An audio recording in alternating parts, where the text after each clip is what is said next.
How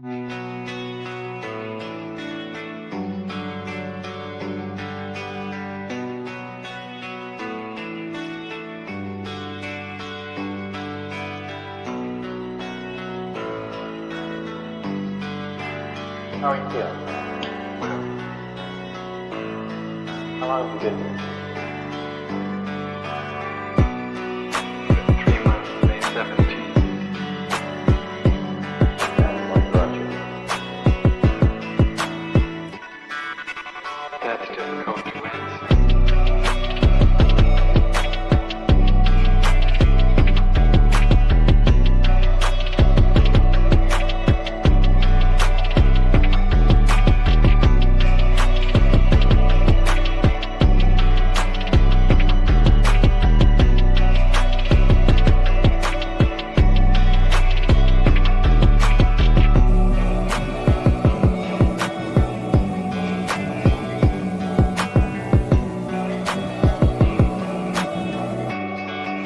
To give you some idea.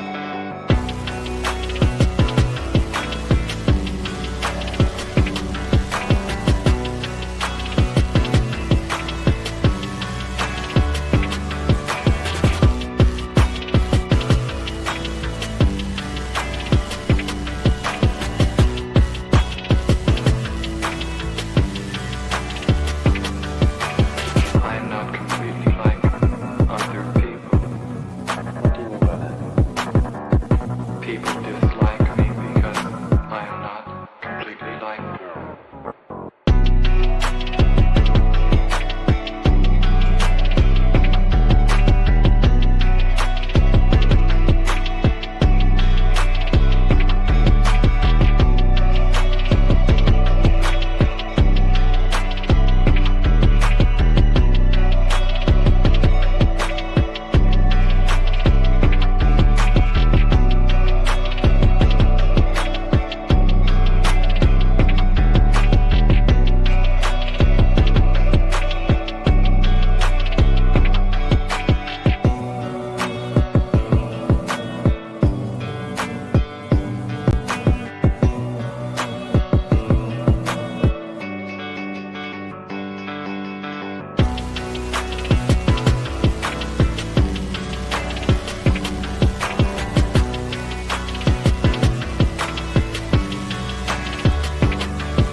I am trying to do with my life something which few people try to do, and this influences my thinking and consequently my action. What is it you're trying to do with your life? Play the piano for people. I'm not clear. How is it that playing the piano for people has eventually resulted in your being here in the hospital?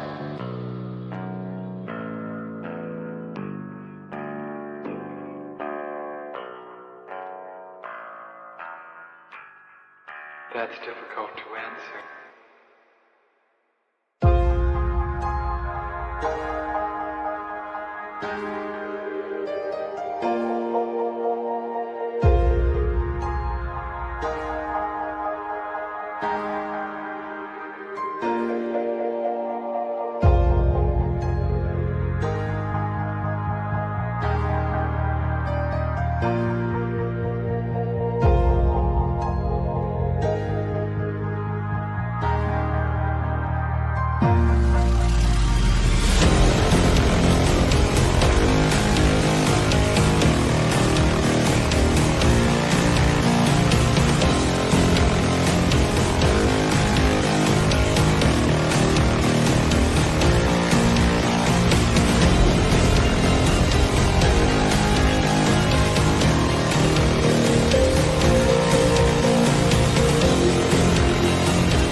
this the end?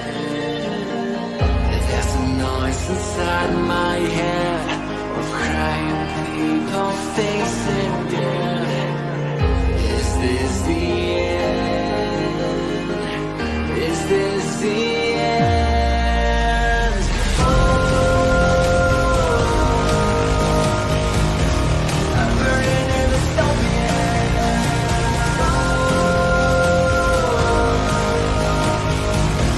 There's no place to hide.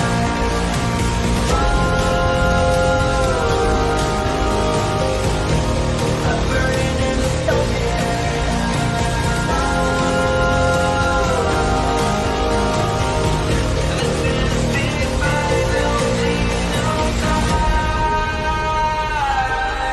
What have we done to the world?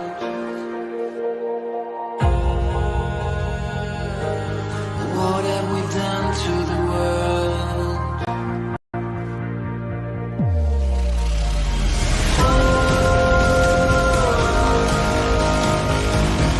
I'm burning in the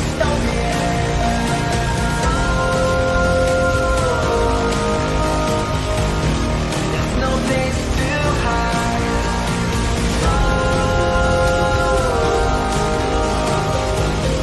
I'm burning in the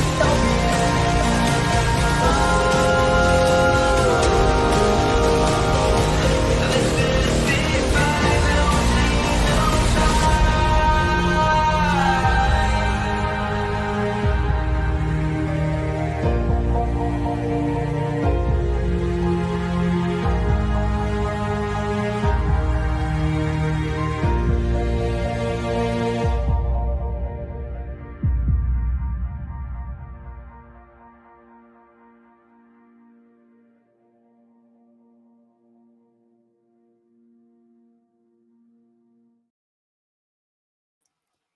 Hey everyone! Hey!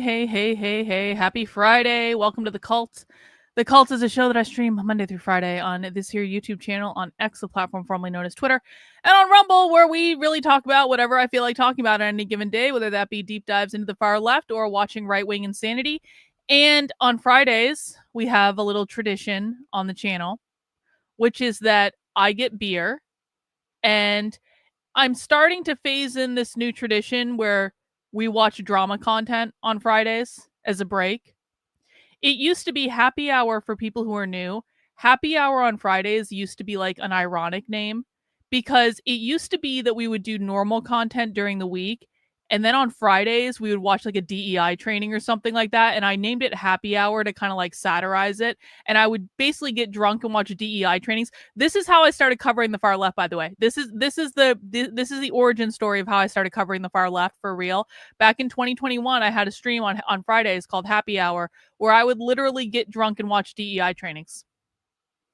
So it was a little bit of an ironic name, and then it became an obsession over the course of several years. And now I'm switching it up, and we're going back to probably what it should have been in the first place, which is we do serious leftist content usually during the week. And then on Fridays, I drink some beer. And you guys get to vote on which beer I drink first. And I'm big into craft beer. If people are new here, I am like, you will not be like, I have been into craft beer a long time. I was into craft beer before all the breweries started popping up everywhere. I was into craft beer before there was a ubiquitous amount of it. Okay. So I get some beer on Fridays and people get to vote on what I drink. And we watch drama content. We watch lighter content because I need a break, and I think you guys need a break too. And you know what the funny thing is like there hasn't even really been that much going on this week. You're apologizing. I love it when people apologize. Welcome. Everyone accepts your apology. Thank you. No. Just go. Leave. No. And I say that I literally have a Budweiser facility like 2 miles down the road. Like I live very close to where like the Clydesdales are, and we do not drink Budweiser in my house ever. And it's not because of the stupid Dylan Mulvaney thing. We don't drink Budweiser because it's a shitty beer. Like, yeah, Instaban, just show yourself out. The door's over there. Show yourself out. Yeah, shalom. So, you know what? Actually, this is I really should work on this. Actually, I should have a beer sponsorship. By like all rights and privileges, I should have a beer sponsorship. But you know what? I'm really effing lazy when it comes to reaching out to people to work with to sponsor my content. Mostly because I have like 9,000 other, like I would actually just rather make content and do research than to be like reaching out to people, be like, "Do you want to do a partnership on a YouTube channel and I'll drink your beer?" It's like I I would like if the universe sees fit, if the universe sees fit to send me a beer sponsor, I would be very open to that beer sponsorship. I would like maybe like a beer distributor, not because like I feel like if it was just like a single brewery, that would be very limiting for me because I do like to try a variety of beer. But if there was like a beer distributor or something like that that could hook me up with like, here are a bunch of regional delicacies from the New England area, I would be like, yes, I would be on board with that. I would sell my soul for good beer, not for any beer, for good beer. It's an important difference. And you know what? My beer store was having a sale today. So there are a bunch of craft beer stores around me. There's one I really like in Nashua. It's literally called the Beer Store. And I walked into the beer store today and they were having a sale. And I was like, I've been shopping here for years. You guys have never had a sale. So I had to buy more beer because they were having a sale. I saved more money by spending more money. They gave me a free pint glass. It was great. And I actually got a really good imperial beer that I'm not going to drink today. But yeah, it's literally called the Beer Store. It's literally called the Beer Store. It's in Nashua, New Hampshire. They've got a great stock. I've been shopping there for years. There's also a craft beer store in Merrimack, which is where I live. There's a really good one in Manchester. So I'm basically surrounded by craft beer. I live in New Hampshire. We have the most craft breweries per capita of any state in the country. I came from Vermont before this. Vermont was really by all rights and privileges where craft beer really started bubbling up. So I was very lucky that I lived in Vermont when that whole scene was starting because I fucking love beer. And it's like, if you don't like beer, here you're okay. So for newbies, you got to hear my beer rant. Like, if you think you don't like beer, you just haven't found the beer you like yet.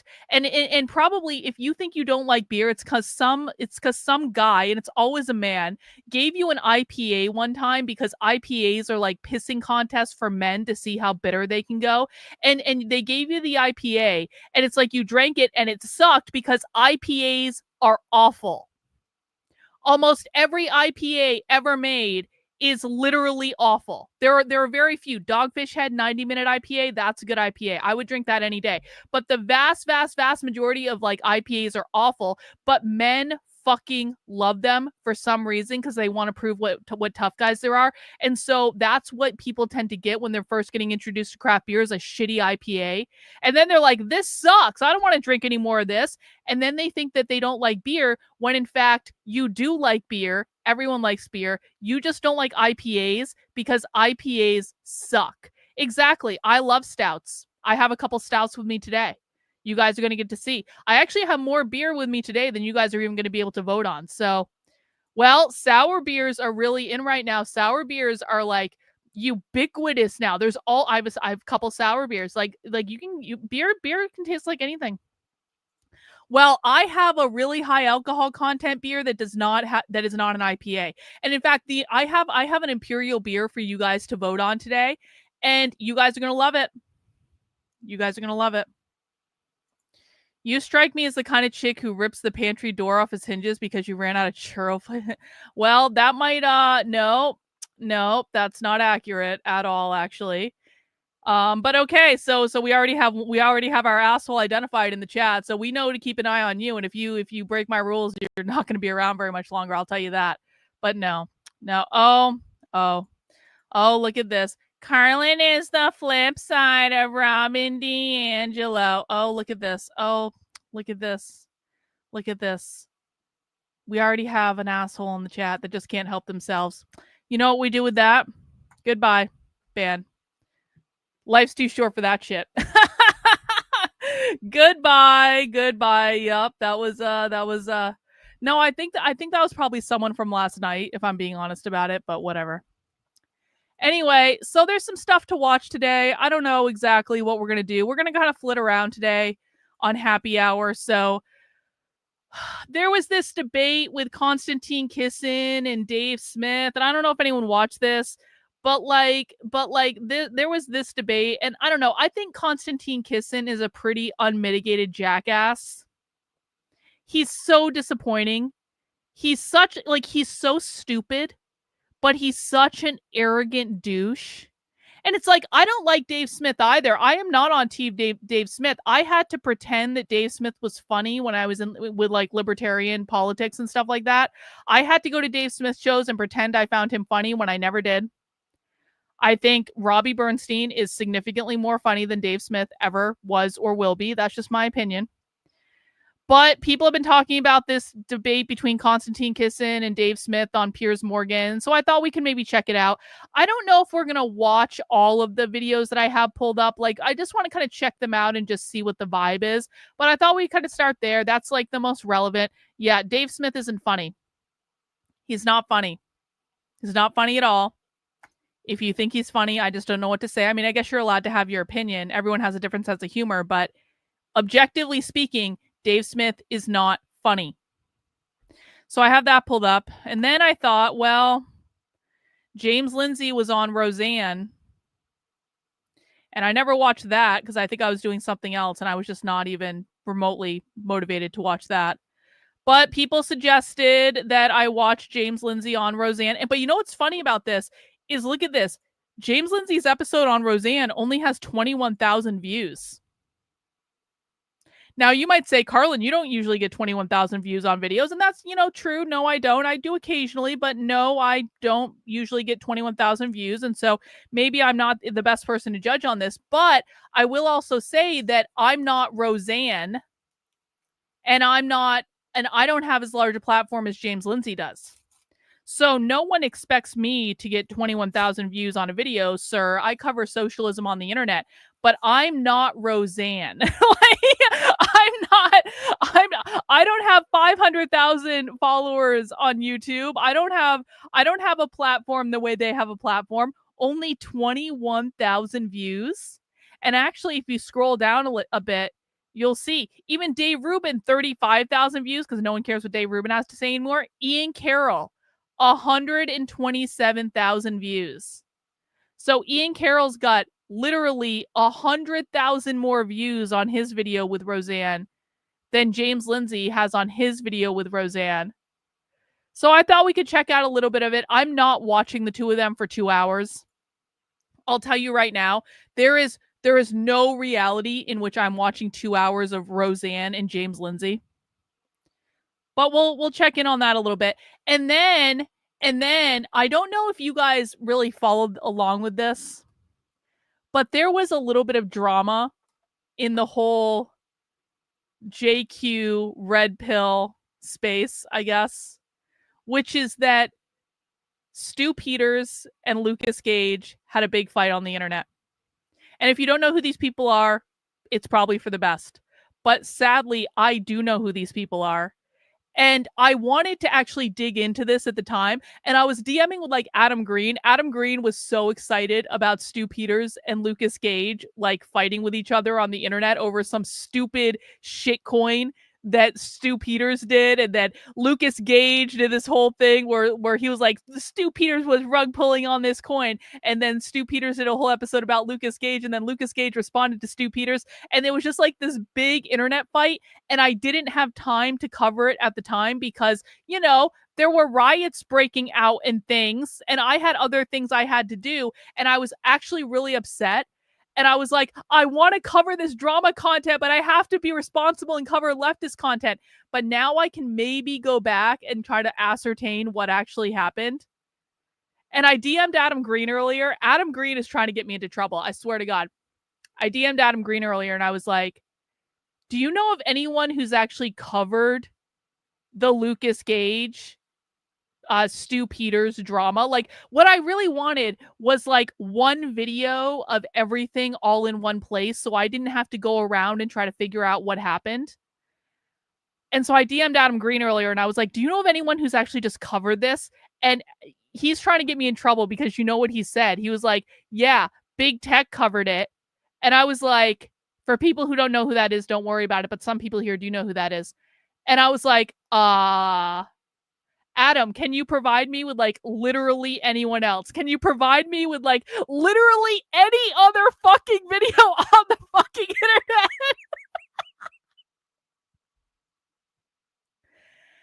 And then I went and looked and I couldn't even find where he covered it anyway. So I was like, you know what? This is crisis averted. I'm not, because if I could have actually found where he covered it all in one place, I probably would have just watched that. But probably for the best that I couldn't find that, because I don't think that's a good idea. But I did go back and find Stu Peters doing his video about Lucas Gage. And then I've got Lucas Gage here responding to Stu Peters. And so if we get to it, this is going to have to do in terms of the Lucas Gage, Stu Peters drama. And it's just going to be like two men fighting, and like they're basically having like a cat fight. They're like going like this with each other. And I love it. I'm here for it. It's a Friday. What can I say? So if anyone else has any content that they want to recommend that I check out for today, again, we're probably not going to watch the full extent of all these videos. I just kind of want to watch a little bit of it to get a little mise en scène of what happened. And I want to have some beer and I want to relax. And that's what I want to do on my Friday. Okay. Are you guys here for it? Can we just have a chill stream where we watch some drama content on the internet? And I don't really want to talk about leftist stuff right now. I need to sometimes give my brain a break. We're doing Socialism Saturday. Tomorrow it's going to be an epic Socialism Saturday. And so I just want to chill. Does anyone else want to chill? Yeah? Everyone's ready to chill? Okay. All right. That's what we're going to do. So before I get into it, I do need to do the beer vote. Hang on. Let me get my beer.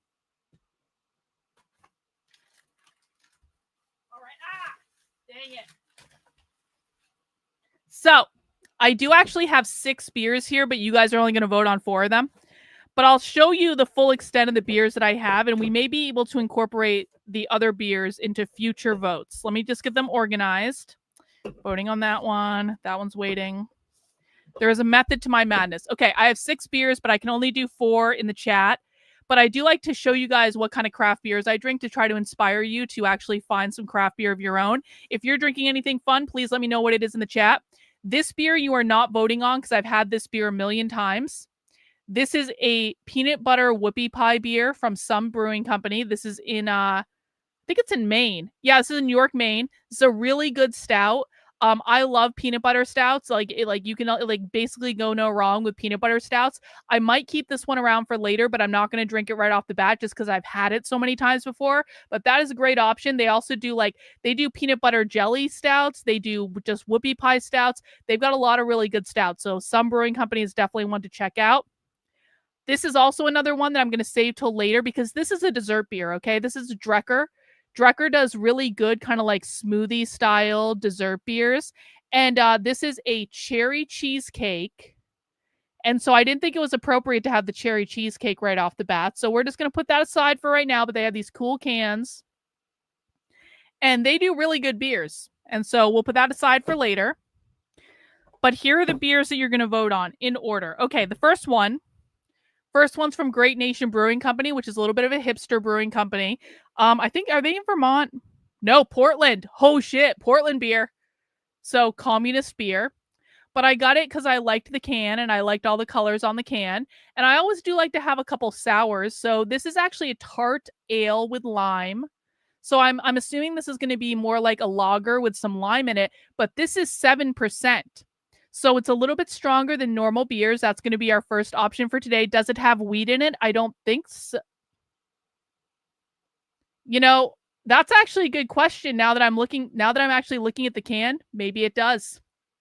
Maybe it does. But that's going to be our first option for today, guy. The tart ale with lime. Number 1. Number 2, I got this one because I liked the can. It has a shamrock on it. I have a touch of the Irish in me. I'm very French, and then I have Irish and British and all that stuff. I'm very, very white, but Irish is certainly a part of it. And so this is Zero Gravity, which I don't know if I've had them before, actually. Oh, Vermont. Another communist beer from the bustling metropolis of Vermont. Irish cream porter. And this is a nitro beer, so it's going to be like Guinness. It's going to be like nice and frothy, hopefully. And it's got Tahitian vanilla and cocoa nibs. I think that this one is going to be really good. I'm excited about that one. Option number 2. Option number 3 is a coconut porter from, where are you in? New Jersey. This is Heavy Reel Brewing Company. I love coconut porters. Coconut porters are some of my favorite dark beers. It might not sound like something that goes together, but it really, really does. This is Island's End Coconut Porter. And the last one,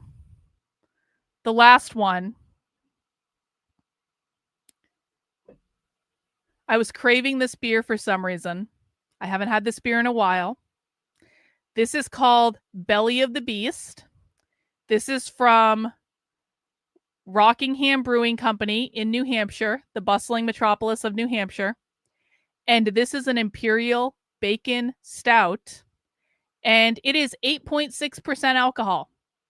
So if anyone thinks that you can't get very heavy beers that are not shitty IPAs, I promise you that you can find beers that are really heavy with a high alcohol content that taste amazing that are not shitty IPAs. And I have one of those beers, and it's a bacon beer, an Imperial bacon beer. Okay, come on.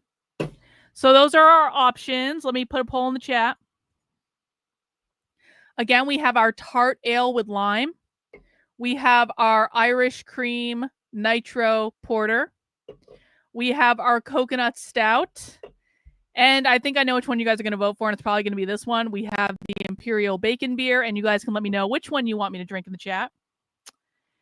And maybe you'll vote for the Irish cream. If I were to, I would like to try this one, but you guys vote for whichever you want. If I were to vote for one, but you guys tell me. You guys are in charge of the first beer of the day. Let me just get the interwebs pulled up. But chances are I will drink the bacon beer at some point on this stream. So it's not like you're missing anything, guys. This is like the first beer. I have like 18 hours of video pulled up. We could be here for a while. All right. So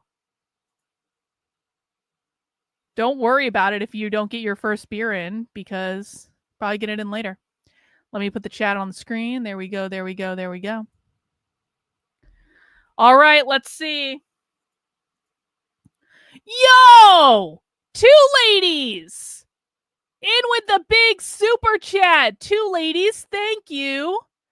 To you from us all. Much love, Karlyn. Julietta and Jenny say hi. This is to keep up the great work. Irish cream. Well, it has to be Irish cream now. And luckily, Irish cream is actually winning the poll.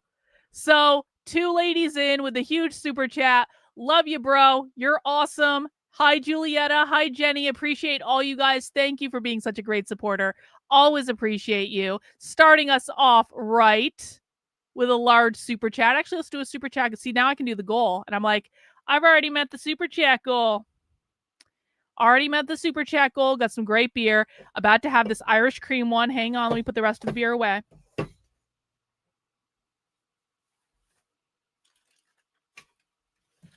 Dang it. Dang it. Dang it.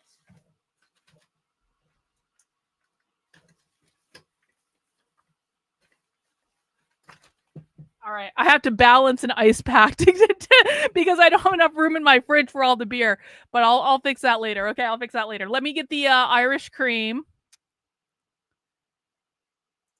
Let's have a nice pour. I've got a nice big wine glass. I drink beer out of a wine glass to be bougie. Yo, we got another super chat as well. Bruce, you need to tell Shell Shock. You need to try Shell Shock with Martin House re-releases it. Probably next spring. Great dessert beer. It's like a turtle sundae. That sounds pretty great. I love dessert beers, obviously. I mean, who doesn't love dessert beers? Really. All right, let's hopefully this doesn't look nitro to me, but maybe it is. Maybe it is. Cheers, everyone. Let's see.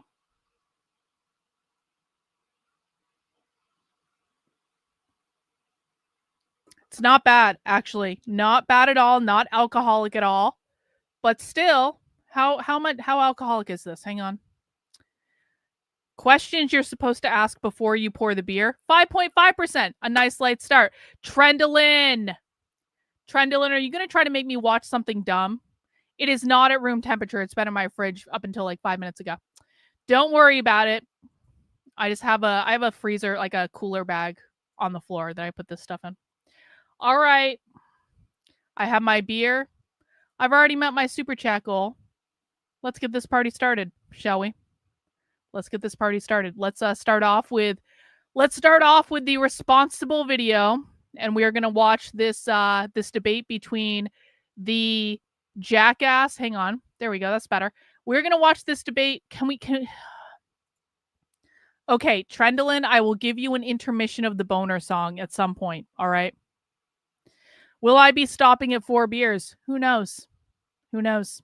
Who knows how long this night will go? Who knows how many videos I will watch? Who knows? So we're going to start off with Konstantin, Kisin, and Dave Smith, both of whom are jackasses, but Dave Smith is maybe a slightly better jackass than Konstantin Kisin because he is actually right on this issue, whereas Konstantin Kisin is completely wrong, and he's a jackass on top of being wrong. Thanks for being a member of the channel for 20 months, Bot. I've had the boner song stuck in my head since the last time you played it, days and days. Yeah, please try not to kill me tonight. That'd be pretty great. All right, let's see what happened.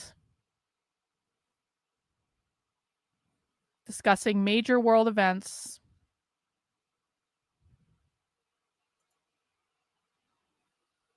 Mount the like button for me, guys, if you would be so kind. I would appreciate it.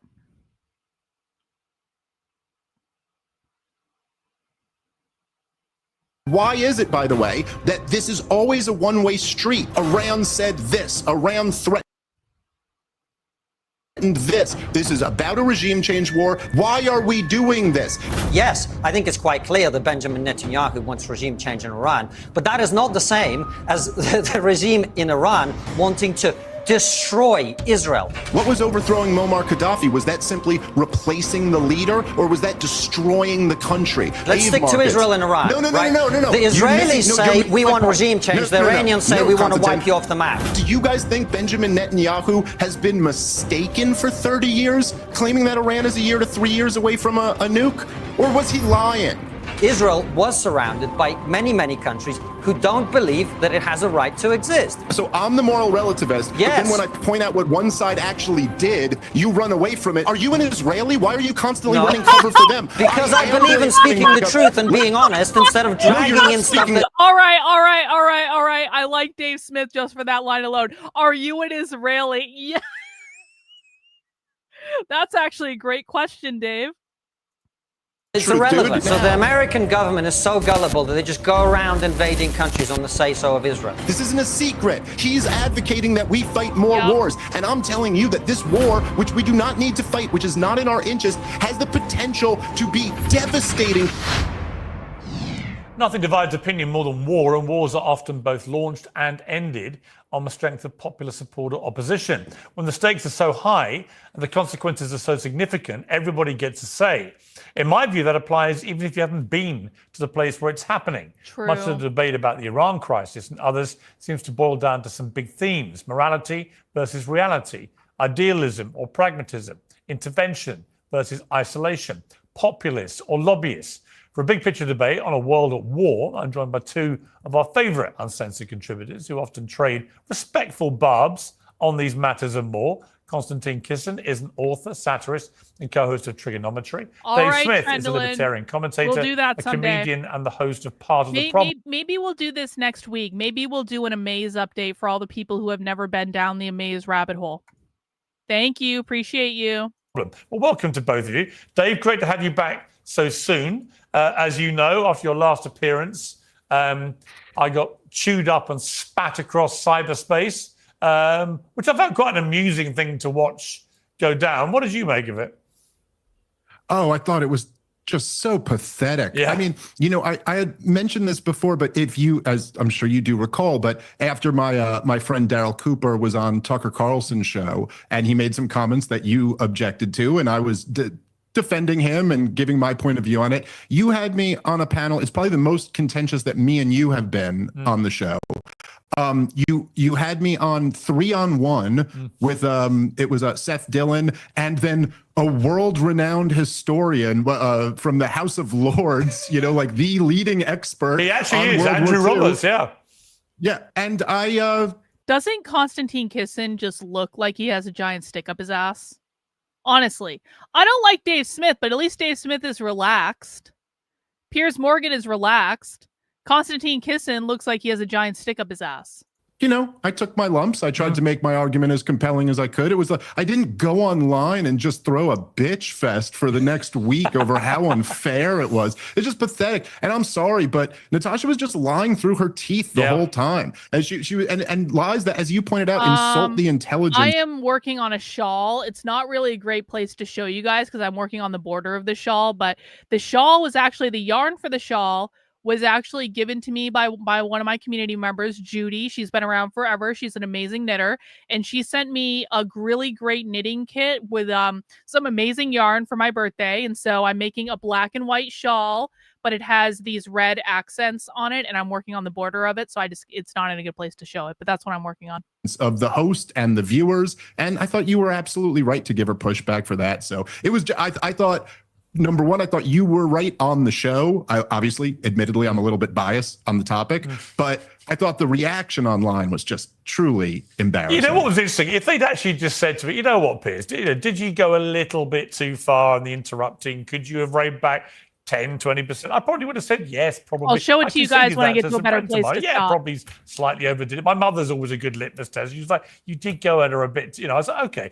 But then I was reminded that she was telling massive whoppers with real consequential elements to them, denying, appalling things like the killing of the 9 out of 10 children in that one airstrike and so on, or at least trying to cast doubt over whether it had been proven, which I just found so reprehensible. But also, I just felt this is somebody who purports to be an international barrister in this area, who's clearly has got a horse in the race, right? Because it's Lawyers for Israel is who she represents. If you can't handle a bit of interrupting from someone like me, you're probably in the wrong profession, is what I thought. It's like, it's supposed to be part of your job, literally arguing with people, often in an animated way. Anyway, let's get into this argument, because this was precipitated, for those who don't follow you guys as assiduously as I do, and I'm a big fan of both of you. Constantine, you called out Dave on X for accusing the actor Rob Schneider of talking with confidence on topics he doesn't necessarily understand. You said that's exactly what Douglas Murray had accused Dave of doing when... For the record, Konstantin Kisin talks about topics he doesn't understand literally all the time. Konstantin Kisin does not understand the left. He does not understand woke. He does not understand anything other than the lines that his handlers give him because he is completely bought off and paid for. He is a midwit at best. He is just extremely I won't say low IQ, but he's not high IQ for sure. And I have heard him pontificate on things that he has absolutely no idea about, but he does it with confidence because he is a failed comedian that knows how to perform. And that is the role that Konstantin Kisin plays. He is a failed comedian. Dave Smith, also a failed comedian, by the way. And the rule of thumb generally is you really shouldn't listen to failed comedians because oftentimes they don't know shit about shit. I think Dave Smith knows a little bit more about what he's talking about than Konstantin Kisin does, but that's only because Dave Smith is friends with Scott Horton, who feeds him all of the correct talking points to say. Because I don't necessarily think Dave Smith is the smartest guy in the room either, but I certainly do think he's absolutely smarter than Konstantin Kisin. They had a spat on Joe Rogan, and you said on X, I'm not trying to be a dick, but this is exactly what Douglas was saying to you. He was saying you talk about things you don't understand with a level of confidence that is inappropriate, and you pretended he was calling for censorship. You can't have it both ways. Okay, you've got Dave sitting here. You don't want to be a dick, which I appreciate. He literally is, though. Of that from George Galloway. He literally is. He literally is. He literally is a failed comedian. First of all, he's not funny. And I've been to several of his shows because I had to, because I used to be in libertarian politics. He is not funny at all. Dave Smith is famous for being a commentator. He is not famous for being a comedian for a reason, because Dave Smith is not funny. So let's not get into dick measurement contests, but this whole argument really about people who are supposedly ill-equipped to talk about things whether it's Dave because he's a comedian by stock in trade, whether it's Rob Schneider, whether it's anyone. And I'll tell you this too. I'll tell you this too. For people who are just online and you've never been involved in libertarian politics, there was a couple years there where, like, if you were in libertarian politics and you didn't pretend to like Dave Smith, and you didn't go to Dave Smith's shows, even though you didn't think he was funny, like, you got a round of shit from, like, everyone. Trendelin can back me up on this. Trendelin is in libertarian politics. She knows exactly what I'm talking about. I totally concur about Dave Smith and him not being funny. I, too, have had to sit through hours of him speaking at libertarian events. You guys don't know the pain of being in libertarian politics, okay? I had to pretend to like Dave Smith for years, and I wasn't the only one, because if you didn't pretend to like him and you didn't pretend he was the greatest comedian ever, even though he's not funny, like, you just got so much shit from other people and it wasn't worth it. The fight wasn't worth it. So you had to go there and laugh and drink a lot of beer, because that was what was required to get through the horrid comedy sets that he did, because he's not funny. Explain where you come from on that. Well, first of all, you say it's been precipitated by this. I think the disagreements between Dave and I run about as long as the Iran-Israel conflict, so and probably longer. So we disagree on a lot of stuff. You've invited me on your show many, many times over the last year. I've always said no when talking about this stuff, because I don't consider myself an expert on these issues, which is why I've consistently turned it down. The only reason I'm here tonight, by the way, is you said to me, I'm not going on your show until you come back on mine. And I thought that was actually fair enough. So particularly given that you have me here with somebody who's also not an expert, this is essentially two guys in a bar, in a pub, chatting about their opinions. So that's fine. However, I think the reality is that an issue of this complexity and seriousness should not be addressed by a former comedian and a current... Oh, yeah? You happen to know him? Can you ask him why he's afraid of me? Because he is afraid of me. And I know that based on literally every single non-interaction I ever had with him. Can you ask him why he's afraid of me? Please, let me know the answer to that. And I don't really think that's the right approach. But my point to Dave is something else. My point to Dave is whenever he wants to take a shortcut and disagree with someone... And my point, bro, is the only reason he has people going to his shows is because people were pressured to. Because if you didn't go to his shows and pretend he was funny and pretend to like him, you got a round of shit from all the Mises Caucus libertarians around you for literally years. So is he a failed comedian in that people don't go to his shows? No, people do go to his shows. That doesn't mean he's funny. And it doesn't mean he's famous for being a comedian. He is not famous for being a comedian because he's not funny. He's famous for being a commentator. Who's saying something that's I feel very different to him, passionately about he will this resort to exactly the same thing that Douglas said to him, which is, you actually don't really know what you're talking about. You don't have the expertise to talk about this. You haven't been to the... I promise this is the last thing I'm going to say about this, but what you're seeing right now is years of pent-up aggression from me having to pretend Dave Smith was funny when he's not. It's all coming out all at once because I had to sit through this shit for years. Yes, exactly. He absolutely should have run for president. He pussied out. Chase Oliver's not a leftist. That's not true. That is a lie that Dave Smith told, because Dave Smith is a giant pussy and told everyone for years he was going to run for president and then was like, oh, I never really said that, when he kind of did say that. And there was the expectation that he was going to. And that's why a lot of people were involved. And then we all found out that his big plan was to run for president and then drop out to support the Republican, which, I'm sorry, what? Yeah, Trendelin is still sitting through this shit. The only reason people go to his shows is because they are peer pressured into it in order to make nice with everyone. That's it. You haven't read enough, you haven't done this, you haven't done that. And that's exactly what Douglas was saying to Dave. Now, you can agree or disagree with whether that's right or wrong, but the fact that Dave is violating his own standards seems to me to be pretty hypocritical. Violating his own standards. Dave, you're a rank hypocrite. Wow. That's what Piers saying it, not me. I did not add the word rank. Yeah, he would have done okay, if he thought about it. No, I'm sorry. There's for the record, I just want to say me and Rob Schneider made up. I've always been a big fan of his. We message back and forth, and we're cool. But no, I'm sorry. Obviously, this is ridiculous, and there's no hypocrisy here at all. It is if we were to come to a debate, and what I brought to the debate was I just said, "Shut up." And that was all I did for the debate, was just tell you to shut up. And I had no argument, and I didn't counter any of your arguments, but I just told you to shut up. And you were to say, man, that was a really ridiculous way to debate. And then I pointed out that you had also told someone to shut up once in your life.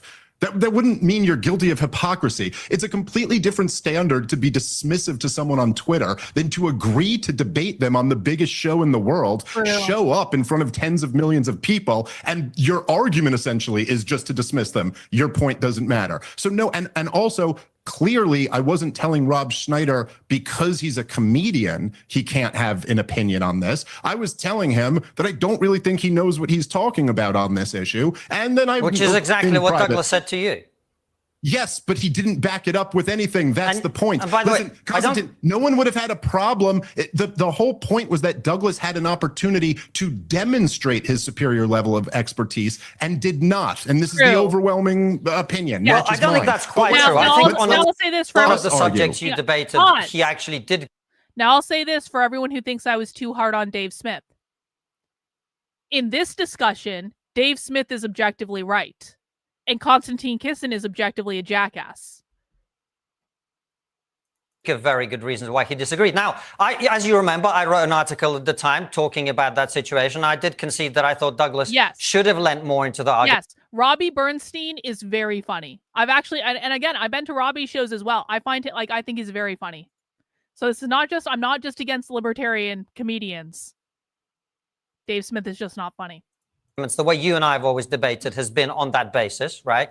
And I think that is true. But I don't think this argument about Twitter really works, because when you go on our mutual friend Joe Rogan's show, you're in front of millions of people. When you and I are exchanging, or you and Rob are exchanging arguments on X, we're also in front of millions of people. We're also having a debate. I don't understand what the difference is. There's a significant difference. You don't understand the difference between Rogan. like dismissing someone on Twitter and agreeing to debate them and showing up with Rob nothing but made a series them? of arguments on Twitter to you in front of those same millions of people that saw you on Joe Rogan. And instead of addressing his arguments with counter arguments, which is the standard that you normally apply and you demand that other people apply to you instead basically said, shut up, Rob.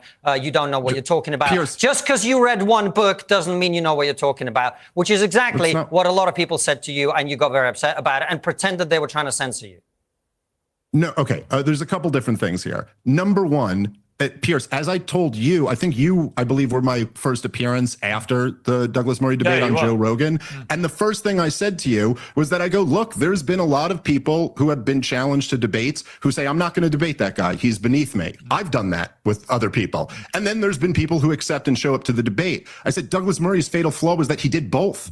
He accepted and then showed up and said, I'm above you. I shouldn't even be debating you. And it backfired on him. Now, as far as your I'm sorry, what was your second point there? I had another response to that. What was the other thing you said, Constantine? I don't remember the sequence of the points that I made. What do you mean exactly? Well, I'll tell you what, I'm gonna save you both, because I think we've probably dealt with the element about whether you should be debating or talking about these things. You're both here to talk about stuff.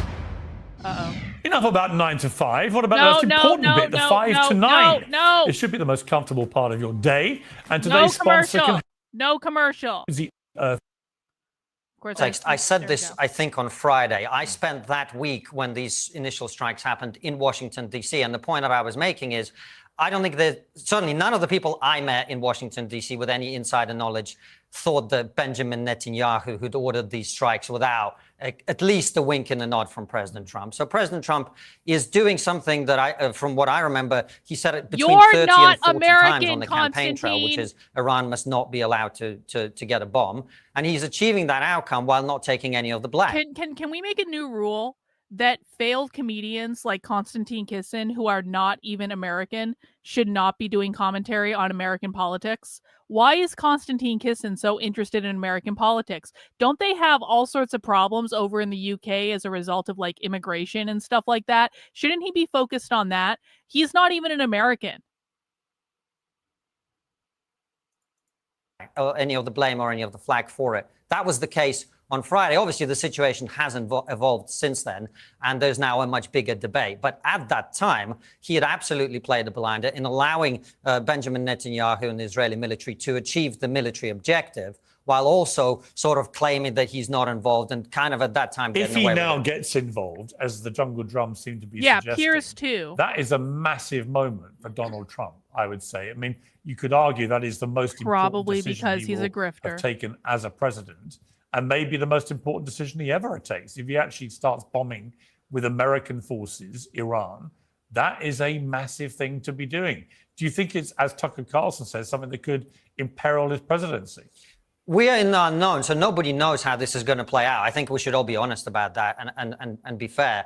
What I think it really fundamentally depends on is what you mean by the word involved. If you mean that America is going to help Israel shoot down ballistic missiles, I don't know that that will be such a major decision or will be seen as Well, let me such. paint a picture where they use a B-52 bomber and they drop one of these buster bombs to try and get to the nuclear sites that the Israelis can't get to because they haven't got that technology. If they were to do that, in other words, directly use American forces to do the bombing, would your calculation about Trump change? These are all hypotheticals, because the one thing that I do know, and I think Dave will tell you this. What? Hang on. Breaking news. Did I see that Data Republican was attacking Nick? I did not see that Data Republican was attacking Nick, but I just want to say, who super chatted into Nick's show calling Data Republican a conservative shill like a week ago? I'm just saying, Data Republic. Is this about like they were saying like Nick bots all his posts or something like that? Hang on, let me pull up the Data Republican account. Now, listen, I actually don't have any problem believing that there are gripers who bought Nick's posts. And people might not like that. Repub. I can spell Republican right now. But I don't think that Nick himself bought his posts. I think there might be gripers. Oh, Sam, you got it? Thank you, Sam. Thank you, Samuel. Yes, go to site. The conservative shill Data Republican is attacking Nick Fuentes. Imagine my shock. Imagine my shock. Big long post, yada, yada, yada. Yeah, this is about, they're saying that Nick bots all his posts. The report goes, oh, you know what happened? Okay, so the same company, the same organization that Jordan Peterson worked with to do the sham Christ is King is anti-Semitic report is now trying to say that Nick Fuentes bots all of his posts. It's the same company that Jordan Peterson worked with. So we know they're full of shit. Nick Fuentes is the third rail of MAGA X, and for good reason. To speak of him is to invite wrath and harassment. I could have left this volatile topic alone, and I know I would have been better off for it. Oh no. Oh no. Data Republican is having feelings about Nick. Oh, she's got... Wow. Sarah is censored. Sarah is censored is a raging cunt, by the way. I said it. The pregnant independent journalist was the last major influencer to speak ill of Nick Fuentes. Her life has been made hell as a result. Do you know what these people mean when they say your life has been made hell? They mean you get mean replies on Twitter. That's it. I've been on the receiving end of groiper nonsense, okay, on more than one occasion. And you know what it means is you get mean replies that you don't like on Twitter. And you can choose to ignore those replies. You can choose to block those people. It's really not that hard. But like every single time one of these conservative shill accounts gets mean replies from the groipers, they flip the fuck out as though no one should ever be able to reply to them that they don't like. She's got a whole fucking threat. Oh, Nick literally had his followers who swear to rape, kill, and die for him. See, it's the same company that Jordan Peterson worked with. Data Republican, the AI analyst.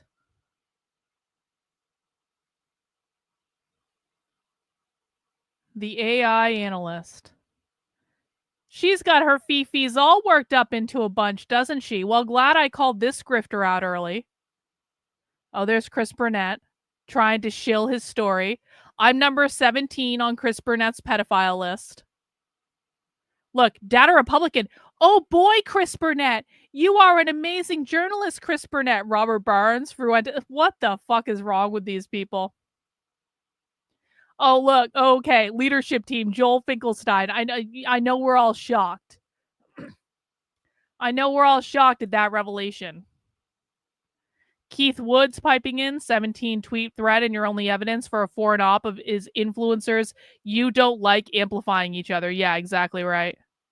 Exactly right. Oh well, how will Nick Fuentes survive? How will Nick Fuentes ever survive this seemingly insurmountable Twitter thread from the conservative shill account Data Republican? How will he ever manage? I just don't know. Young Nicholas has met his match on this one. Perhaps he will have a statement about it on his show tonight. I have a PhD in psychology. But you don't have to call me doctor unless I'm mad at you about something, honestly. All right, let's go. Actually, I need to set the sound up again. The sound turned off.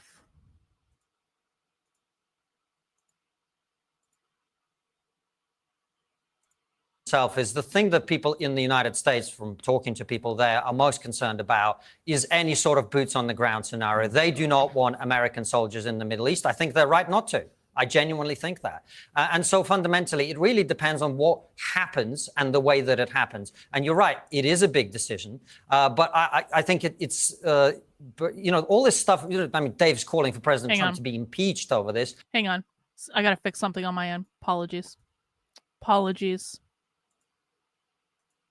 Glitch on my end. We're back. When this is something that he promised the American people 30 to 40 times on the campaign trail. Well, okay. But on that, I would clarify that. He said that number of times that Iran should not be allowed to have a nuclear bomb. That is indisputable. He also has consistently portrayed himself as a man who wants peace, not war. I'm going to solve the problem in Ukraine, welcome, Matt. Solve the Middle East, and so on. This would go against all of his claims to be that person. And of course, the big debate behind all this is that Tulsi Gabbard, his own director of national intelligence, the IAEA director last night, they both said in very recent times, including 24 hours ago, in the case of the Atomic Agency, that there is no evidence that they've seen that Iran is anywhere near progressing to an actual nuclear weapon. Yeah. And I think that's the key point of this. So I like Tulsi Gabbard. We've had her on Trigonometry. I think she's a great human being, which is why I did her the courtesy of watching the full clip of her testimony that she gave. And what she says in that testimony is that Iran is not pursuing the nuclear weapons program, but what Iran is doing is enriching uranium to 60% and beyond, which is a clear indication of their desire either to actually make nuclear weapons or to move much, much closer to a position to be able to make them. As I think Dave would concede from all the nuclear scientists, what they're saying is you need about 3 to 5% enriched uranium for civilian purposes.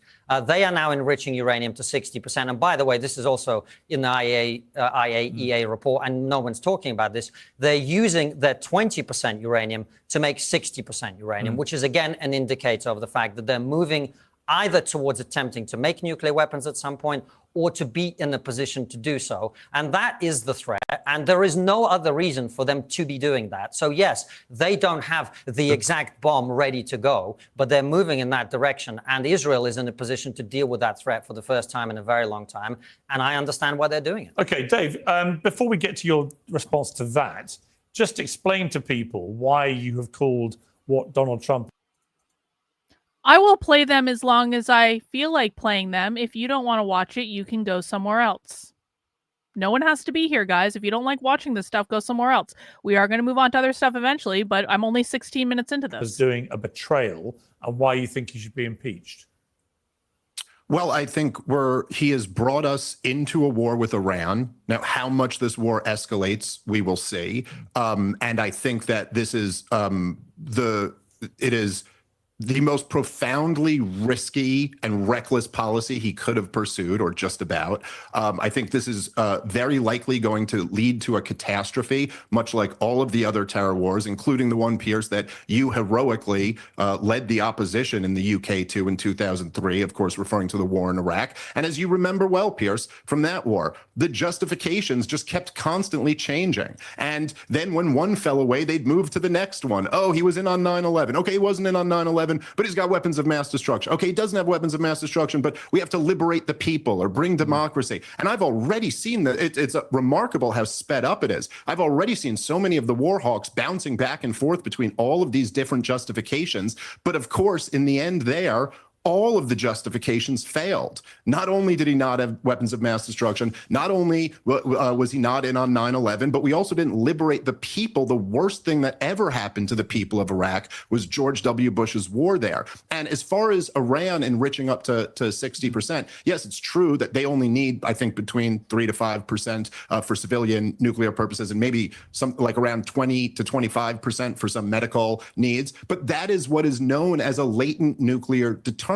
There is another reason why they would have that. They want to demonstrate that they can get the bomb, but they don't have it right now to stop something like this happening. But the bottom line is that since 2007, our CIA has said they don't have nuclear weapons, and they're not striving to achieve them. Tulsi Gabbard, not only in her testimony, but in the Director of National Intelligence as her capacity serving that role, in the annual threat assessment just put out a couple months ago, reaffirmed the same thing. And so is the global community. Iran has been willing to negotiate this entire time. And maybe the negotiations haven't been successful, but even Benjamin Netanyahu, in his interview with Brett Baer the other day, couldn't even manage to lie and say that they've broken out and they're pursuing. He said maybe a year. The same thing he's been saying since I was 7 years old, lying over and over and over again because he wants a regime change war here. And he's said this in his own words, and so have all of the neoconservatives. Look, right here on your show, Pierce, which I think might be the most fascinating moment in the history of Uncensored, when General Wesley Clark reaffirmed that not only had he seen the plans to overthrow 7 countries in 5 years, but that it went all the way back to the early 90s, and that it was revived, in his words, in a study paid for by the Israelis. They've gotten the 6 other ones. This is the 7th one. This war is not about nukes that Iran doesn't have. And just one more point I would make, as the great Scott Horton said the other day.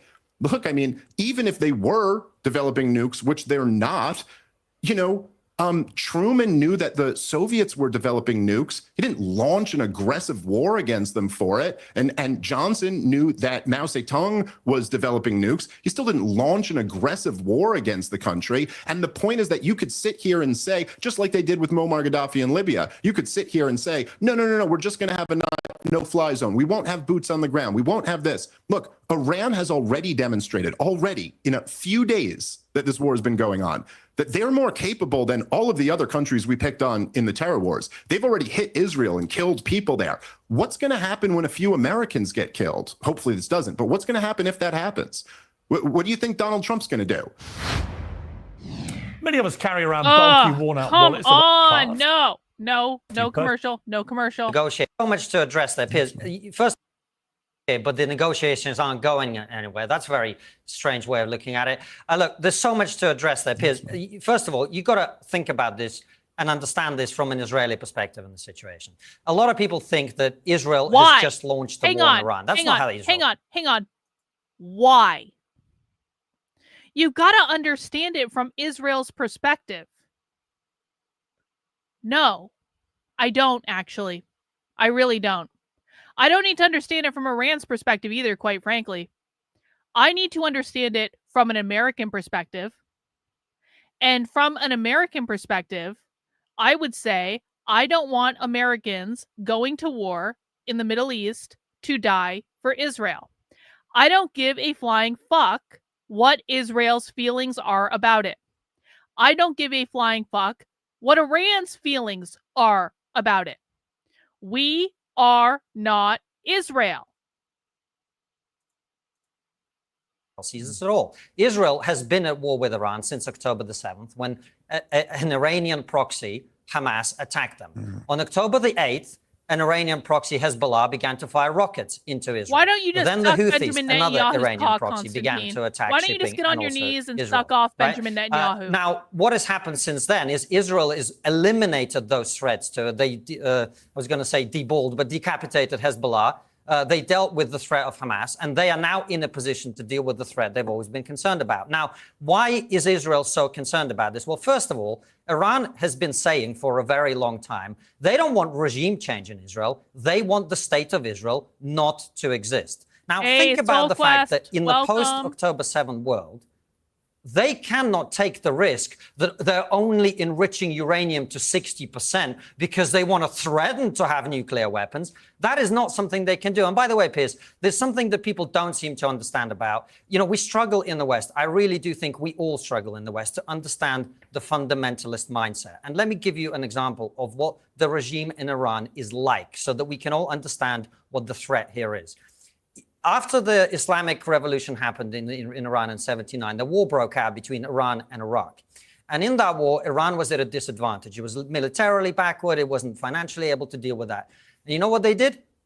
They attempted to mitigate that by recruiting as many child soldiers as they could. We don't know how many because they didn't bother to count, but it's hundreds of thousands. And because some of them were too young and too weak to fight, they didn't send them to the front line. They sent them to sweep minefields with their own bodies. That is what this regime does. Now, if those people are willing to do that to their own children, 9, 10, 11, 12-year-olds, what do you think they would do to the children of their enemies if they get a nuclear weapon or if they get close to, or if they're allowed to continue funding proxies around the Middle East in order to attack Israel as they've already done? I don't give a fuck. Dave Smith. Okay, can I respond to some of this, Piers? Because as I always insist when I come on your show, it's always ironically, I get called a moral relativist when I criticize Israel, but I'm the one who's always asking for an objective standard here that we can judge all sides on. Because it's just, you can just focus on the horrible things that Iran did in the 1980 war with Iraq, which Saddam Hussein launched, and the U.S. backed Saddam Hussein as he was using chemical weapons. And so that justifies using children to walk into minefields. No, that is not what I'm saying. Okay, let me finish my point here. Instead of just strawmanning, well, I was about to say, so let me finish it. Okay, by the way, Israel never killed any children, as you know, Piers, right? They have the most Israel is not sending its own children into minefields. It's a massive difference. Okay, Constantine, let me finish my point, and then you can respond to it and see if you can take it on. Now, when you sit here and say that they've been at war with Iran since October 7th because Hamas is their proxies. What exactly, proxy means that I would think you have operational control over them or something like that. Well, actually, let me explain what I think that means, because I've been arguing that point in terms of understanding where Israel comes from on this, which is that there can be no doubt, I don't think, Dave, you would cast doubt on this, that Iran has financially and militarily given active and sustained support for a number of years to Hezbollah, to the Houthis, and to Hamas. I mean, you wouldn't dispute that. Hang on. Amber, thanks for the super chat. Or Andre, thanks for the super chat. Apologies. You all know Iran can call in 2 seconds for nuclear weapons via Pakistan, Russia, China, North Korea, etc. The CIA keeping Americans in the dark. Appreciate the super chat, bro. Thanks so much. Guys, as a reminder, please mount the like button for me. If you don't feel like mounting the like button, you can give the like button a high five. You can hold the like button's hand. You can give the like button a kiss on the cheek. You can give the like button a slap on the ass. We don't smash on this channel. We're not Neanderthals, okay? But you can mount the like button and you can let YouTube know to recommend my content to more people. I would really appreciate it. We are doing happy hour today, so we're chilling with some beer and some content. Right. So, Piers, then by your logic and Constantine's logic, is Israel our proxy? They just attacked Iran. Well, I would say that Israel is actually, you could well argue, given the amount of support that America gives Israel militarily and economically, yes. Fine. Look, one person's ally is another person's Can I make some points on this? Hold on. Let me just. Yeah, but so I think ally, proxy. Can I flesh out your Dave? I'm very happy to hear a counter argument. Can I just flesh out Piers's point a little bit, if that's okay? So here's what we know. According to the State Department's own figures, Iran gives Hamas about $100 million a year. Latest figures. They've been funding Hamas since the early 1990s. Yahya Sinwar said in 2017 that Iran is the single biggest military and financial backer of Hamas's military wing.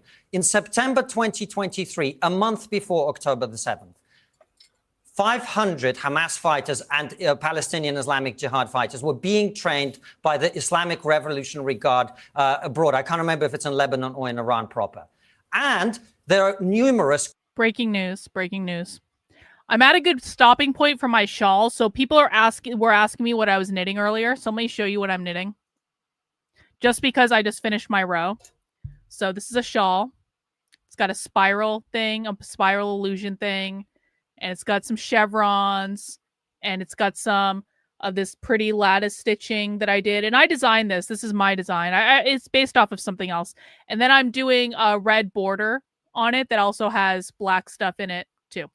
That's what I'm working on. It's got a lot of stitches on it, so I can't spread the whole thing out, but that gives you a basic idea of what I'm working on. So there you go. Chronicled, documented meetings between senior commanders of the Islamic Revolutionary Guard Corps and Hamas and Hezbollah fighters in the lead up to it. What do you think they were doing? Talking about world peace and swapping hummus recipes? This is something that they've been involved in very heavily, and they continue to be involved in. And Hamas and Hezbollah are the sword hanging over Israel's neck that Iran has used in order to prevent the very thing that's happening now. Dave? Hey, okay, so thanks to be ladies. clear here, it's an outrage Double the that donation goal. Iran has sold weapons and given money to Hamas, and therefore Hamas is their proxy. Yet, as we all know, Piers, and me and you have discussed this, 2 weeks before October 7th, Benjamin Netanyahu sends the head of Mossad to Qatar to make sure that the funding to Hamas continues. Yet, is Hamas now a proxy of Israel? Is Israel at war with itself? Well, I think on that point, I certainly think that Benjamin Netanyahu, when this is all over, is going to have a monumental day of reckoning, not just in the corruption courts, but I think he's going to have a monumental day of reckoning about how he allowed this to happen on his watch, how Mossad so spectacularly dropped the ball. No one can give me a good explanation for why they can carry out this kind of attack on Hezbollah with the pages and carry out so precise an attack in Iran. You just did a cardigan. Didn't apparently know that Hamas was spending 20 years building a tunnel system and didn't know 3,000 of them were about to pour over the border. I will never defend Netanyahu in this. I think he's going to be a busted flush. I suspect he sees this attack on Iran as being a chance to avoid being a busted flush for a little longer than it might have been the case. But there's going to be a day of reckoning for him. And the fact that he actively encouraged billions of dollars to be funneled to Hamas to create a divide and rule strategy between Hamas and the Palestinian Authority has also turned out to be one of the most catastrophically wrong things that an Israeli leader could possibly have done. So, look, that's where I sit with Netanyahu. None of this makes Hamas an Israel proxy. Right? Okay, fine. Well, yeah, I mean, it did kind of by the definition you guys gave me. They're not the primary source of their funding or support. Okay, fine. Okay, it's got to be primary, just being, okay, fine, whatever.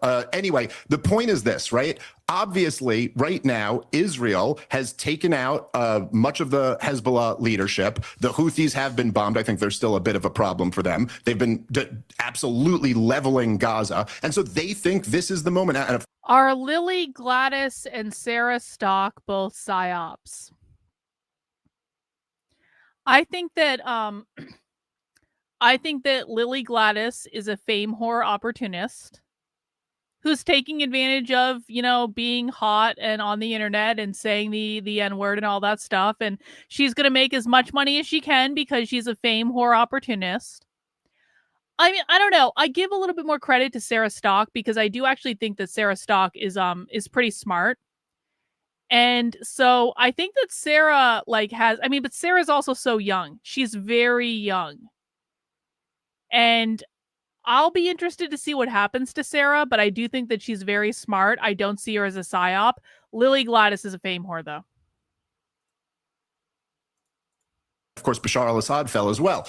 So now they think this is the moment for regime change in Iran. It's the same reason why people like Ben Shapiro were celebrating when Bashar al-Assad fell. Now the Shiite crescent is no longer supplying weapons from Iran to Hezbollah. But I'm not an Israeli. I'm an American. I'm not True. cheering when the emir of Al Qaeda takes over in Syria. And listen, whatever you put the risk at here, which if this thing keeps escalating, the risk of this going to a real ground war, another war in the war on terrorism.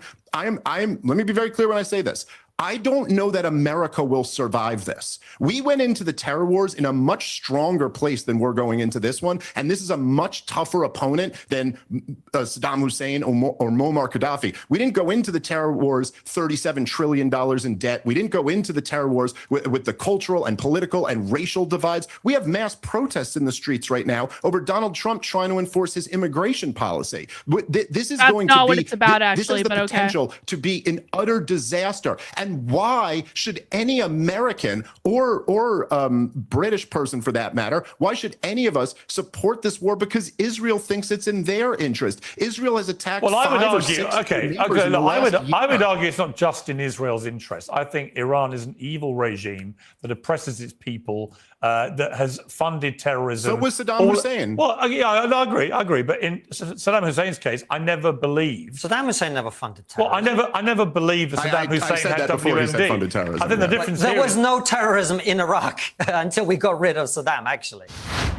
Tax day has passed, but for millions of Americans, that's where the trouble begins. All right, we're not listening Still, to tax day advice. I think that you can't hold any truck for this Iranian regime. I think a lot of Iranian people would agree with that. I think they would love to get rid of them. I think that Israel has every right to feel threatened by Iran's tentacles and the way they supported 3 different terror groups right on their border.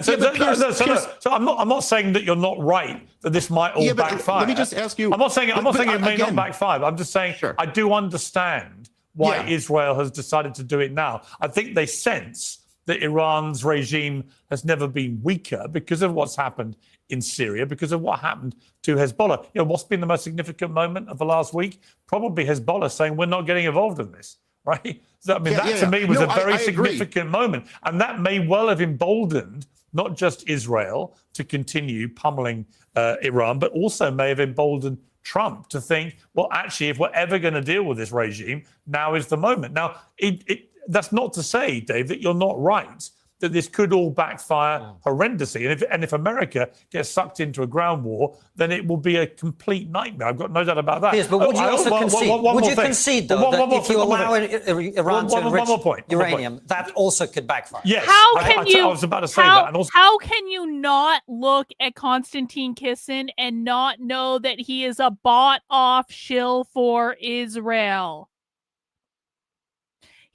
Konstantin Kisin is more passionate about defending Israel than he's been about anything in years and years and years and years and years.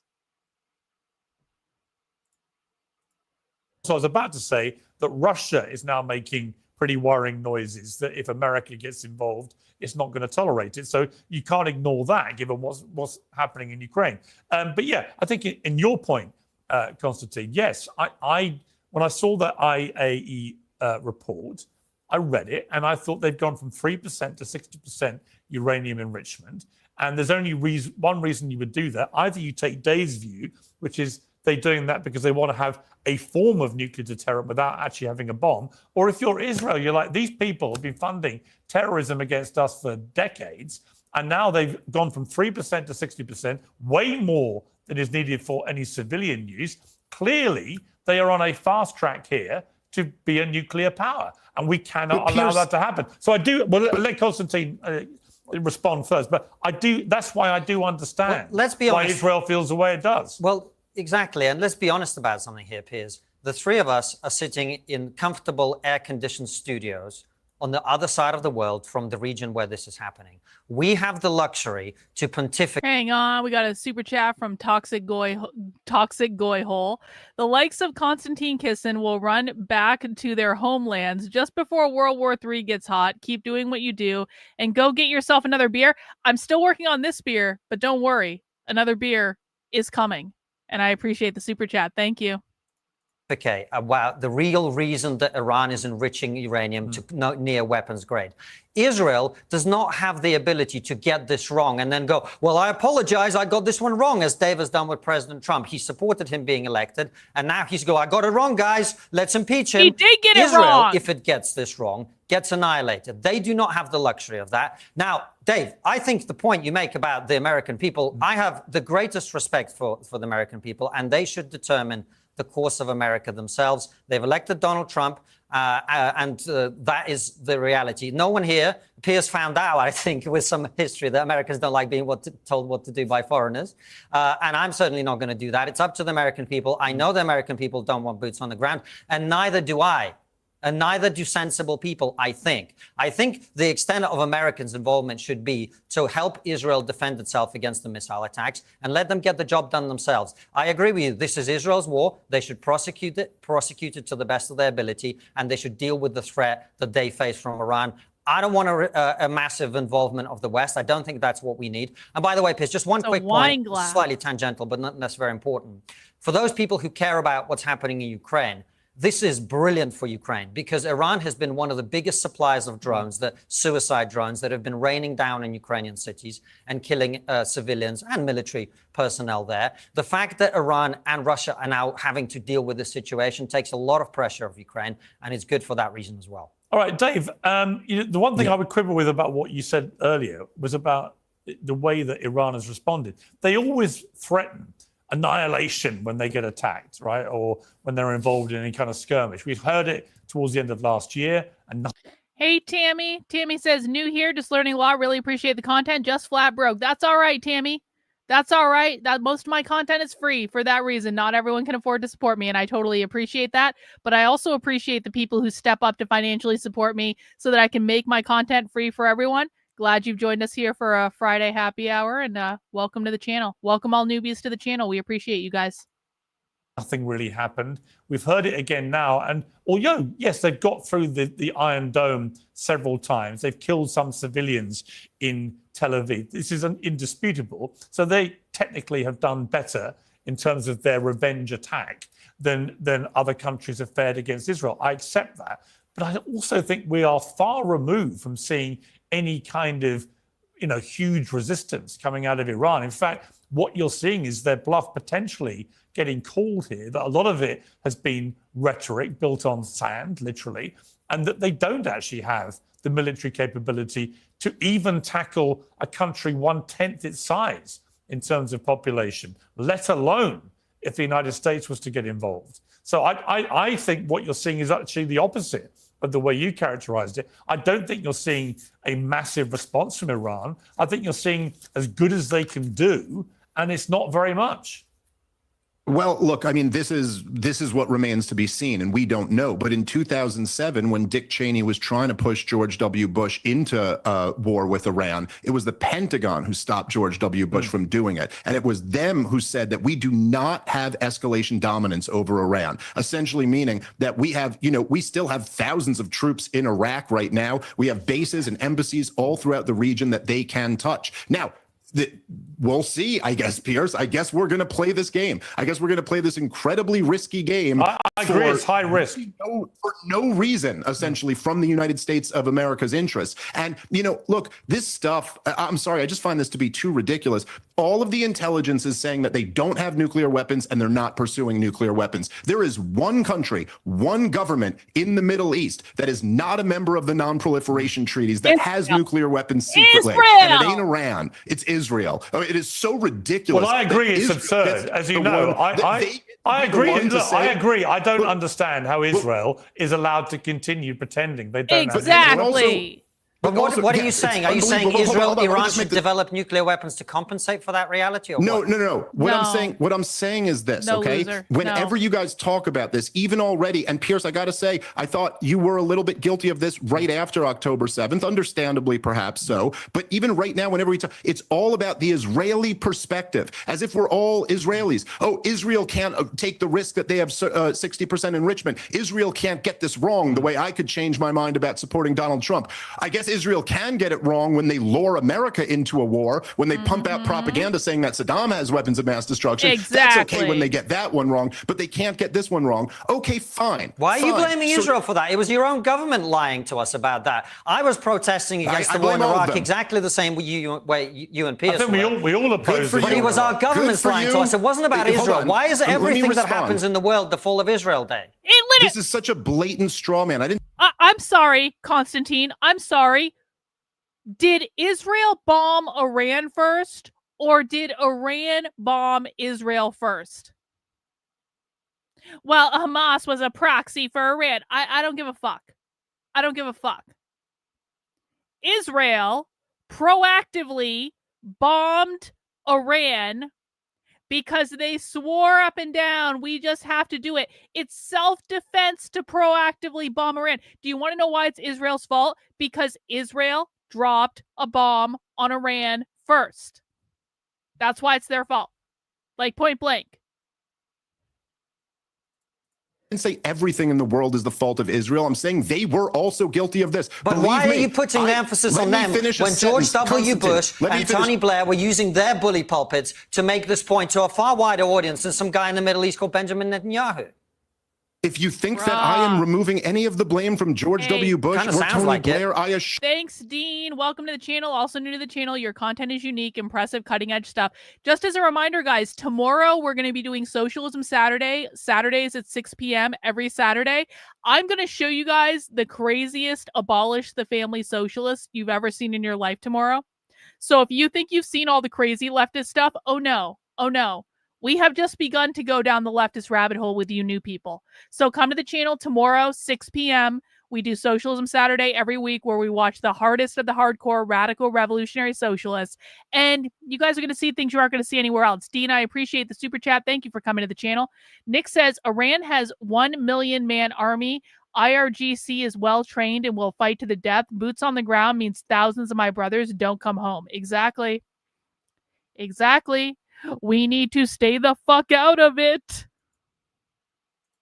I assure you, you're wrong, and you don't know what you're talking about. I've been blasting them for years. They're war criminals who should be in the Hague. I agree. That is not the issue. We are talking specifically about the nation of Israel right now, so I'm talking about their responsibility. And why is it, by the way, that this is always a one-way street? You know, I hear all the hawks constantly being like, Iran said this, Iran threatened this. What about the threats in the other direction? Maybe Iran feels like they don't have a choice to not. So look, Muammar Gaddafi, Iran is on the list of 7 countries that are supposed to be overthrown. The U.S. government went and overthrew both of their next door neighbors, invaded the countries and destroyed them after putting Iran on the axis of evil list when they had nothing to do with 9/11. And then when Muammar Gaddafi denuclearized, they went in there and overthrew him in the most violent, brutal way, was sodomized to death by a pack of madmen. Maybe Iran also feels that they can't get this one wrong. Why are we doing this? This is a country that poses no threat to the United States of America. And if you guys want to try to hang on the fence here and go, hey, I'm not telling Americans what to do. I think Israel should do it on their own. But that's just a fantasy land. They're not doing it on their own. They're doing it with our weapons, with our intelligence support, with our money, with us protecting them from a retaliation strike, and at least possibly with our president using negotiations to dupe Iran into thinking that they weren't at risk. I mean, that's what Benjamin Netanyahu says, and that's what some other reporting says. Maybe that's not the case, but either way, he pretended like he was afterward. So no, none of this is being done without America. This is about a regime change war. All of them said it in their own words. They're on record. Do you guys think Benjamin Netanyahu has been mistaken? Hey, Eric, thank you for the super chat. Iran getting one scares me, but they could get one from someone else. Also, if we attack over what if about twos, we should go to China, the Saudis, and Russia over what they're doing with AI drones. Yeah, I mean, that's exactly right. It's like, if we were to say we should like what if this happened, we should go bomb this country. What if that happened, we should go bomb that country. We would literally be bombing like some pretty major countries in the world. It doesn't make any sense. Maria Callisfan, thank you for the super chat. I was pro-Israel and I'm not pro-PAL and see enough burqas in my area. I worry about Islam. Not chill that my tax dollars are being spent on Arabic public schools, but I moved away from knee-jerk Israel support. Just because you don't like the Muslims for whatever reason, or Islam for whatever reason, doesn't mean that Israel is good. I'm not the biggest fan. I'm not pro Iran by any stretch of the imagination. I just know that there's no reason for us to go to war with Iran, which is going to kill a lot of Americans and get us in yet another endless regime change conflict in the Middle East. It's like, it's not worth it. In for 30 years, claiming that Iran is a year to 3 years away from a nuke? Or was he lying? Lying. Well, I think, listen, Lying. I think the reality is, the thing that struck me was going from 3% to 60% suggests an intent. It suggests an incontrovertible. No one disputes. They're not the only country that does this. But nobody disputes that Iran has gone from 3% to 60% in uranium enrichment, right? So that is all. Unlike with Saddam and the WMD that didn't exist, that is indisputable. It's just how you interpret what they're intending to do with that. Now, let me ask you. Can I just one quick thing on this? So first of all those regime wars you're talking about are the fault of the US and other Western governments who pursued them. That's who's responsible. That's who should be to blame. And as you say, should be prosecuted for that. But the reason people rightly call you a moral relativist, Dave, is that you don't seem to understand the difference between, yes, I think it's quite clear that Benjamin Netanyahu wants regime change in Iran, but that is not the same as the regime in Iran wanting to destroy Israel. Midwestern Marx and I are going to have to disagree on that. But I do appreciate Noah from Midwestern Marx. He's been on the channel before. He's actually one of the few socialists that'll come talk to me sometimes. So, but I disagree with him. There's a big difference. If the mullahs in Iran wanted a different prime minister of Israel, that is not the same as wanting to destroy the entire country. And the reason Israel is as paranoid about these things as it is, let's be honest, it's surrounded, or at least was until recently when opinion in many Arab countries changed towards Israel, thanks to President Trump's Abraham Accords. Israel was surrounded by many, many countries who don't believe that it has a right to exist. And that's the difference. And that's why people call you a moral relativist.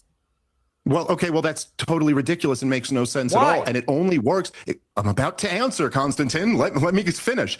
Because it only makes sense when you only say, I ascribe the worst of intentions to this regime and the best of intentions to this. What was overthrowing Muammar Gaddafi? Was that simply replacing the leader, or was that destroying the country, turning it into a failed state? You brought in a different conflict. Let's stick to Israel and Iran. No. The Israelis say we want regime change. The Iranians say we want to wipe you off the map.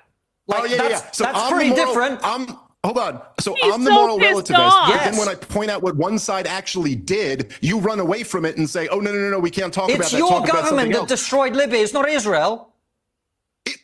It's your government. Do you know anything about this? Israel was lobbying for us to do this for years. Who made the decision to do that?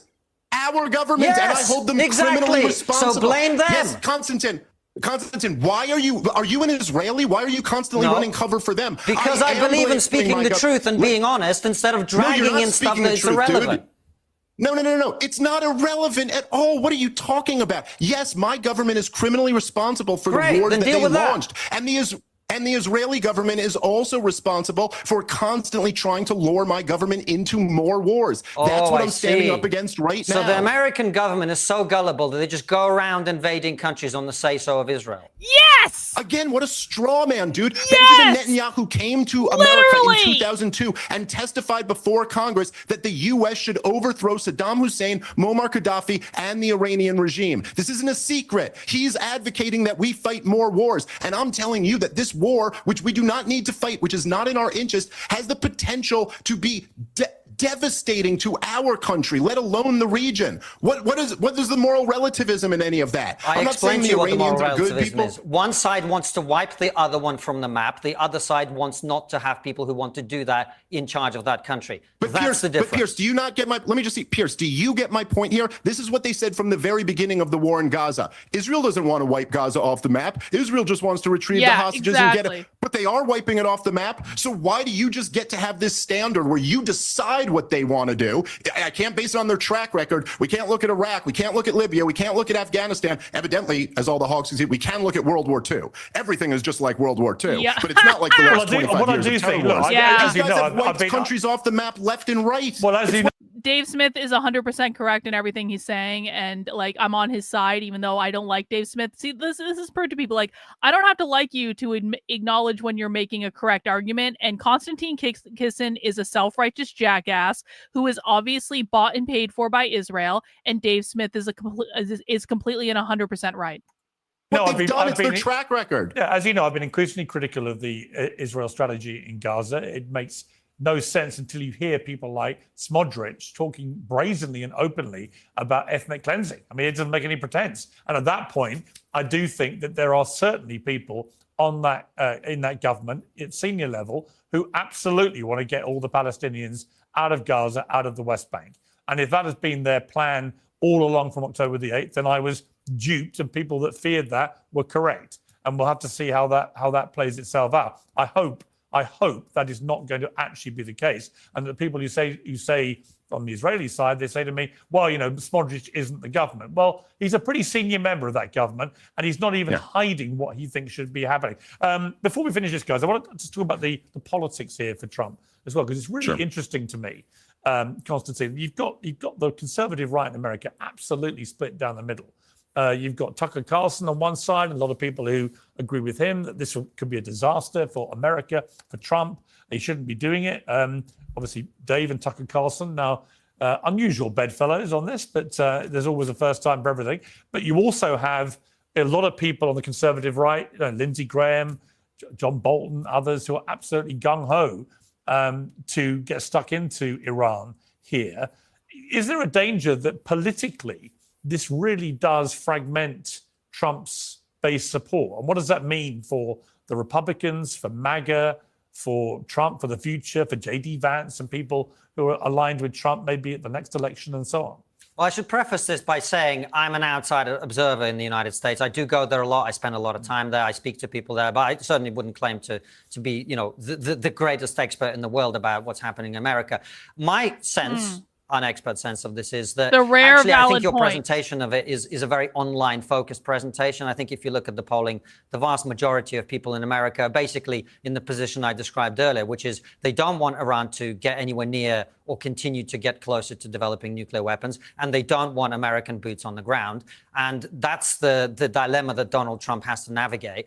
And if he can do that... Well, there's a third dilemma. You see, this is where it gets more complicated, because I don't think he's even thinking about boots on the ground, but I do think he is thinking I agree with you, as we speak about whether he allows an American B-52 to take a 30,000-pound bomb and drop it on the nuclear sites, which Israel hasn't got the ability to get to. Yeah. I think that is probably more likely than not right now. So let's be honest. What he may order. If that happens and it's successful and it doesn't lead to an escalation, everyone's going to love it because Americans love to win and they love to bomb shit, right? Let's be honest. That's the history of the last 20 years. And if that happens, they'll be very happy. And if it goes in a different direction, they will be very unhappy. So you're right. It's a big call. I don't think anyone sitting here or frankly anywhere knows how it's actually going to play out, or whether it's a good idea. And, you know, I'm not sitting here advocating for that necessarily. I think Israel seems to be doing enough damage to significantly degrade any attempts Iran is making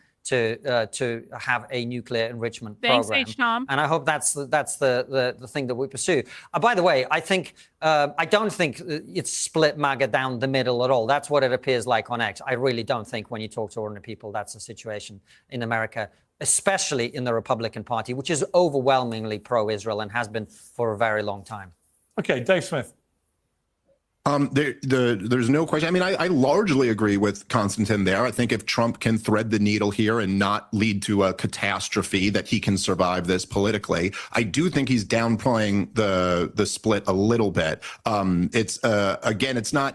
It's not just about like polls about how people feel about boots on the ground, which obviously the American people are largely opposed to. And yes, it is true that most of the Republicans do support Israel, although poll after poll has demonstrated that this is really changing with the younger generation. But look, I mean, you have a situation right now, and you know, yesterday, like I started the day by denouncing Donald Trump, and I was, you know, taking a lot, trending on Twitter and getting a lot of praise and a lot of insults and all that stuff. But by the end of the day, it was like Tucker Carlson was being insulted by Donald Trump for not even criticizing him, really just criticizing the policy while heaping praise on Donald Trump. But Steve Bannon, Charlie Kirk, I mean, some of the most influential conservative voices in the United States of America have all come out and really drawn a red line that we do not want to have another war here. So the point is that if it does get to that, and that's a big if, but if it does come to that point,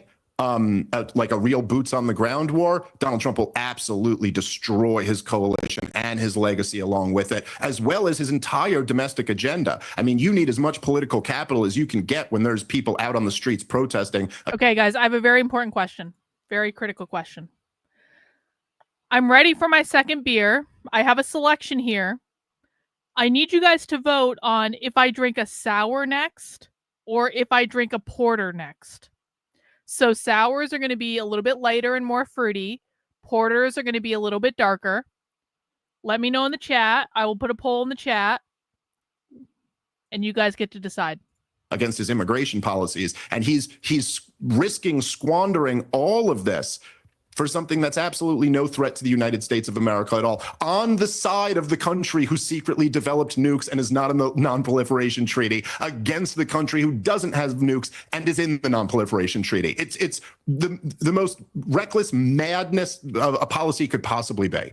Constantine. Well, he's not pursuing that policy. This is what the point I keep making to Dave. What you keep doing, Dave, is taking to the extremist position. No one's talking about boots on the ground except the usual Lindsay Grahams, who no one in the Trump cabinet takes seriously on these issues at all. I don't know about that. They don't. The conversation that's happening is about what is the right level of America's involvement. We will see what that is. And by the way, look, I haven't seen Charlie Kirk, who is genuinely influential, I think, within the MAGA movement, criticize President Trump. I think he's been kind of balanced in his commentary.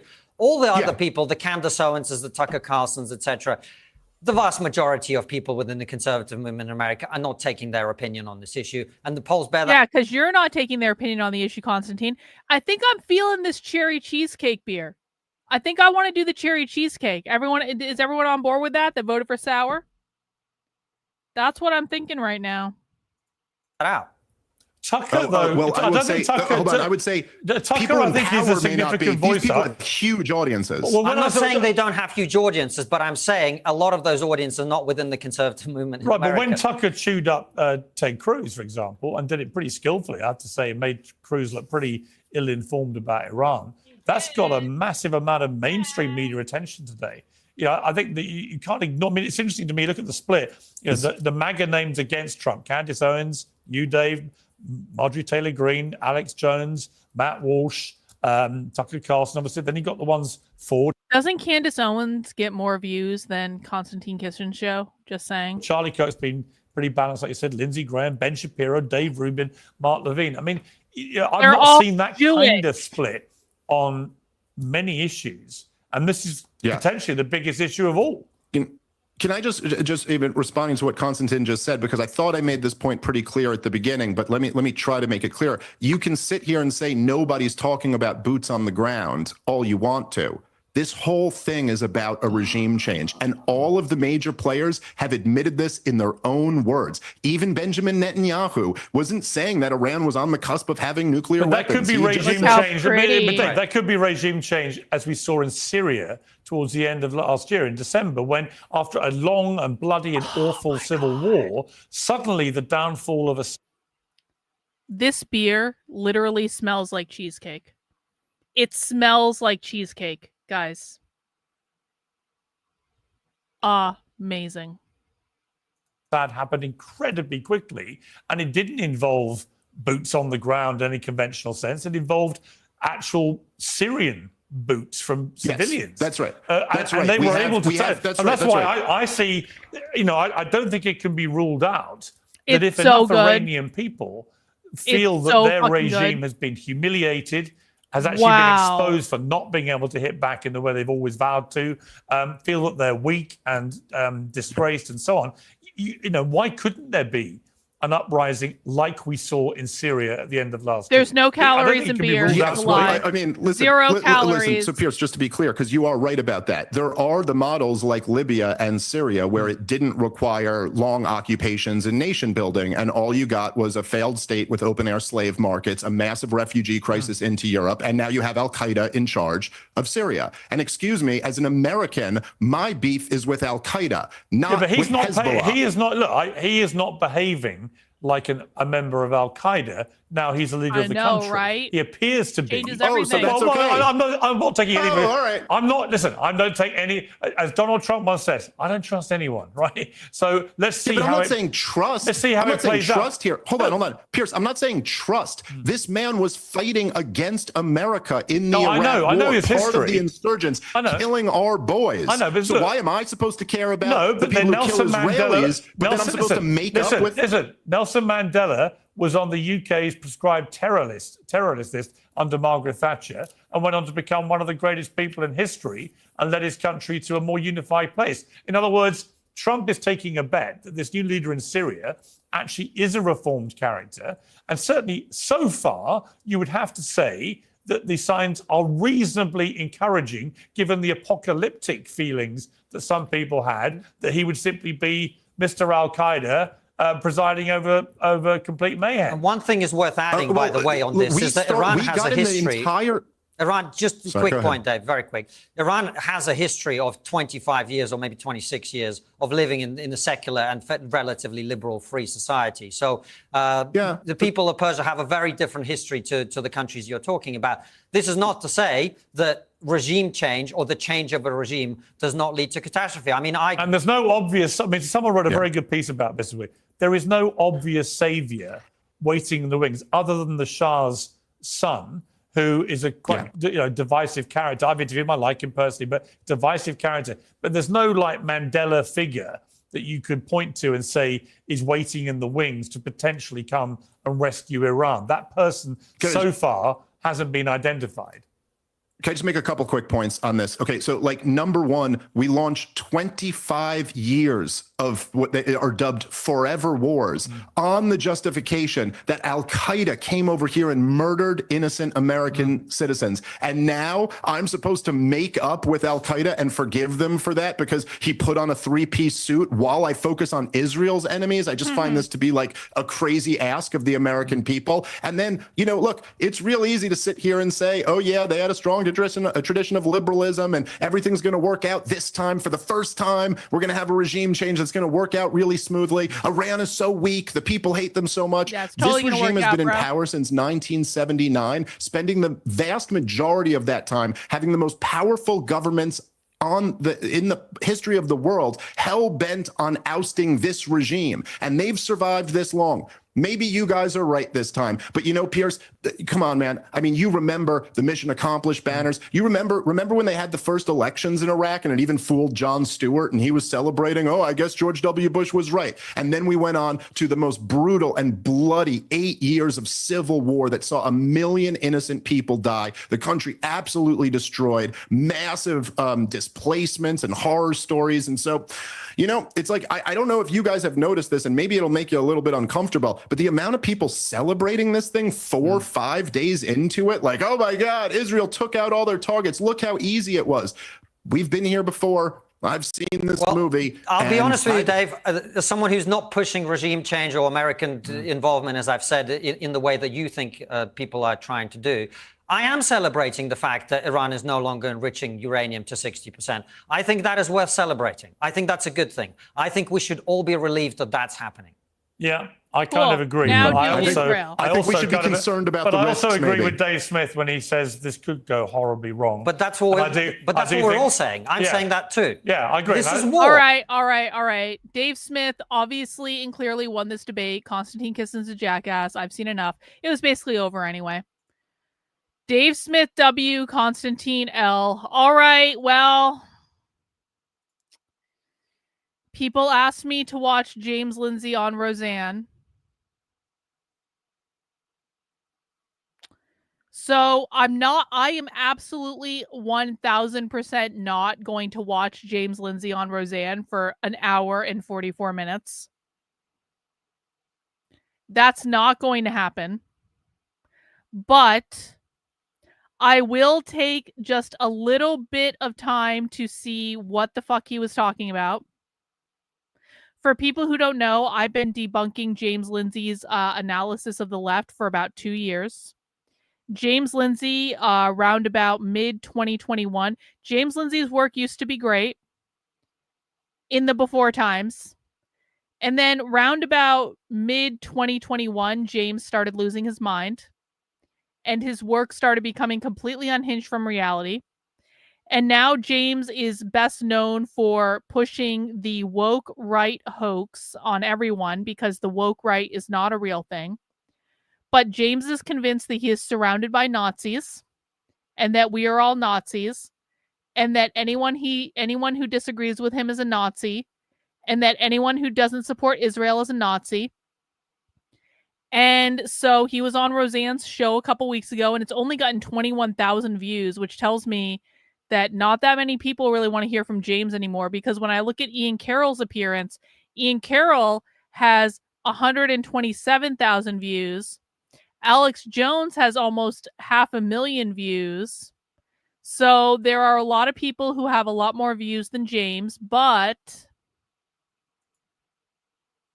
we're going to listen for just a little bit and then we're going to move on to something else. All right. So let's see what happened with James Lindsay talking to Roseanne. Greetings, Earthlings God! and humans and others of all stripes, nationalities, colors, forms, beliefs. Hang on.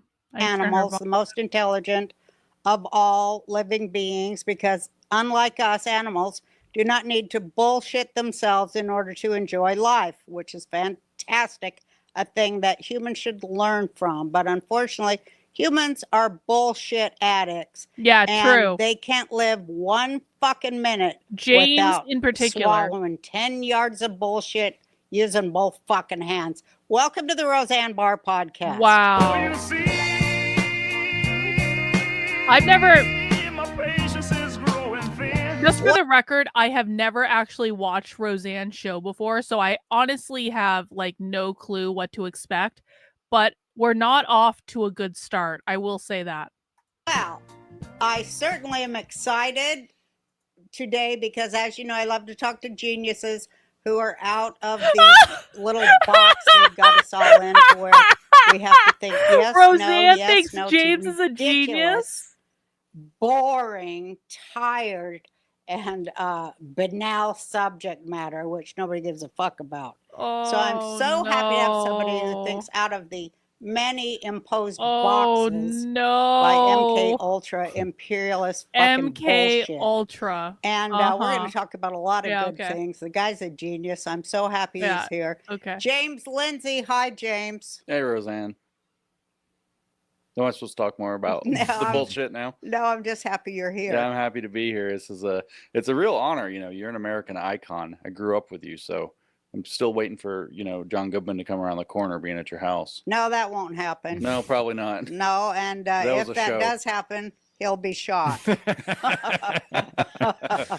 Anyone coming up or outside my house. That's right. But especially Goodman. Well, that's what I said when I pulled up earlier. I was like, I don't want to just bust up in here. If I'm at the wrong place, I'll get shot. I'm in Texas.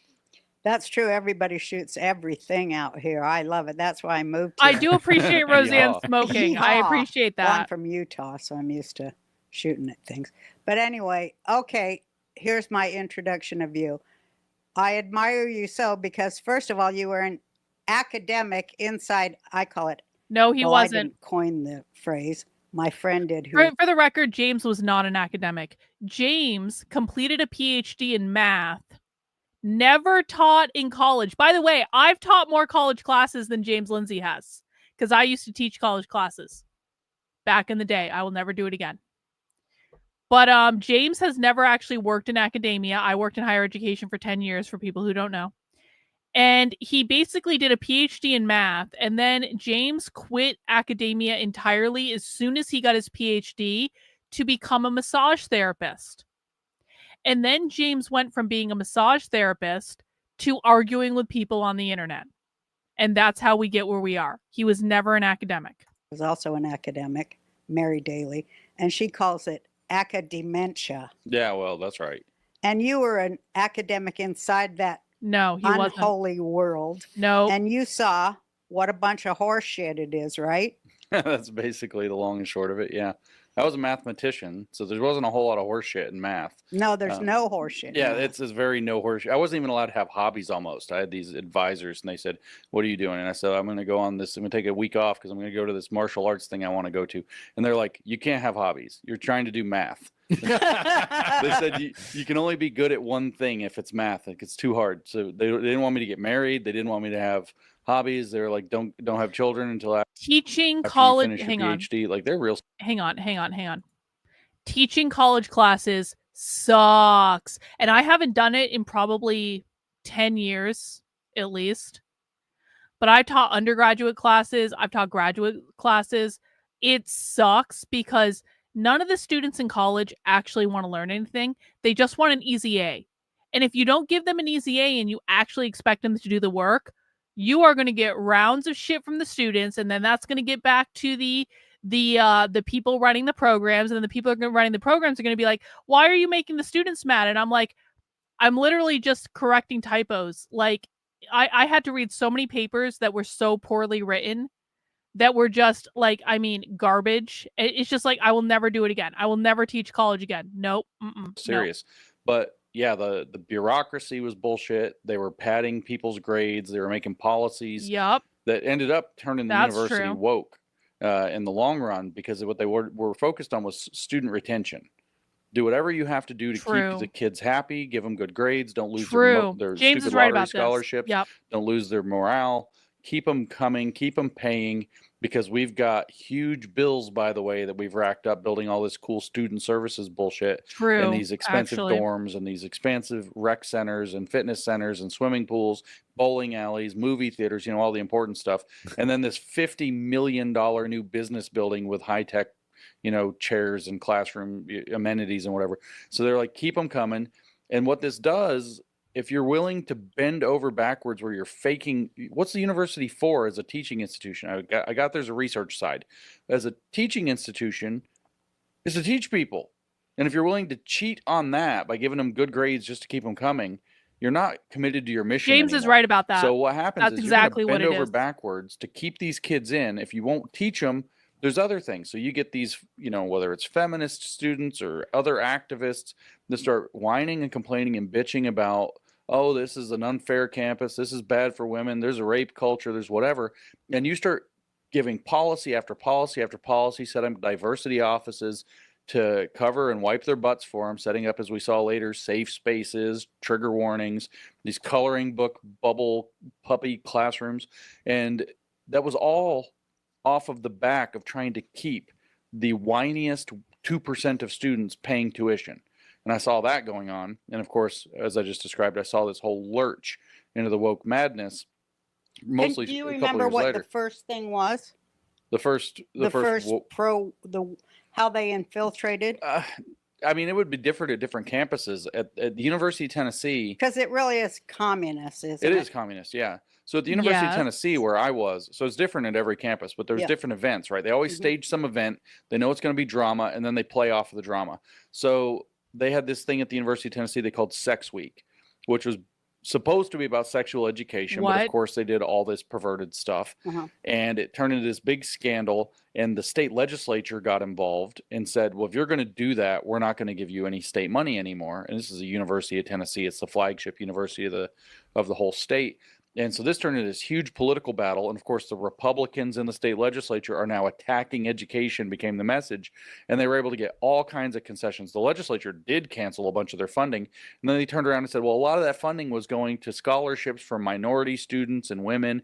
And so the legislature is sexist and racist and all this. And they leveraged all of it. Blah-de, And the University blah-de, of blah. Tennessee to this day is extremely far left. But it happened in different places in different ways. But these diversity offices became the epicenter in every single university for being able to spread and enforce this ideology. Hi guys, Home Chef. Oh, has been come with us on, virtually since the seriously? beginning, and there's a reason to do that. No, Got him. no We're acting to that. commercial, no commercial, Friend no fif- commercial. Non-judicial court. So my friend Peter Boghossian and I was working with he was at Portland State University. He used to talk about academia. That's like the second Yeah. circle of hell or something. Yeah. And so he's out there. He actually went to his university president and said, "Did you know that we got listed as one of the worst schools in the country for free speech?" And his university president said, "Wait a minute, who wrote the list? Because sometimes you want to be on that list." Wow. And so it's like, these guys are out of their minds, but their diversity office allowed anybody. So I could have called up from Tennessee, anybody to file an anonymous complaint against somebody. Totally anonymous. You can never face your accuser. You can't even fully know what you're accused of. And then they're engaging in bullshit leftist tactics like leaking it. So Pete, my buddy Pete's on the way home from work. Oh, one I that's day. mean your the son? wrap-up smear like Nancy Pelosi. Yeah, talks you're about to hear it. Yeah. Like, so she's in the train on the way home one day, and another faculty member comes up to him and says, "What's this I hear about you beating your wife and kids?" Oh, yeah. And he's like, "What?" And it turns out an Antifa guy who doesn't even go to the university had filed this report with the diversity office, and then the diversity office was investigating it, which included leaking it to the faculty. Wow. So all these people on campus thought that he, was engaged. They had 46 or something like that complaints against him. That was one of them. And so they thought he was engaged in all this heinous stuff. So he's got this terrible environment to go to work in every day because of the diversity office. But these diversity offices were what screwed it up. Yeah. Why do you think that is? Because they were all commies? Yeah, communist administrative bureaucracy to control how people live. Yep. That's their bread and butter right there. Now, what I focused on, though, wasn't these offices. Pete was obviously at war with the offices because they were ruining his life. But I focused on, well, where are the offices getting these ideas, right? It's not just commies. They have specific communist ideas like gender studies and critical race theory and all this shit. And so I started reading their academic papers and thought, And they were shit, right? oh, they're crazy. Yeah. And there was these Twitter accounts that were like making fun of their academic papers as being crazy. And we started following it. And so here's Peter and I in 2016 and 17 decided that these people need to be hoaxed. They published this bullshit paper at the University of Oregon, 4 professors, $500,000 of National Science Foundation taxpayer He's money. still grifting off they of the published this grievance paper Could studies. have cured cancer.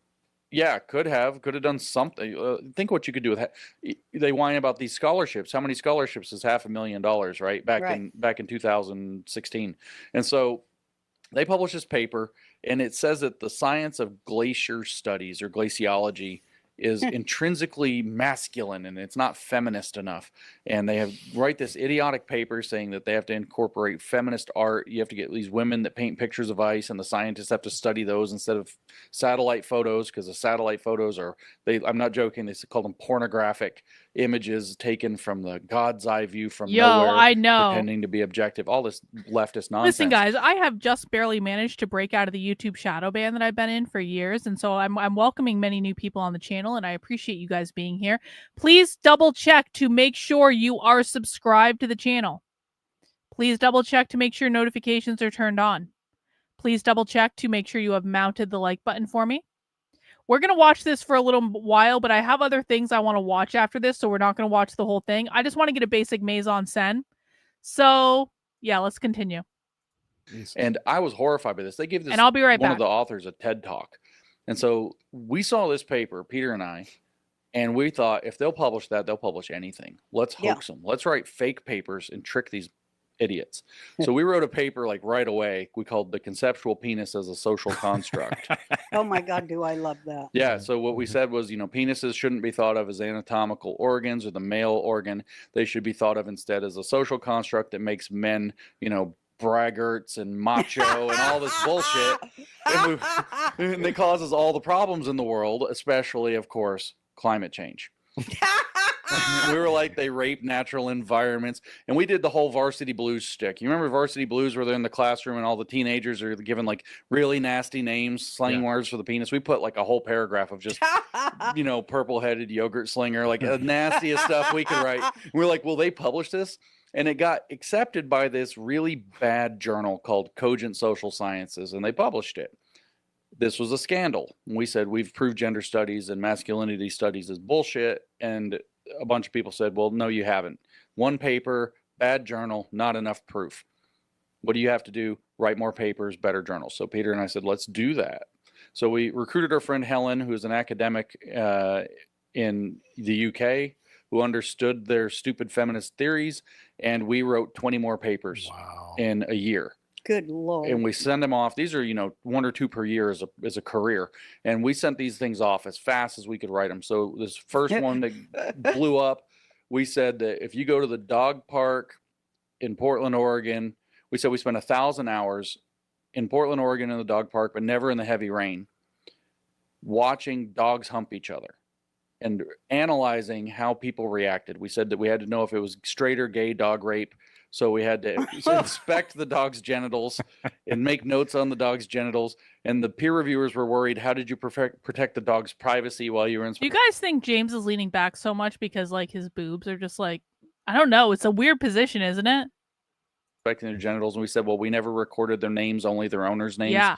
And this was good enough for them. And they said, well, how do you know if it's a dog rape or just dogs having sex that want to? So we put in, well, as humans and not dogs, our perspective is limited. So we had to tell the, academics that we're not dogs to write the paper. And we said that you can tell that straight men are in favor that's of actually a good rape idea. because they're like, let me bitter look at boy the when a time male stamp. dog gets on a female dog, but they're homophobic because they don't like gay rape, and then they're gay dog sex, and then the women were horrified all across the board. So you can tell there's a problem. And so we said that if you just train men the way we train dogs, out of obedience manuals and shock collars and leashes and stuff, you can overcome rape culture. Because we said dog parks are rape condoning spaces and a petri dish of canine rape culture and all this bullshit. And this not only got published by the leading journal in feminist geography, which is called Gender, Place, and Culture, in its 25th anniversary year that year, it was given a special award for excellence in scholarship. And we wrote a bunch of irreverent. That's one. We wrote a bunch of irreverent papers. We wrote a chapter of Mein Kampf. As intersectional feminism, saying all the feminists had to be on this plan only. No, we took Hitler's program into chapter 12 of Mein Kampf for organizing the Nazi party and said this is how the feminists are going to be organized. That was published by a feminist social Someone work in the journal. Comments has it. We had a good time. Some of it was stupid. We did a fat bodybuilding. I love the Hitler thing because you remember when I dressed up like Hitler for the Jewish magazine. Oh, here it is. And except for they all like she's anti-Semite, but Hitler was. I wanted them to talk about the woke right. Yeah. And so I showed Hitler as a housewife. Wait. Because that's exactly okay. Thank you to Des for doing this, because I'm sure as shit not watching this whole thing. Where should we start? The satanic connection to Satanism and the reversal of capitalism? Oh shit. Capitalism is literally satanic according to James. Marxist critique of Hegel and Christianity. Anti-Semitic, anti-communist rhetoric. Queer theory criticism. Wait. We have to do the queer theory one before we conclude. Because James does not understand queer theory at all. Okay, let's see how he believes this is satanic. Let's start with the Satanism.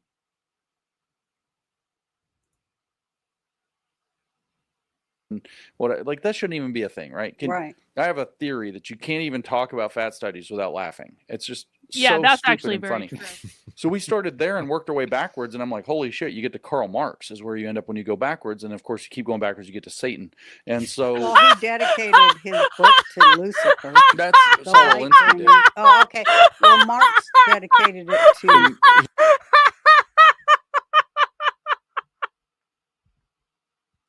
James is so desperate to hook up with the conservative Christian moms. If you follow fat studies back, you get to Marx. And if you follow Marx back, you get to Satan. Yeah, okay. Thanks, Suzanne.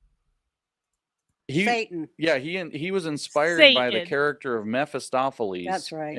In Goethe's Faust. Mm-hmm. And it's like in holy Cats? shit, dude, that's the voice of Satan. It's like his deal maker. Like, what are you doing? And so, the Satanist. And so you go backwards though, and I finally Marxism is Satanism because Satanism is a reversal. Oh, that's right. No. So it's a complete inversion of capitalism to create the bubble that bursts. And of reality and of the meaning of words and all this other. So you look, and what does the Bible describe Satan as? The accuser, which is kind of prosecutor, right? Yeah. So what do? You're a racist. and now you're supposed to apologize for it, right? They accuse you of all of these things. And so he's not just, the light bringer and all this, but you got the accuser and you got the father of lies, everything that they say. I listened to this Catholic exorcist guy, Chad Ripperger, one time, and he says, the characteristic of somebody who's possessed by the spirit of Satan himself is that he'll lie even when it's to his advantage not to lie. Right. Because all they can do is lie. Right. And you hear it's just constant instrumental lies. What gives them power? They get the means justify the end. And so you have all of these. When the means justify the ends, which means by any means necessary. That's right. That's Hitler. Yeah, and Marx and Lenin and Stalin and Mao. Yeah, exactly. So historically, for example, Marx wasn't really getting any of his crap off the ground. He was getting run out of one European country after another. London the British wouldn't kick him out. So he lived in London until he died. And then finally in 1871, so he writes the manifesto in 1848. So, whatever that is, almost 25 years later. And in 1871, the Paris Commune gets set up. And Karl Marx is like, holy crap, there it is. And he writes all this stuff about how, communism can work. Look at the Paris Commune. Oh my gosh. And what he discovered in it, any means necessary, he was like, this is the piece we've been missing, because what the French did to set up the commune was terrorism. The white noise in my head to Okay. just shove food or snacks in my face is gone. Hang on. I don't know if you're like me. I find Hang on. I want to listen to James's talk about queer theory. Queer theory. There were people who came out to defend that, saying actually it might be true. And it might be. But they want no limits. Queer theory wants no limits, okay? Its definition is being opposed to any limits on itself. Yeah. No, And that's not the if definition. you read queer theory, That's literally academic not the stuff, definition. So you think these are professionals, they're going to keep the cover on a little bit, right? They don't keep the cover on. No. Every few pages, they're talking about children in some sexual way. So in the book, Kinsey was a We have read on my channel an astronomical amount of queer theory. We have watched Queer Marxists for hours and hours and hours at a time. So let me ask my chat. Do you agree? One in the chat, if you agree with James that queer theorists are always talking about sexualizing children. 2 in the chat, if you think that queer theory is about something else. And that James is just using this sexualization of children thing to try to grift off of conservative emotionality. We've read the documents that are influencing today's queer Marxists. And listen, I'm not saying that sexualization of kids isn't a problem. Of course it's a problem and it should always be watched out for and it should always be taken care of. But if you actually read the queer theory documents, they're not about sexualizing kids at all in any way. Do you know what they're about? They're about abolishing capitalism. No, they don't talk about kids in queer theory documents, bro. James is lying. He's lying. They don't talk about this. They talk about the abolition of parental rights, but that's not what James is saying. Okay, good. My chat is way smarter than James. Excellent. fucking pedo. Oh, totally. They worship him. So the book where they define queer for the queer theory is by David Halperin, his name, and he wrote it in 95. Not really. It's called Saint Foucault, worshiping that other Right. pedo. Just for the record, queer was defined way before 1995, but okay, James. And so he writes the definition and he says it's, anybody who is or feels marginalized because of their sexual practices. He says it's No. That's a queer. No, he that's a queer. doesn't. No, he doesn't. David Halperin says queer is against the normal, the legitimate, and the dominant. Has nothing to do with sexual practices. So it's not, you can't be born that way. gonna make It me is mad. intentionally that you are you feel that way as a political It is thing, a 'cause he says it's political not position. about who you are. It starts off with unlike gay identity, and it goes on to say that it is a political opposition to normalcy and legitimacy. There we go. And then he We goes made and it. he can't leave it alone. This is the paragraph, right? Where you think, button it up, David, don't say it this time. And he's like, so queer can refer to any kind of thing. It doesn't just mean gays and lesbians. It can refer to straight people, even married people, even married No. couples with children. No, Maybe very no, not. wrong, completely wrong. queer cannot refer to married couples because marriage is a propertied relationship of the state. Therefore, you are not queer if you are in a legal marriage with the state. That is just completely wrong. Naughty children. And it's like, oh, you couldn't leave it alone. You couldn't make it a paragraph without bringing because in... their goal is to normalize it. Of course. And the guy that wrote trans theory was a pedophile. Hey guys, I've been telling you about annuities. Oh, I know God. we've been booking Okay. these calls. I'm sorry. I cannot watch Roseanne. I can't fucking do this. I can't fucking do this. I thought I could. I've suffered enough. James doesn't know what the fuck. I can't watch this. There's too many fucking commercials. I can't. So do you guys want to watch some Stu Peters drama? Okay. Here's what happened. This was about a week and a half ago. And I've just gotten around to exploring this. So Stu Peters is an asshole who I disavow totally and completely. Lucas Gage is also an asshole who I also disavow totally and completely. But this is one of those instances where we have two retards on the internet fighting. And they're fighting over some shitcoin that Stu Peters decided to launch. And then Lucas Gage apparently invested $9,000 in the shitcoin or something like that. And then Stu Peters pulled the rug, which I think anyone with a working brain would have known what's going to happen, because don't invest in shitcoins on the internet. That's just like ridiculous. And so then Stu Peters started openly fighting with Lucas Gage on the internet. And I was otherwise distracted when this drama was going on. And I was like DMing about it with Adam Green, because Adam Green was really excited about this. And he was just like he was all about it. And I was like, I really wish I could pay attention to this right now, but I can't because the left is rioting.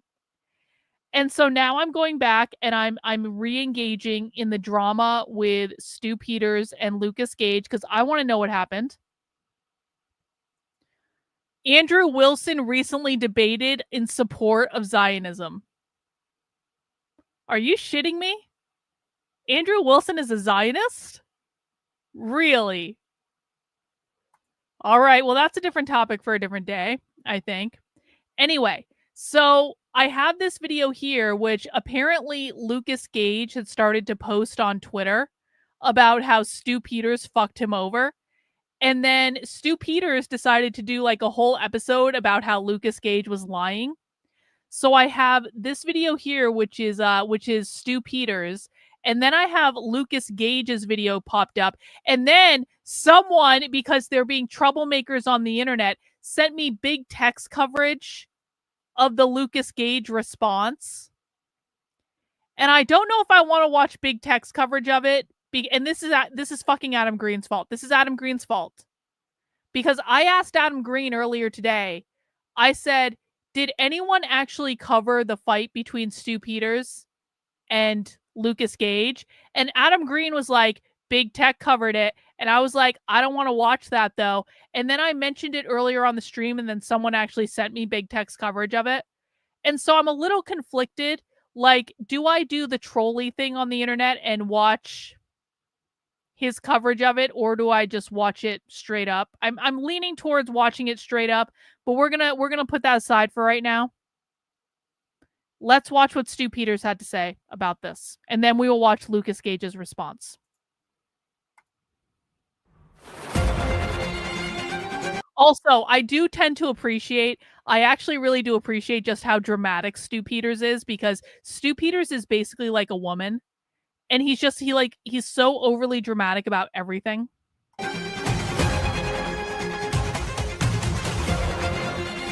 Why isn't it going up to full screen? Weird.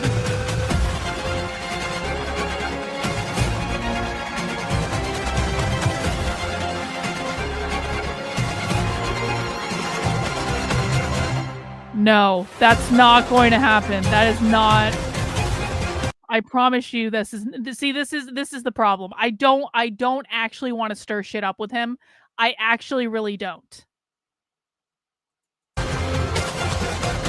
you vote for skipping it? So Yeah, by this that's probably a time, better everyone idea. in this audience, specifically those of you who managed to get on the internet yesterday, saw the Lucas Gage spurg out. He accused me personally of stealing money and committing fraud through J-Proof, and every accusation that's been made by Lucas, which by the way has now changed about 6 million times. 6 million? It's 100% false, and all of it can be easily refuted using public information. A lot of these we already did. But we're going to get into these specific allegations. And I think that it's important to note this mass formation psychosis that's taking place here. People who I considered brothers, people that I have always been there for, people that I have gone out of my way to help, seemingly all just turned on me in the blink of an eye after Lucas Gage, for the last 36 hours, has been spurging out. I don't even know if the guy has gotten any sleep. And he's teamed up with Jews to bring me down. I have platformed Lucas Gage through. But Stu, your shitcoin is called J-Proof. How on earth could Lucas Gage team up with Jews to bring you down if your shitcoin is called J-Proof, Stu? That doesn't even make any sense. All of his highs and lows. Through all of those swatting attempts when his family was getting Chinese food and Amazon orders and pizza deliveries, I had Lucas Gage on. Don't invest in shit coins. I put Lucas Gage's Give, Send, Go all over this show and helped him to raise money. I've promoted his Mine coffee mug every single day on the show since. Because I considered him a friend. He was in my home. He sat down for dinner with me and my kids and their mother. We hung out together at the coffee shop, plotting and scheming about different ways to mainstream the JQ. He had close proximity to me. And then there's other so-called friends in the JQ movement. And they were just as quick to stick a knife right in my back without even calling me on the phone first. Stu Peters is the poor For victim 9 of the months now, internet. I've had the official 1984's bad guy hat sitting right here on my studio desk to promote his brand.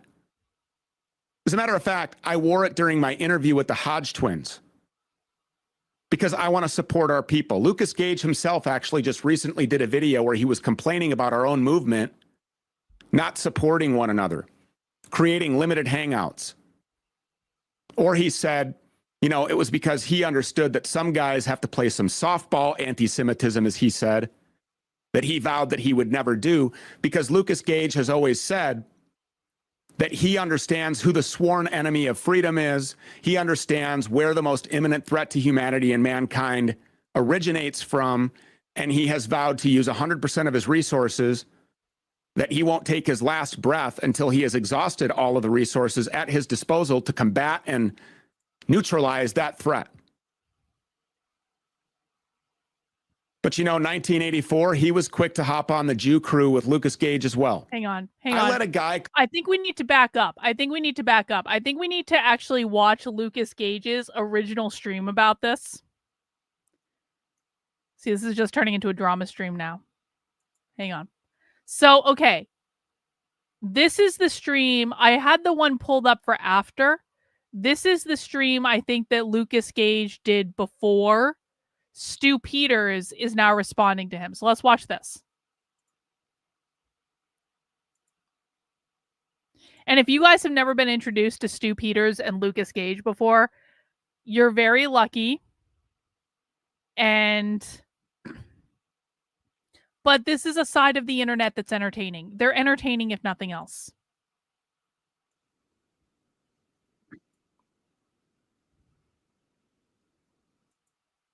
Understand this about me, it'll be less confusing. Maybe I'm not wanting to talk about metaphysics. Oh, they're doing a Twitter space. Specifically. It's not about fighting about which religion's right or saying that they're all fake. Oh, and big tech's involved. Fucking big tech's involved. Of course big tech is involved. What the fuck? He's speaking on the Twitter space that Lucas Gage is streaming. Okay. All right. Well, whatever. I guess it's inescapable. Can't fathom that people have differences. And I think this is where mine and Lucas' disagreement was actually, that we have differences, but people think that you need to have the same opinion. And you don't have the same opinion. And this is where the disagreement lies. But as soon as a person realizes that, look, you can have different positions, and actually isolated people can't take them on because they've demonstrated it. They have control of all aspects of society.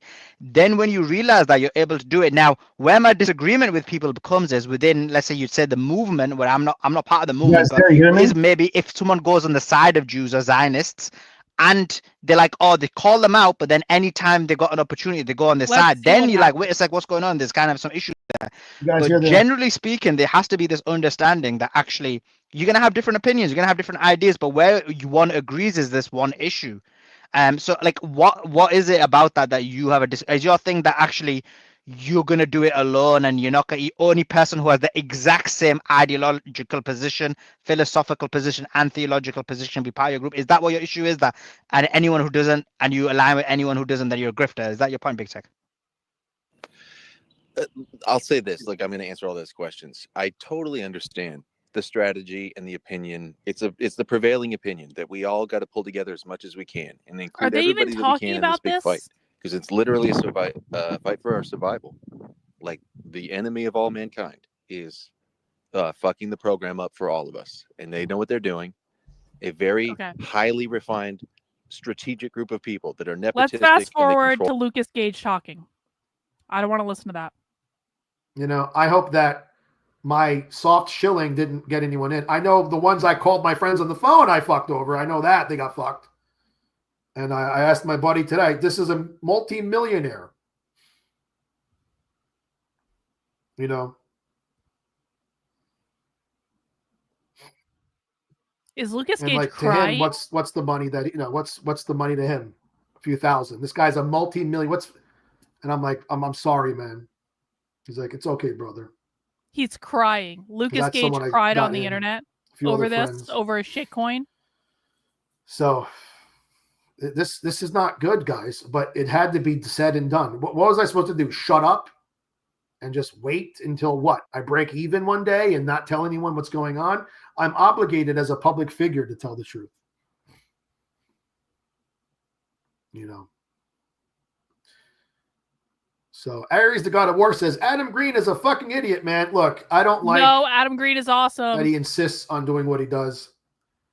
I don't think he's stupid. You know, let's not do these ad hominems. You know, they want to call, like, Big Tech wants to call me a fucking meathead, like I'm an idiot. Well, he's really one bro, thing seriously? Big Tech is right about. Yes, he is correct about that. That's what these people do. You're stupid. You're low IQ. Really? Then go look at my fucking work. What are you talking about? Did Big Tech actually call him that? Now I want to go back and listen. Did Big Tech actually call him that? Like on the space? Now I have to. God damn. I'm so conflicted. I don't want to listen to this whole thing, but yet I want to hear Big Tech insult Lucas Gage. And see, this makes it more enticing to me now that I know that Big Tech has shit-talked him on this Twitter space. It kind of makes it more enticing to me to watch his coverage of it than, I don't know. It's Lucas Gage. The title's called J-Proof Address. Lucas Gage spurges while J-Proof rebounds.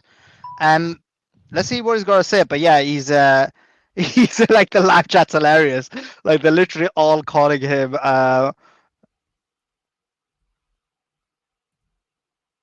Yeah, everyone's just calling him out in the comments, and like everybody's telling him to come on the space. It's hilarious. Oh, it just proves that he's all botted up and all those followers are fake, because if the people on this Dallas 1500 space are getting through on his chat and dominating it, he doesn't have any real followers. It's all smoke and mirrors. Give that link in the space as well. This is hilarious. Like, we're gonna listen to this space and we're gonna see what happened. The space is called J-Proof Rug Pull. Stu Peters and Lucas Gage. Who is to blame? We're gonna listen to this space. And if Big Tech does or says anything interesting to, like, shit on Lucas Gage, then we may watch Big Tech's coverage of it that someone sent me earlier. But if he doesn't do anything, we're just going to watch Lucas Gage's stuff. And so you guys are coming down the rabbit hole with me. This is just something I'm just personally interested in. I did some more serious stuff earlier. You guys can go back and watch that if you don't want to watch this. I get that, but, like, these are people I don't like on the internet, and so seeing them fight is just... It's kind of like, it's like dessert. I'm drinking a dessert beer right now. It's just like, it's like the nice little, it's a nightcap on an otherwise kind of like hectic week. His whole talking about occupied, his Rumble show has been occupied. No, I will never sell, and then actually never selling. And that really hurts all of these Jews and scammers that, you know, thrive on the crypto meme coin market in order to rug pull people, up to and including the president of the United States. So we're not going to do that. We're not playing those games. No, nothing nefarious is going on. If you're not comfortable being in J-proof, if you got some paper hands and you're getting a little nervous, do what you got to do. But the promise remains, and you're going to kick yourself in the when this thing hits $1 and goes beyond, because then you'll look at it and go, he never did sell. Oh my God, now that I've actually had the time to research everything that Lucas Gage was lying about, I see that not only were these wallets not stealing anything, but they were actually burning tokens, and they were spending money on boosts when the deck screener was down. They were spending money on advertising. They were doing giveaways like they always promised that they were going to do. And from the very beginning, I said, we internally, we use J-proof as a currency. I paid people for memes. I paid people to produce videos. I've sent it in J-proof, and I'm proud of that. I paid, you know, some of the people that are, these guys are soldiers. I mean, these guys are in Telegram 24 hours a day. I don't have that kind of time.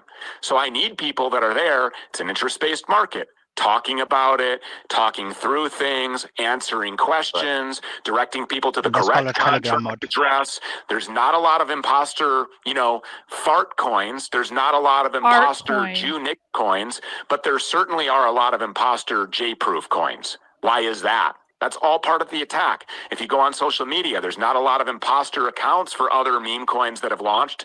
There are hundreds of them for J-proof. Why is that? We always knew who the enemy was. We always knew that we would be under attack. I just didn't think that it would be from... Just for the record, I disavow all anti-Semitism on this channel. We love the Jews here. We love bagels, and Hitler was the worst person that ever lived and all that stuff. I'm not sympathetic to any of these people. I just think this is funny to watch on the internet. A guy that I actually invited into my own home, who sat down with me and my children and their mother and broke bread and ate together, who sat right here at this desk, who hugged me, who shook my hand, who saw the real life that I lived, this humble and modest Jesus Christ serving life where I'm just trying to raise two young boys and a little girl in a world that is designed to destroy them and obliterate them. It's that guy. That's, I think, the biggest black pill here. But the biggest white pill here is that he's exposing himself and the others around him that are working in concert with him. To those that just truly understand and they're you know, they're skeptical or they're worried or they're cautious, like, just work through this. Okay, just go into the Telegram chat, ask any questions that you want to. But if you're asking me to host a space, you know, so that I can be bombarded and, you know, talked over. Nobody asked him to host it. I don't he was blocking everyone in the chat that asked questions. These claims and trying to refute them and then showing the soul scan, like all of that. No, here's what you need to know. What you need to know is that I said I would never sell a penny, and I've never sold a penny. That's it. That remains. I never will. What? What else remains is my fight and my vigor and my belief and my engagement into the J-proof project, which is inevitably going to go to billions of dollars. And if you want to be a part of that, never sold a penny. The J-proof project is going to go to billions. Okay, sure, Stu. Andre, what these poop coins addicts don't tell you is they cash out poop coins monies to reinvest in high yield dividend stocks for ROI. Cash is king. Guys, don't ever invest in any of these shit coins. I'm not going to give you financial advice, but like, do whatever you want, I guess. But like, this is stupid. This is dumb. That's it. That remains. I never will. What else remains is my fight and my vigor and my belief and my engagement into the J-proof project, which is inevitably going to go to billions of dollars. And if you want to be a part of that, the contract billions of dollars. That's all I'll say about that. And I know that you don't want to say a whole lot either. I know that you've been personally attacked. I know that you're also personally invested. But when you look at this as an expert, do you see anything? Is there anything that triggers you to say, hey, this is a little weird, this is a little sketch, this is suspect, I think there's something nefarious or crooked going on with J-proof and the developer, Stu Peters? Look at this. No, I don't see it. And obviously, let me just say full disclosure, I am an investor. I am a quote unquote top holder. And I've put over a Bitcoin myself in it. And Not that there's anything wrong with that. I've profited from trading but then I put all the profits and everything back in. And so I'm actually down, and you don't see me crying because guess what? I take responsibility. I know exactly what this market does. I've been trading for off and on for 15 years. He's basically saying you lost money and he takes responsibility. The Which is crypto exactly what market you hasn't did, even. Lucas. If I am, I know how to deal with the emotions of it. I don't gaslight anybody. I take full responsibility. They're actually showing you, Lucas, Myself. on the screen. Blame others. You That's hear what this? White cap on. weak people do. And at the end of the day, it is just a chart. And I don't see anything. I don't see other than a massive sell-off, which is resilient, because if you look at the chart, you'll see a huge volume spike up just For a today dollar, he alone. says, "Man, I'm totally And black also pill. This my movement is indicators, totally it shows cooked. that it has a It's bearish also power. tiresome. You're the only one I can having trust at that this point." is pretty impressive. There's a few people you can with, trust. with all the Wait, did you say it's Bloodshot, showing we're bearish figuring power? that Did out you right mean now. bullish? Yes, showing bullish power. Yep. I didn't know that. Bill, I don't see your trading view. Yeah, But that I is just great saw it news. right now, I'm just looking at liquidity, and I'm Why looking don't you at see it? It holders, just showed and it on the I'm looking at screen, you value, moron. and all of them. I mean, like holders, they went Oh, down this a is little bit. terrible. People got Sarah, do you nervous, see and then this, others Sarah? obviously were coordinating Sarah, with I know Gage you're in because here. the tweets were timed perfectly with a massive sell-off Oh, from some of Sarah, these she big doesn't see it wallets. yet. Good, get out. Okay, I Brain want to is, hear people and fighting. that's why. Hang on. Well, he is and lies. It is all the way, actually. What is his orbit apology? That's a good one. I just want to hear them fighting. No, rip him a new one. Rip him a new Oh, one. what projection and gaslighting? Holy shit! What am I going to do now? Well, I heard what he said a little earlier before that too. Basically, what he's claiming. Wait, is let me that- one second. Wait, let Lucas go. All right, he basically smashed him on the Lucas, live. you So get let me no respond. access to his orbit. You get no access Well, to I his mean, orbit. I thought he was a flat earther, Witsit, but anyway, about He orbits. is. Dude, a I don't. flat earther. My God, that's some serious narcissistic projecting there. I ended the friendship with him. I have the text saying we're no longer friends. That doesn't matter though. The fact of the matter is he's literally praying for me while the coins go. I mean, is this a mental illness, bro? I don't know. Then he's saying I'm a babbling idiot. I'm a blah, blah, blah. Like, guys, first of all, you guys should all know my rants are a shtick. Everyone knows that. It's a drill instructor thing. Those who are close to me, those who watch me on my streams know that I have a funny side. I have a tough guy side. I have a clown side. I have a serious side too. And now Stu's just attacking me. I have as no if I'm idea, like a bro. retard. No clue. Okay, that's fine. It happens a lot, but that was a very sad projection there with all that stuff. So, yeah, I don't want to be around your orbit, bro. That's why I fucking told you to fuck yourself. But it has bearish power. Oh yeah, well, Carlos, the crypto fraud, said that, so it's got to be true. Literally, I put it up in the nest, guys. Look at Carlos Cortez. Look at those problems that this guy has. So yeah, Carlos says it's bullish, bro, at 0.01 whatever. So like guys, like I said, him not coming to this space, that he could have wrecked everyone here, including me, because I'm not Mr. Crypto guy. So not AI. It is what it is. You heard it, guys. You heard it from Stu. It's over Not for at me, all. guys. I'll never recover. I'll never have access I think to the his best family. part of what Stewart said was you can call Carlos anytime he'll pick up, meaning he's not in demanding, meaning he's a fraud. Sarah, you really got to see Also, what's he happening mentioned lately. something about soul scan. So, I mean, again, I don't get why. First of all, he should come on the space. He will be given an opportunity, but it's quite clear from that segment that he doesn't have the answers, and hence why he doesn't want to come up. Because we have got crypto experts on here who can ask the questions or ask the right questions. So clearly, he doesn't want to come up on that regard. And I'm not exaggerating when I say this. His whole chat, like the whole chat, stopped now. But during that whole segment, it's because the show's ended. But basically, everyone was just I'm not going to ban spamming Sarah the for fact that he attacking should me. come on the She's space, so he misguided, knows Sarah. it. He Sarah, knows the I'm not entire gonna take chat it was saying personally. it, I know and you're he mentioned that he didn't want to do it. Come on an X space, and we know the reason why. But yeah, Lucas, jump in because I know you might want to say Yeah, something. Lucas, jump in. Tell us what's going on. No, I just got a girl in my chat calling me mean and stupid. I'm like telling her, listen, do you not see the receipts? I'm like, do you not see the receipts? Everyone in my chat sees what's going on because I'm streaming this together with the space. I figured I'm not going to leave at this point.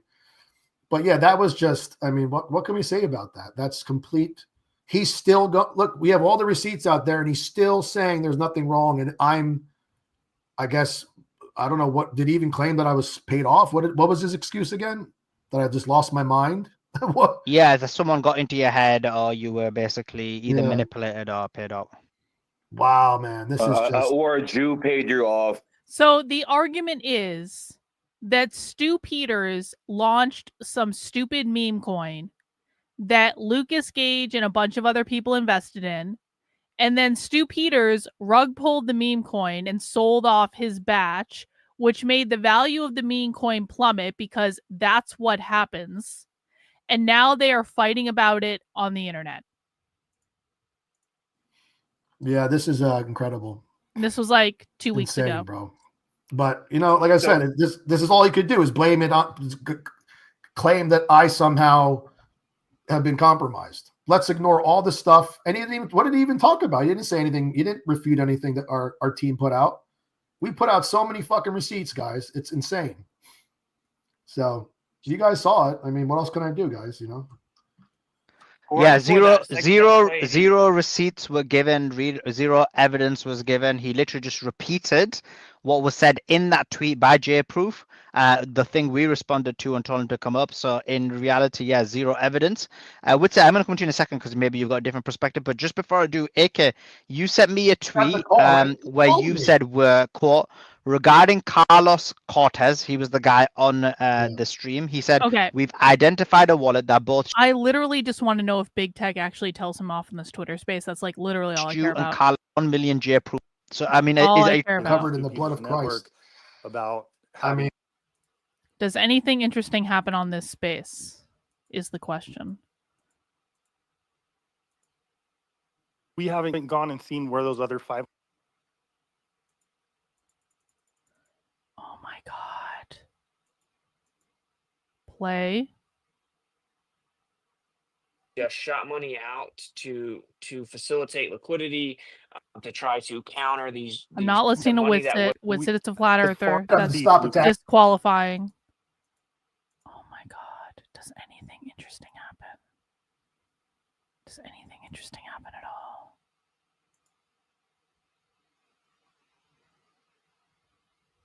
Play.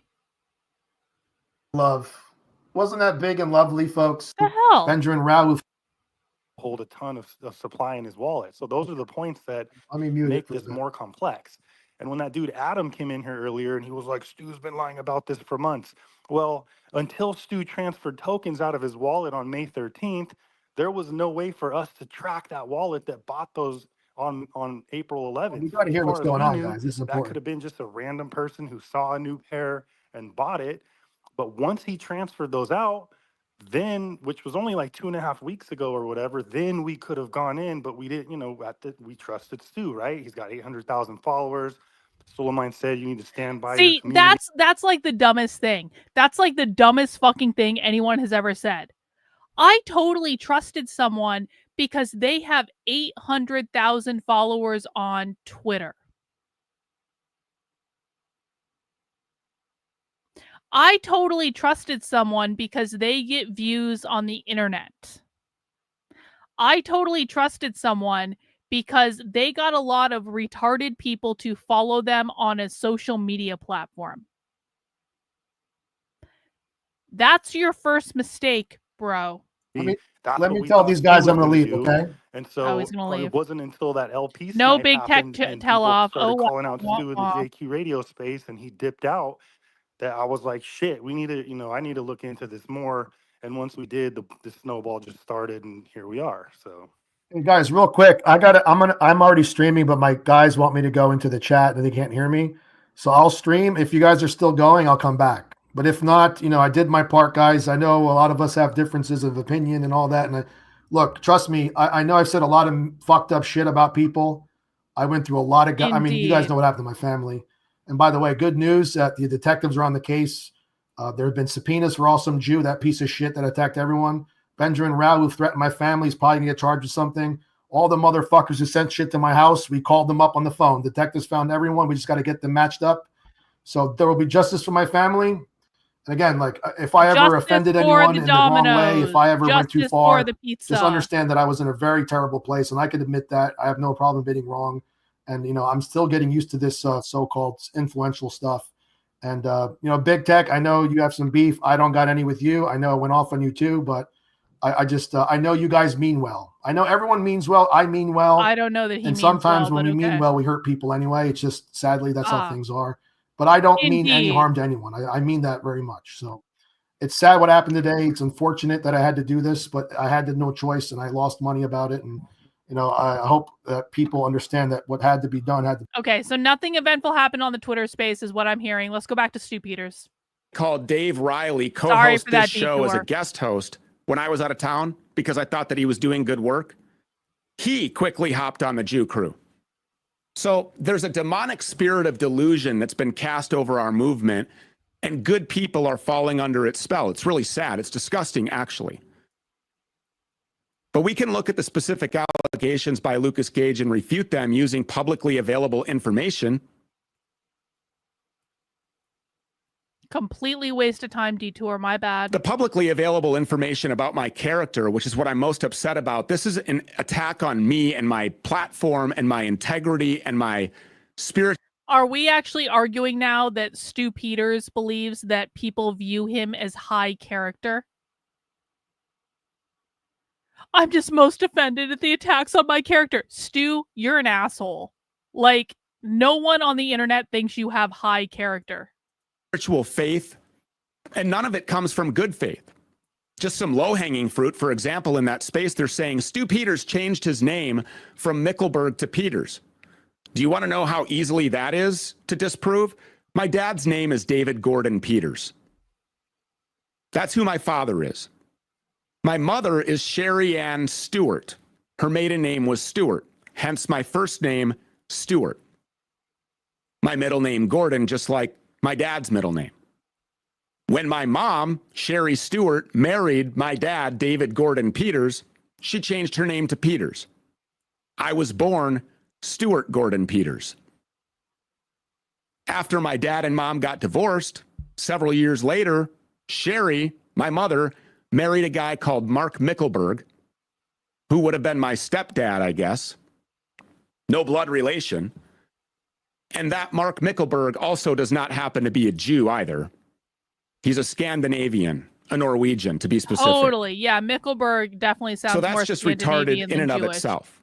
Totes, bro. And then I go into this space, which is being hosted by Suleiman Ahmed, a foreign-born Muslim that I don't even believe lives here,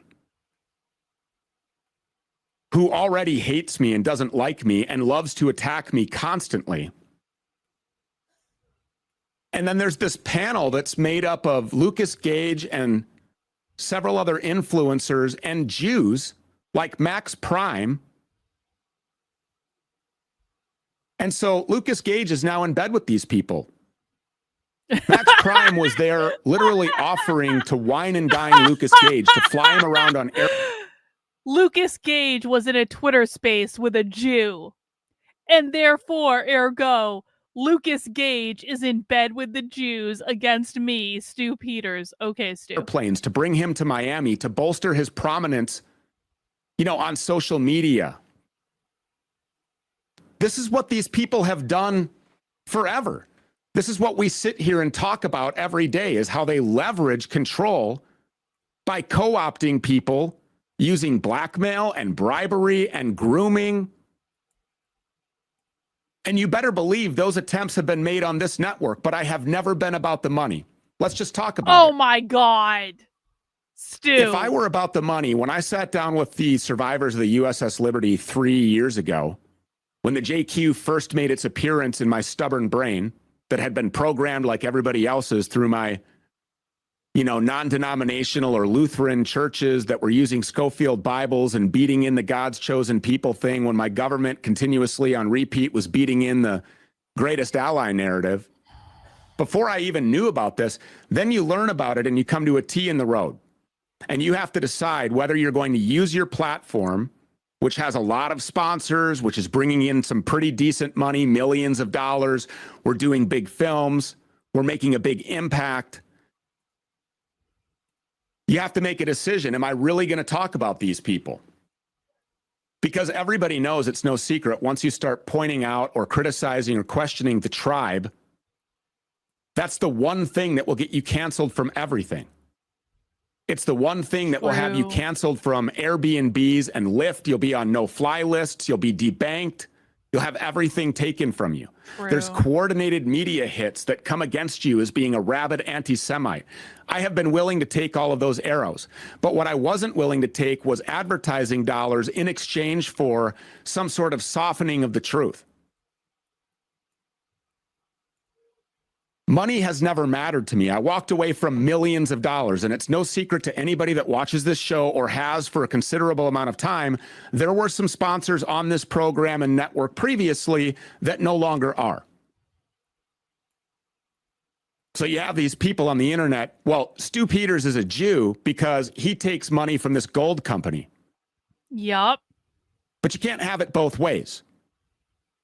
Because when the carrot of the continuation of millions of dollars annually in sponsorships was presented, and very obviously there are certain sponsors who are on this network and myself that don't ideologically agree, naturally the conversation was, we just want you to change the tone a little bit. We just want you to soften the message. We don't want this. No. I'm not doing that. Because when you know and you're convicted and you have principles and you have faith and you have a soul, I'm not going to bed at night and looking at myself in the mirror and enjoying what's looking back if I'm being compromised and not telling the truth. So I made that decision a long time ago. Money doesn't mean anything to me, which is why even if these allegations were true, which they are not, even if these allegations, if there was some merit to them at all whatsoever, which there is not, they're made up out of whole cloth in a coordinated attack by Jews and now in concert with co-opted people like Lucas Gage, who I believe was preyed upon because he's a very emotional person.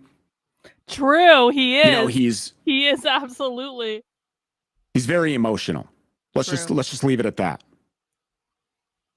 Not very financially well off, hasn't been very successful economically. Had his blue check, trying to regain, status or relevance or, expand the platform, just like the battles that we go through here every day. You're thinking of every single way that you possibly can to get your message out to more people. And so Lucas is a very easy target. And then when you combine that with his self-professed lack of knowledge, he said repeatedly over the past several days and weeks, actually, when I was with him and he was here, he told me so many times, I know nothing about this. I don't know anything about crypto. But yet, when things started to go wrong with J-Proof, and after Lucas Gage had bought in, which the story that I heard was he had a couple of grand in Bitcoin sitting around that was donation money. He didn't really do anything with it. He was just letting it sit there. He said initially that that's what he invested. And I thought that was great. Well, yeah, you might as well be in a coin that's, backed by our movement, where if people put in and they hold and they don't sell, that the thing inevitably hits billions and we become a very powerful force, which is all true. If people don't sell, it only goes up. If literally everybody every week just buys, it can only go up if nobody sells. I mean, that's just common sense. You don't have to know a lot about crypto to understand that. But when we were going through the ebbs and flows from coordinated attacks like the one on Easter weekend with the pump trap that took us to 200 million, that was done illegitimately by people who were trying to eventually demoralize our project by making it soar, making it people buy high, which apparently Lucas then again did. He bought it like 200 million, bought it like 100 million. And so he was in the Telegram chat saying these things. What the F is happening with J-Proof? What's going on with these charts? And you call that FUD. And as a person who's a holder, that's not the type of thing that you really want to be talking about. And so I went to Lucas. I'm not going to display the text messages. That's what this guy's trying to do, which is really funny because doxing is something that he professes to be totally against. He's actually now taking people's crypto wallet addresses and trying to connect them to real life people and then trying to dox them. Crypto, decentralized, completely anonymous. Yeah, all of those things for a reason. And now Lucas Gage is trying to dox people in coordination with Jews like Max Prime and Will Sommer. And the Jewish crypto experts. No shit. Will Sommer's involved in this? No shit. He's like a hit piece reporter for he used to work for the Washington Post, I guess, but I guess he does something different now. This is a guy of low character who's willing to throw away all of his principles on a spur gout over false accusations. Lucas Gage did more to damage J-proof holders than any of the fake accusations that he leveled at me. He literally told everybody to go sell it all and then pointed to the chart and said, see? He launched this FUD campaign and I came at him. That's not good for this. Lucas was, yep, don't tell me what to say. Don't tell me what to do. Well, if I want something to go up, I'm going to stay bullish and I'm going to tell the truth. And in crypto, here's the truth. You don't have to know a lot to know this. If I bought at 200 million and it goes to 100 million, it's probably time to buy some more. It's called dollar cost average. If it goes from 100 million down to 50 million, it's probably time to buy some more. If it goes down to 10 million or 8 million, it's probably time to buy a lot. If you have the money available, if you understand that it's a risk market, if you understand meme coins, if you understand crypto, if you understand anything, and if you understand, most importantly, that you're not investing anything that you cannot afford to lose, which is exactly what Lucas Gage did here, as he talks about a $9,000 loss, which really wouldn't have been a loss had he never sold, and then gone and told the entire internet to sell. The timing of this also is very important. There's truth to that. When Lucas first came to me with concerns, he came to me with this. That. I mean, LP. ultimately, it really is Lucas Gage's fault for putting money into this in the first place. You can't blame Stu Peters for being a scumbag that wants to make money on the internet. I think everyone should be pretty clear about what Stu Peters is. But, if you buy into something stupid on the internet, you get what you get, man. Swap being sniped by an arbitrage bot that we've talked about on this platform and that I addressed on May 15th or somewhere thereafter when the market maker wallet was, and which we'll talk about that as well. But I told everybody that this happened. I told everybody the minute that my top crypto guy came to me and said, the co-founder really of the coin, who we will call Andrew, who we have been calling Andrew, this guy who was actually really the co-founder, who was on the phone with me when I was on a road trip, when from my phone I set this up using Meteora, using Moonit to drop this thing, which by the way does not allow pre-launches, which by the way does not allow insider stuff. You can go to Moonit and check all that out. We're going to get into all of these allegations very specifically. But we were scheduled to have a phone call with licensed independent fiduciaries, with people who have been trading crypto for a living on behalf of thousands of other people for a very long time.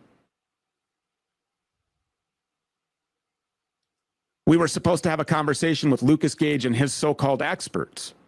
That was supposed to happen yesterday, but in the 12th hour at midnight, after coming to me and saying this, you know what?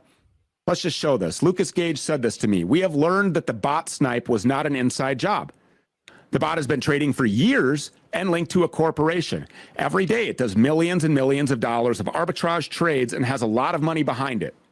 Its top inflows and outflows over the last 3 months is with Camino Reserve 1, 51 transfers in both directions for a total of $183.5 million each way. So anyone saying that you plotted the sniping can see this bot has been around for years and has been trading millions.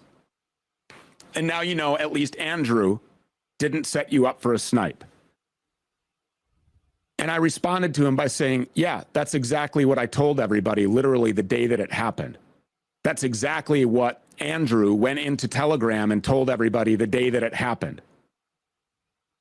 This project from day one has been nothing but a perfectly clean stealth launch. There's been no insiders. An insider would be if I called you and said, you need to get your bags ready, stack up on your Solana, I'm about to launch this thing. Oh, come on. Truthfully, I didn't even know enough about crypto to even have that as an aforethought.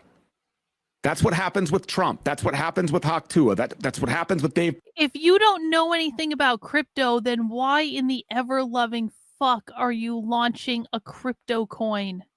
Portnoy. That's what happens with Melania Trump and Javier Milei. All of the inside people, they go and they grab their bags and they stack up.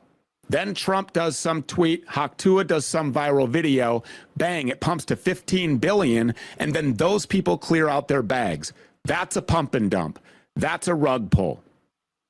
That hasn't happened here because my promise was that I would never sell a penny, and I have not.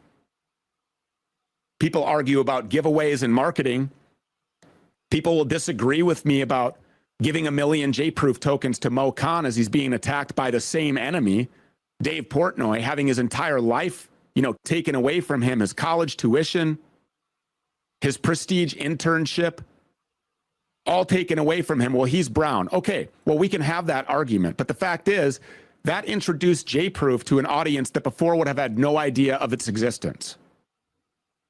And I saw that as 1 million J-Proof well spent, which, by the way, I did not transfer all of the million to him at once. He's getting $19,200 every Wednesday, which you can see in publicly available information on the blockchain because everybody knows whose wallet is the dev wallet. It's the one that still holds over 80% control.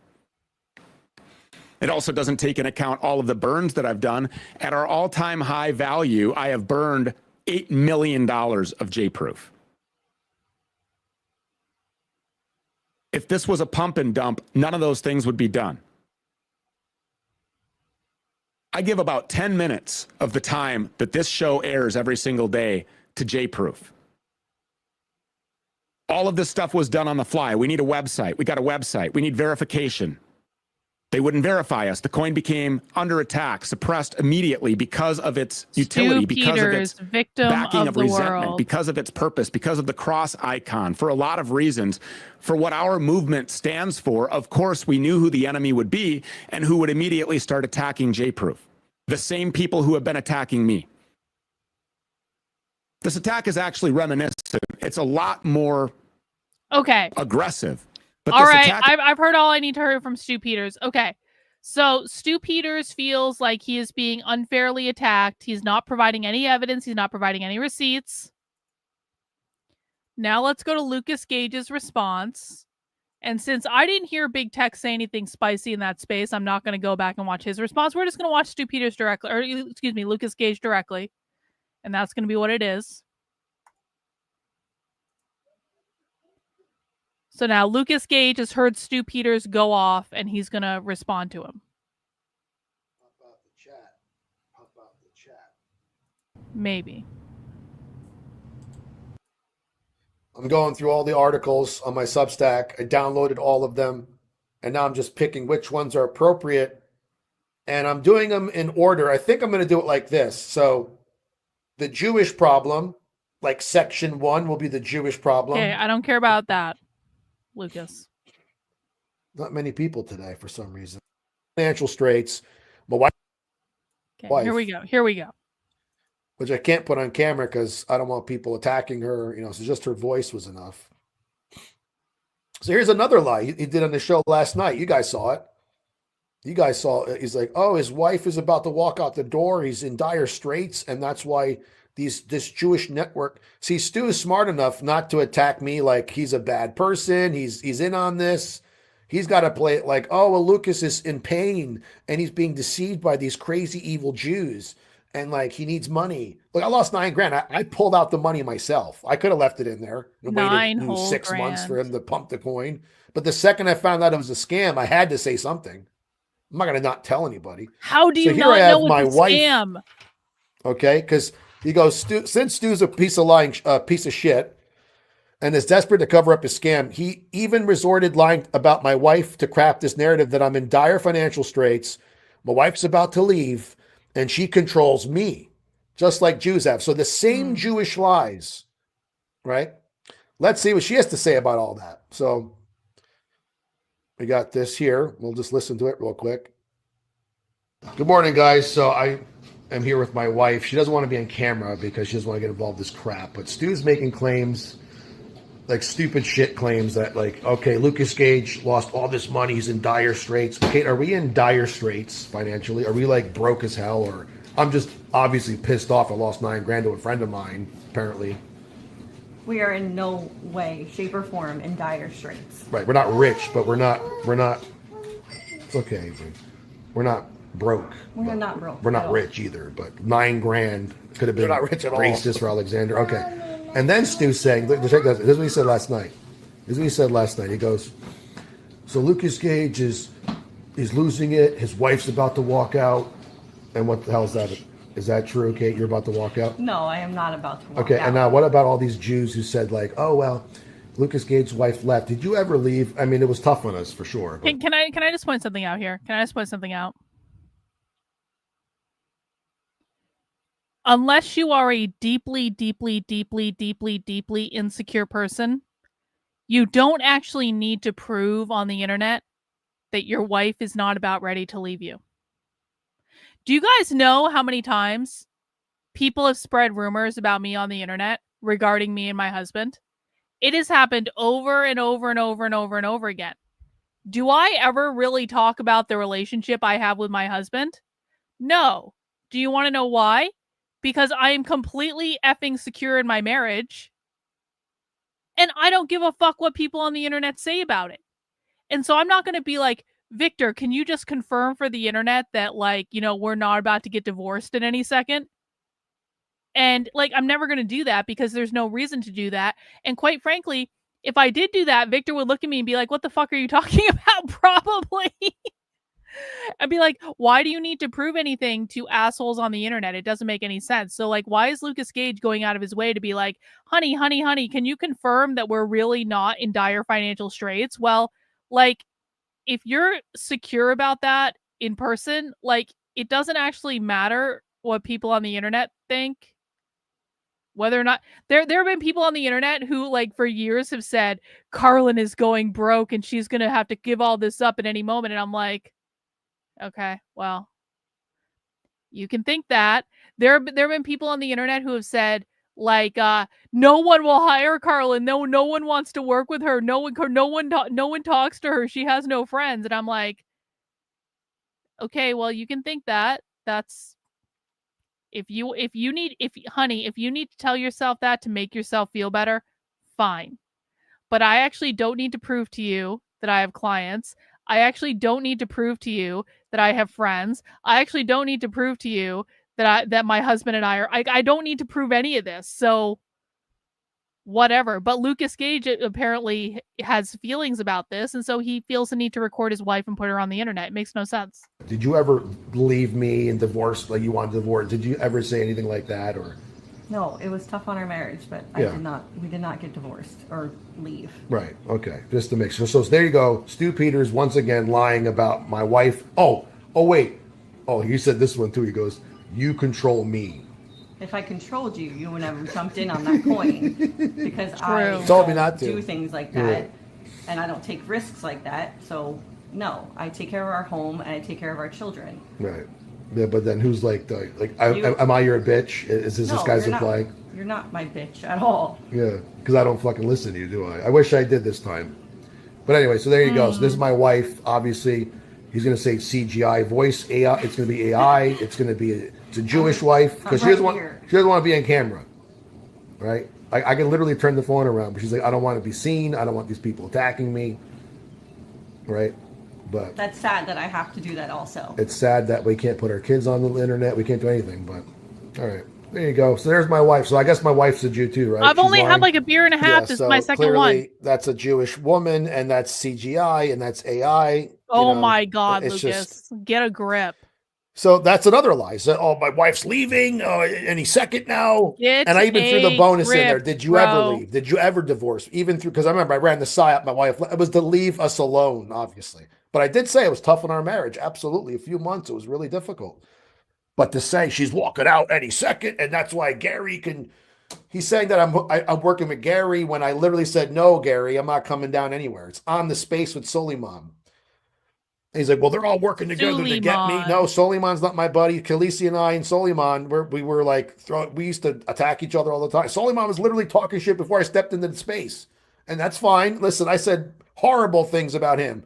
I actually left the space like, look, I never meant to hurt anybody. That's how bad I felt about everything I've ever said about anyone. Because you know what I'm realizing, guys? There is no movement. True. There is no movement. True. And I put my fucking neck out there for people. True. There is no and movement. Everyone's doing different stuff and nobody cares really. Everyone's looking out for themselves. And I get it. You know, people.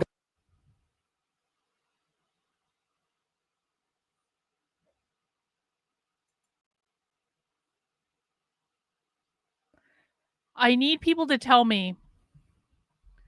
I need people to tell me if I should listen to the devil on my shoulder or the angel on my shoulder. Because listening to Lucas Gage talk about this, the devil on my shoulder is saying, I cannot believe I'm saying this on the internet. This is a bad idea. The devil on my shoulder is saying, I actually do want to know what Big Tech said about this. Yeah, you knew. You fucking knew. You fucking knew. Alex chatted this in before I even said something.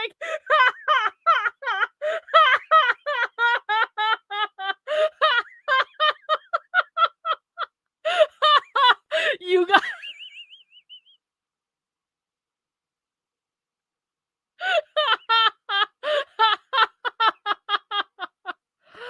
Oh no. Oh no. Oh no. Oh no. Now I have to find it. Where the fuck did he talk about it? Okay, hang on, I got it. Someone sent it to me. Hang on. Oh, this is a bad idea. This is a bad idea. This is a bad idea. This is a bad idea. This is a bad idea. This is a bad idea. This is a bad idea.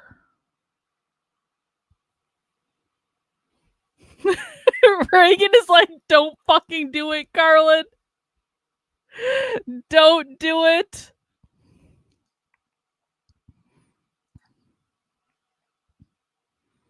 On our primary. Well, it's still the primary source. It's just someone doing commentary on the primary source. It's a good idea. One in the chat. Okay, we're going to do a vote. One in the chat if you think I should watch just Lucas Gage. 2 in the chat if you think I should watch Big Tech's commentary on Lucas Gage to hear him shit talk him. I'm not deciding this. I'm letting the universe decide. I'm letting fate decide. 1 in the chat if we should just watch Lucas Gage. 2 in the chat if we should watch Big Tech's commentary on Lucas Gage. Knowing that it's a really bad idea to watch Big Tech's commentary. Like, real. Oh, fuck you guys. Fuck you. Fuck you. Fuck you. Fuck you guys. Okay, for the record, again, this is all Adam Green's fault because this was what Adam Green suggested. So this is all Adam Green's fault. It's all Adam Green's fault. All right.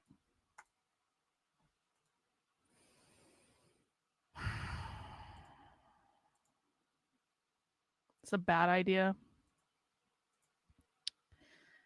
This is a bad idea. It's a bad idea.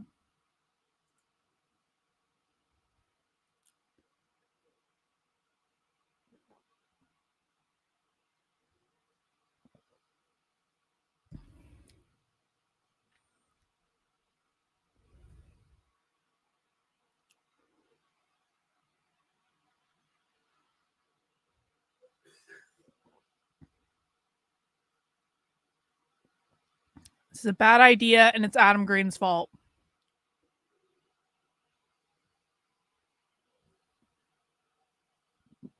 And in order to mitigate this, hang on.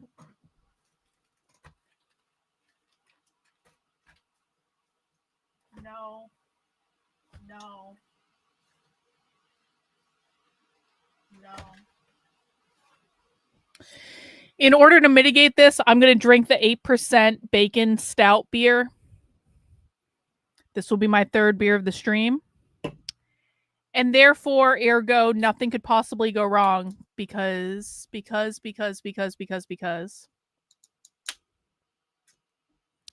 But, you know, Big Tech, even though he can be kind of a jackass. See, look at this. I'm making money. Big Tech, even though he is wrong and he owes me an apology because he was obviously and clearly wrong in everything that he did. Maybe not everything. Maybe not everything, but like a lot of things. even though that's all true, and he never manned up and apologized to me, even though he should have. Oh shit! Oh shit! You know what? This is actually fate. This is actually fate right here, because it was a year ago, almost to like the day, that he was wrong on the internet. But even though he was wrong on the internet, he is actually right about some things, and so we should probably, whatever. I will be drinking an 8% bacon imperial stout for the course of this stream. And if I say or do anything that is ill-considered in the course of this, just remember, you all voted for this, and it's Adam Green's fault. Okay, let's listen. Enjoy the rest of your night. Over? Going to be like the articles that I either build Back it upon up. or switch the words around, clean it up a bit. I don't want any slang in there. I don't want any, I don't want it to be casual. I want it to be a serious book. So the articles are giving me like the skeleton, or rather the base of what I'm going to write on it. And I'm going to clean up the words. You guys saw it. He's like, oh, his wife is about to walk out the door. He's in dire straits, and that's why this Jewish network. See, Stu is smart enough not to attack me. Like, he's A-logging Stu. He's in on this. He's got to play it like, oh, well, Lucas is in pain, and he's being deceived by these crazy evil Jews, and like he needs money. But I lost $9,000. I pulled out the money myself. I could have left it in there and waited 6 months for him to pump the coin. But the second I found out it was a scam, I had to say something. I'm not going to not tell anybody. So here I have my wife. Okay, this is super alcoholic. Holy shit. And is desperate to cover up the scam. He even resorted lying about my wife to craft this narrative that I'm in dire financial straits. My wife's about to leave, and she controls me, just like Jews have. So the same Jewish lies, right? Let's see what she has to say about all that. So we got this here. We'll just listen to it real quick. Good morning, guys. So I'm here. Let's with see my what wife. Mrs. Gage has to say. All this crap. But Stu's making claims. He sounds like he's drinking too. Claims that like, okay, Lucas Gage lost all this money. He's in dire straits. Okay, are we in dire straits financially? Are we like broke as hell? Or I'm just obviously pissed off. I lost $9,000 to a friend of mine, apparently. I'll be right back. No way, shape, or form in dire straits. Right, we're not rich, but we're not. Okay, we're not broke. We're not rich either. But $9,000 could have been not rich at all. Racist for Alexander. Okay, and then Stu's saying, but this is what he said last night. This is what he said last night. He goes, so Lucas Gage is losing it. His wife's about to walk out. And what the hell is that? Is that true, Kate? You're about to walk out? No, I am not about to walk Okay, out. and now what about all these Jews who said like, oh well, Lucas Gage's wife left. Did you ever leave? I mean, it was tough on us for sure. But did you ever leave me and divorce? Like you want divorce? Did you ever say anything like that? Or? No, it was tough on our marriage, but Yeah. we did not get divorced. Right. Okay. Just to make sure. So there you go. Stu Peters once again lying about my wife. Oh wait. Oh, you said this one too. He goes, you control me. If I controlled you, you would never jumped in on that point. Because I Told me not do to. things like Yeah. that, and I don't take risks like that. So no, I take care of our home and I take care of our children. Right. Yeah, but then who's like am I your bitch? Is this No, guy's you're like? not, you're not my bitch at all. Yeah, because I don't fucking listen to you, do I? I wish I did this time. But anyway, so there you go. So this is my wife. Obviously, he's gonna say CGI voice AI. It's gonna be AI. It's a Jewish wife. Because she doesn't want to be on camera, right? I can literally turn the phone around. She's like, I don't want to be seen. I don't want these people attacking me. That's low, Stu. You're going after the man's It's wife. sad that we can't put our kids on the internet. We can't do anything. But all right, there you go. So there's my wife. So I guess my wife's a Jew too, right? She's lying. Yeah. So clearly that's a Jewish woman, and that's CGI, and that's AI. It's just. So that's another lie. So, oh, my wife's leaving any second now. And I even threw the bonus in there. Did you ever leave? Did you ever divorce? Even through, because I remember I ran the side. My wife, it was to leave us alone, obviously. But I did say it was tough on our marriage. Absolutely. I'm glad to hear that. I thought they were going But through to that. say she's walking out any second, and that's why Gary can. That's he's saying good. that I'm working with Gary when I literally said, no, Gary, I'm not coming down anywhere. It's on the space with Soliman. He's like, well, they're all working together to get me. No, Soliman's not my buddy. Talisi and I and Soliman, we were like, we used to attack each other all the time. Soliman was literally talking shit before I stepped into the space. And that's fine. Listen, I said horrible things about him. I actually left the space like, look, I never meant to hurt anybody. That's how bad I felt about everything I've ever said about anyone. Because you know what I'm realizing, guys? There is no movement. Let's go. True. He's figuring it out. Yeah, that There is is true. no movement, and that's real. That is real. He's figuring it out. There is no movement, and I put my fucking neck out there for people. And everyone's doing different stuff, and nobody cares, really. Everyone's looking out for themselves, and I get it. People got things going on, and I just really put myself, I tried to juggle different personalities. I tried to make sure no one was fighting anymore. And that's why this infighting, I call it infighting. We can't stop infighting. Where's this movement that we're fighting? This guy, Stu Peters, is scamming people, and people are like, you got to stop infighting. Hey, just make up with each other. You don't make up with a piece of shit liar like this. But that's what Adam said, and you freaked out on him and cut off your friendship, and you told him to stop infighting. That's literally what you said. That Adam happened King. a while ago. I mean, Oh, Adam. Adam Green. Yeah, didn't that happen Rabbi a while Adam ago Greenberg. though? That's what you said to Rabbi Adam Greenberg. a year ago. Which, hey, Lucas, I'm sure you're watching my stream right now, right? So, a little message to you, personal. That's the only reason. Big tech is in the shadow realm. Not that it matters to you, but I'm, making fun of you and being mean to you on the internet in the little ways that I, get opportunities to do, because you did that to Adam, and it was wrong. Oh, this is why. This is why Adam wanted me to watch this. This is why. Because big tech is defending Adam Green's honor. Okay, now it's all coming together. Because big tech and Adam Green are friends, for people who don't know. That was wrong. This is why he wanted me to watch Adam this. Mm-hmm. To the wolves. Is Adam in the is chat? fighting a lonely fight. He's outnumbered. He is the out group. Everybody wants to just worship Jesus and get along and do the big tent thing. And you're like, yeah, I'm going to do that too. Well, you know that Adam's right. Lucas doesn't know Adam's right. Even if you're not in alignment on all the details, you know that he's right, that Jesus is fake. Lucas is not that smart, bro. And that religion is a grift. It's not that smart. And Jesus and Muhammad are just bullshit. You know that. This whole thing of like, you could never prove metaphysics. You know that that's a cope. And what you're doing is actually just cowardly. You were a coward who walked away from your longtime friend, Adam Green. You left him on the battlefield to go link up with Stu Peters and Suleiman. I watched you do it. And I thought, to myself, boo on Lucas Gage. I'll bet you anything. Thought, I'll bet you anything. We're going to see Adam Green show up in his chat. That is a fucking low class shithead move. Oh, I saw what this guy's made of, and I thought, oh, okay, this guy is just going to chase clout and connection and advantage with people he doesn't even agree with, and he knows they're full of shit. And he's going to compromise himself, just like all of the politicians that you claim to be against. You're no different than them. You're playing the same power strategy game, same Machiavellian, false. Okay. Hang on. I don't think that big tech actually thinks that Lucas Gage is this smart. Lucas Gage is a low IQ retard. Lucas Gage is not game theorying this stuff out. Lucas Gage is like, what was he in the Marines? So he was like a grunt in the Marines. No offense to Marines. Marines look great in uniform. Like, there's not a single Marine that doesn't look great in like the Marine dress blue uniform, honestly. But like, Lucas Gage is not smart. Lucas Gage doesn't play chess. Lucas Gage isn't game theorying this stuff out. Lucas Gage is going to follow whatever tickles his fancy at any given time. And I feel like big tech is giving him like way too much credit. Friend handshake, dirty business stuff. Like, you think you're going to win with that? And you're going to turn on your friend, Adam? While Stu Peters is calling Adam a Jew on the timeline. And Adam says, hey, fuck you, you scamming, lying, fake Christian, grifting ass weirdo. And then you say, hey, Adam Green, stop causing infighting. Yes, Lucas is like a woman. Lets his emotions control him. He's very feminine. No, fuck you, Lucas. How about you have my back because Stu is a lying grifter. And you told him to fuck off. And I thought, oh, so Lucas Gage is an idiot and a backstabbing dum-dum.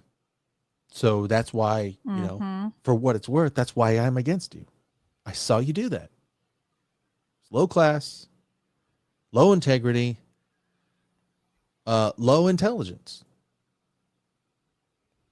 You didn't go, oh, what I'm going to do is I'm going to stand up for what's true, even though it's not as popular.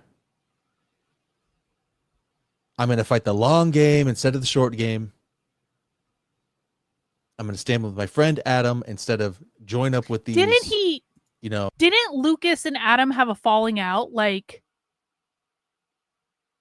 a long time ago, like months and months and months and months and months and months and months ago.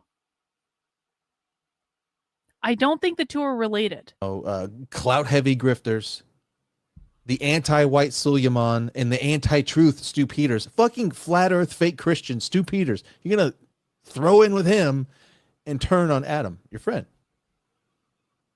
I think, oh, this guy's a piece of shit. And I hope all the bad things that happen to him, I'm going to laugh. Every time a pizza comes to his house, every time he loses his Twitter for a year, I'm going to laugh at your misfortune. And when you get scammed for $9,000, no, you're thinking of Adam Kokesh. No, different guy. I'm going to help. Different guy. I'm going to fucking throw tomatoes at you. Boo, you suck. Do what's right. Tell the truth. Fight the long game. Do the unpopular thing.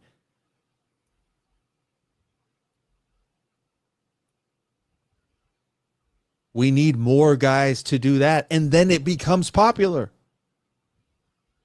But you're doing what's already popular. And where's that going? So, I didn't like that. I hope you figure it out. You have to obliterate. Never them. put Adam Green in the corner. Never throw Adam Green under the bus. He's not going to be shamed. He has no shame.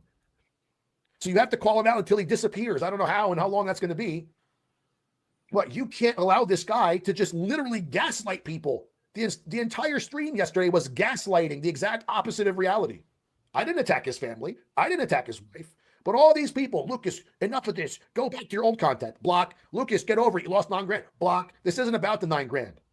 I have no tolerance for people telling me what to do on my own feed. Are you out of your fucking mind to tell me what to...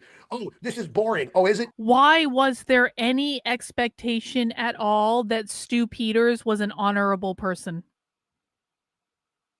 This is the beginning and the end of the question. It's like, why did anyone ever have any expectation at all that Stu Peters, of all fucking people, is an above board, honest actor? You can look at Stu Peters and just know that he is a smarmy used car salesman. That's what he is. And so getting in bed with him in any way, and it's just like, this is why, I mean, people are so fucking ridiculous on the internet. They're like, someone has a lot of followers, they must be trustworthy. Someone has a lot of followers, that must mean something. Well, there are a lot of really good used car salesmen on the internet who get a lot of followers, but that doesn't mean they're not used car salesmen, bro. Block. You think it's boring to expose somebody who's stealing from our people and pretending he's not? He's literally pumping the coin up right now with penny buys. He's got a bot spamming the buys. Literally, you can see it like this. It's 0 1 0 just 1. Waiting for Adam Green. You think Stu's run is over from this? No. Right. Stu's not done from this. No, because he'll just keep there's lying. A lot of dumb people on the internet. Idiots who are, not good at telling lies from truth are going to keep listening. He won't last forever.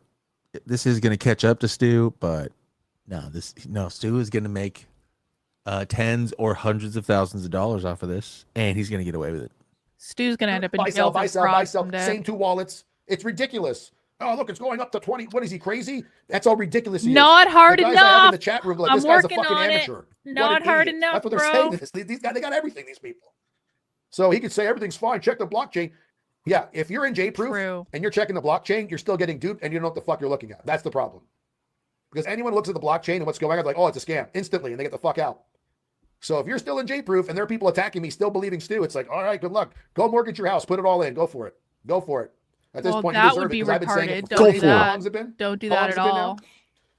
But I want to hear this infight. We're infighting. No, when you're enemies, it's no longer infighting. If you have two friends, that's true. That's fighting. Oh, I can't believe they're fighting. That's not. We're not in the same team. I'm not in a team with a fucking scammer with a terrible track record whose partner is literally a crypto fraud. Literally, Carlos Cortez is literally a crypto fraud.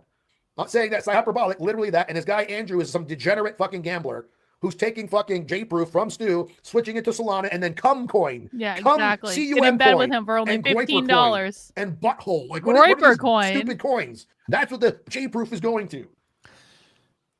Lucas. He put a cross on it.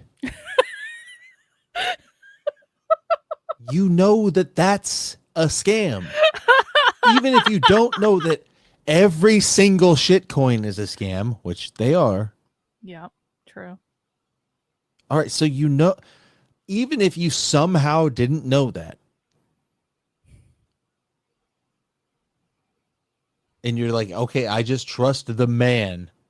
He wouldn't do a scam. Okay, every shitcoin's a scam, but not this one because Stu wouldn't lie to me. He put a cross on it, dude. You know that the cross is a scam. How do you know? How do you not know that? Dude, it's not that he was moving it. So for people who don't have context for what he's talking about, big tech is on board with Adam Green's theory, which is that Jesus is a Jewish psyop and that Christianity is a giant scam to allow the Jews to control the Gentiles by getting them to worship a Jewish god and all that stuff. Between cum coin and groiper coin and butthole coin, and now it's a scam. Butthole coin. Jesus grifting is a scam. And you didn't know? True. Like, you know that. This is what I was saying to him in the space. And this is not about metaphysics. This is about lying. I don't have to prove the metaphysics of God and Christ is false or something. You're evading the point. It is you about know that Christianity trustworthiness. is a scam, not metaphysically, but institutionally. Well, both It really. is a method of tricking people. And Stu is doing it. And you went to his house and handshaked him and you're like, yeah, let's go in on your Jesus Christ coin. And now you're acting like I didn't know it was a scam. Like, what the fuck is wrong with you? True. Like, that's the crazy part. It's Jew-proof Jesus Christ coin. And you're like, yeah, not a scam. Like, bro, are you serious, dude? Like, you need to like fucking squeegee your third eye clean or something. Like, what's wrong? What world are you in where that's okay? Squeegee your third eye clean. You need to squeegee your third eye clean. That's good advice for other people too. Hey. Like, oh yeah, Stu wouldn't scam. Yeah, okay, it's Jew-proof Jesus Christ coin, but I'm sure it's on the up and up. What the fuck, dude?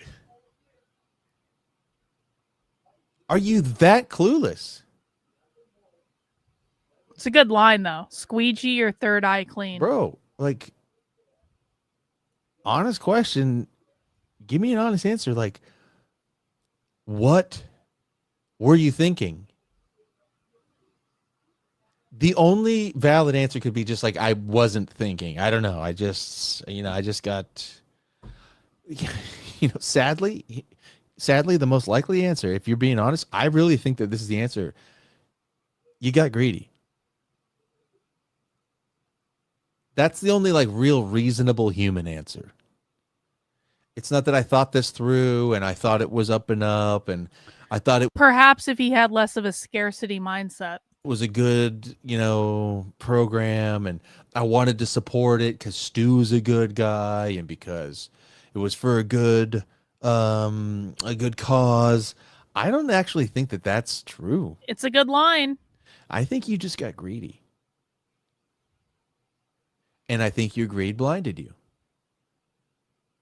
In the third eye. You have to get real and say that that's what it is. And that's something that can be forgiven because he does look like he's gonna cry. Who hasn't, had a moment, right? Where you go like, hey, I got clouded by, Yo, certainly I've had moments. A hot girl can blind you. Like, oh, I got horny. All of a sudden, I just, all the red flags were there and I just didn't see them. Looking back, they were all there. She's fucking borderline. She's insane. And she's just like, she's talking about his gold ex-wife. digger. And she's just, you gotta. Maybe. Oh my God, what was I? Holy shit, what was I thinking? But she was sexy, so it's like, I was horny. I just got tunnel vision, I was thinking with my dick. Like, whoops. Okay. I mean, that shit can happen. Just get real. You got greedy. You saw dollar signs. You got a buddy who's going in big on this coin thing. He's telling you to get into it. He's talking to you about millions of dollars. Doubtful Trendlin. You don't know the ins and outs. He has and made you know it. what? He has made it very clear how disgusting he finds me. So I strongly doubt that. Behave yourself. Take the time to look. You didn't take the time to think. Because why? Because you got greedy. You saw dollar signs. Stu's coin had big old titties, and you're like, yeah, post nut clarity. True. You know what? I mean, I don't want to miss it. If I don't go in, man, in a year from now, am I going to look back and not have hundreds of thousands of dollars? I better go in. So you went in big. You were chasing dollars. But that goes even further back before that. That's the thing. You started seeing your Twitter numbers going up. Ooh, Twitter. You get greedy for clout. No, like, Twitter. I could get a mic in these big spaces. I could get big followers. I could get big influence. Twitter numbers? Oh my God. Man, I could get into the 6 digits. I mean, I could get 500,000 Twitter followers. 6 digits? I can get big people watching my show. I can get on big platforms. I can get a big voice. I can have big influence. Start getting greedy for clout. You can say all day, oh, I don't care about that. Yeah, you do, man. Lastborn son just gifted 2 subscriptions on Kick. Thank you, Lastborn son. White power. That's white fucking power. Mm. That's some white power right there. 6 subs from the goal. So look, I can forgive a guy who's, hey, I've been horny before. And getting greedy is human, man. But this whole thing of just like, I trusted Stu. No, man. You didn't fucking trust. You didn't have any reason to trust. He's obviously not trustworthy.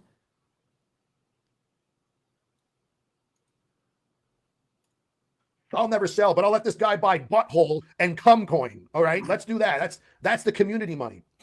It's all traced. It's all in the blockchain, but he doesn't think you're going to look at it because you're trusting him anyway. If you're in there, you have this, you don't want to be like, oh, I was duped. Can you imagine how I felt? I'm looking at a $9,000 loss and go, I got to pull this out. Can you imagine how I felt? Some guys, I put 100 in. Don't give him a way out. He still shit on Adam for no good reason. Well, that's what I'm saying. That's the reason. He was horny for clout. He turned on his bro for a hoe.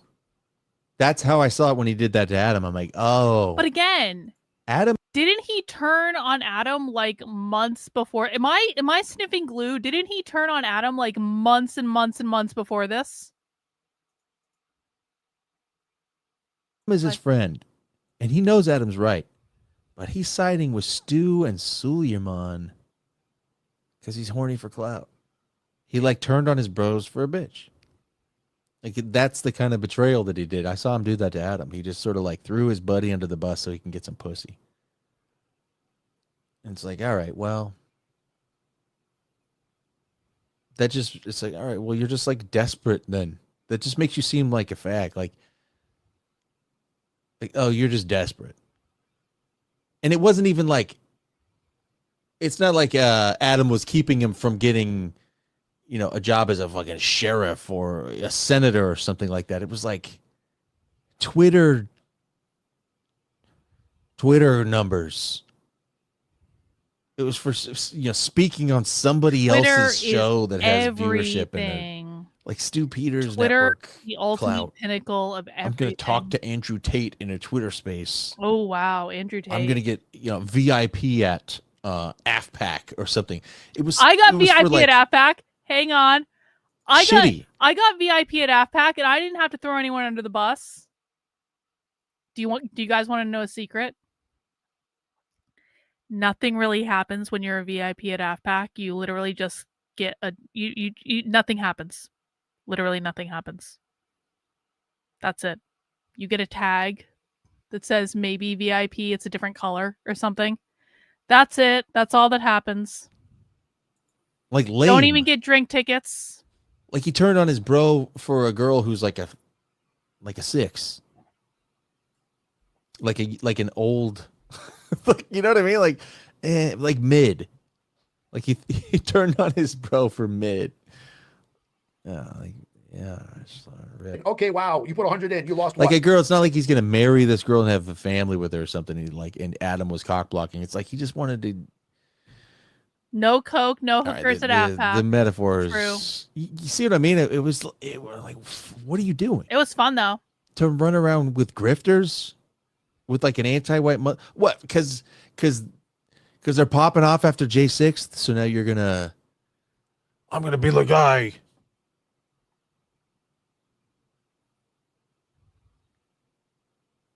What?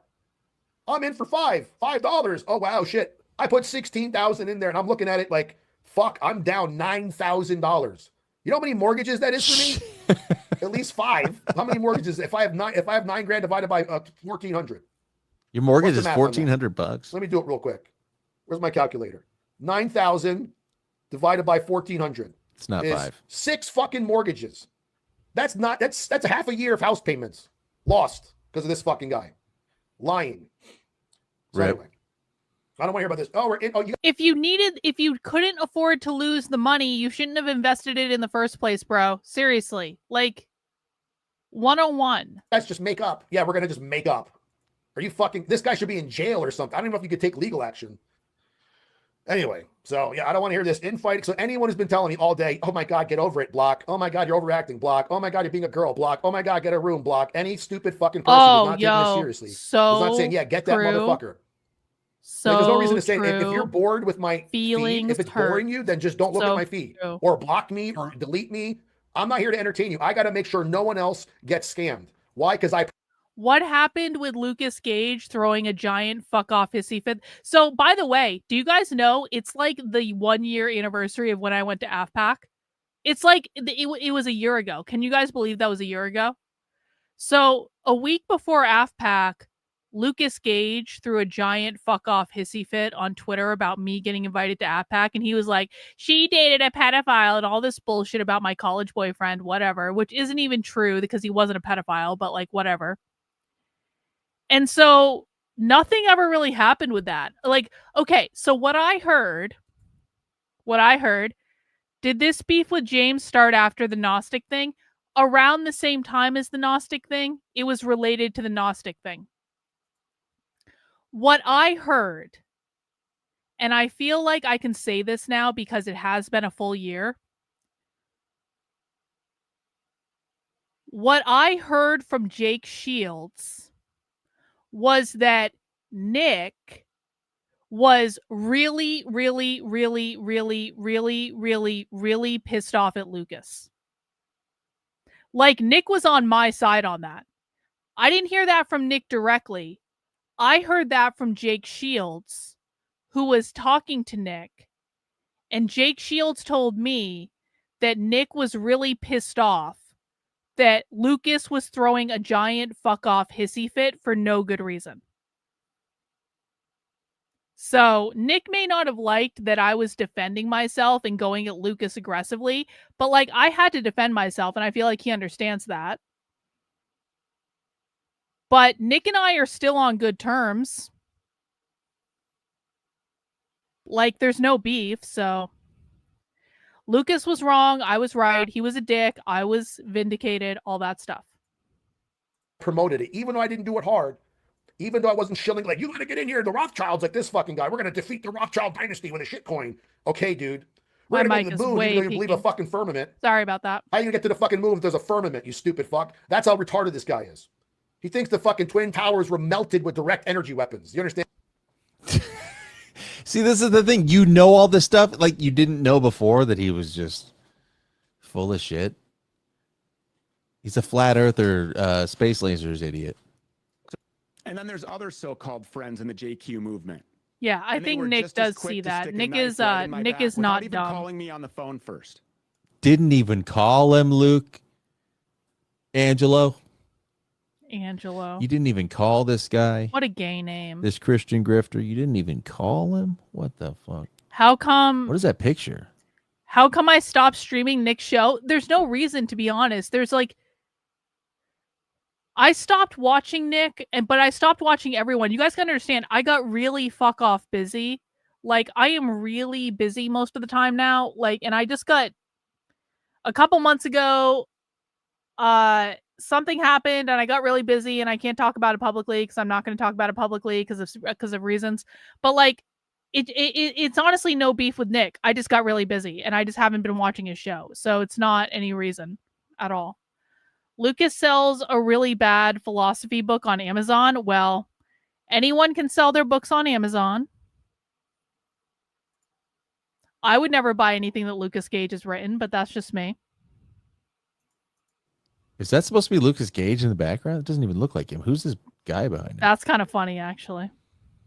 For 9 months now, I've had the official 1984's bad guy hat sitting right here on my studio desk to promote his brand. As a matter of fact, I wore it during my interview with the Hodge twins. Because I wore your hat. But, you know, 1984. I wore 1984's merch. Or he was quick to hop on the Jew crew with Lucas Gage as well. The Jew crew. And then there's other so-called friends in the JQ. He's calling them the Jew crew now. Hawk Stew. I made up this meme, by the way. This is my meme. That's actually funny.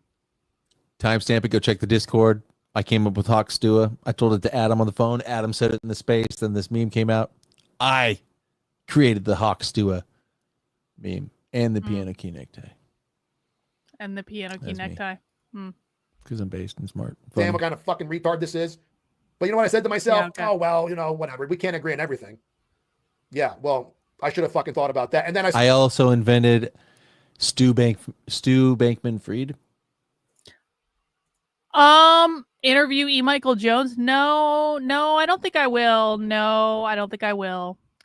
I don't even really know I know who he is, but I don't really know anything about him. And no, I'm gonna decline. Thank you.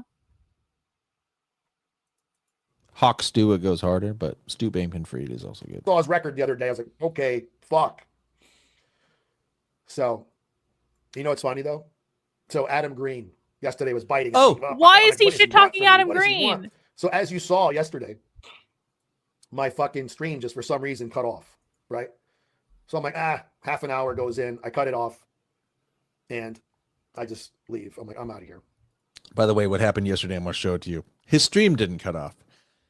Yesterday, he went on a 30 or 40-minute rant about Adam Green, but his mic was off. Really? And his chat was yelling at him. Really? Muted. Really? For the better part of an hour. No. Then when he we are Adam Green respecters on this channel. I adore Adam Green. You're not gonna disrespect Adam Green in my chat. figured out that he was muted the whole time. Denied. He then, fuck. And then he canceled it and deleted the stream. I have the recording.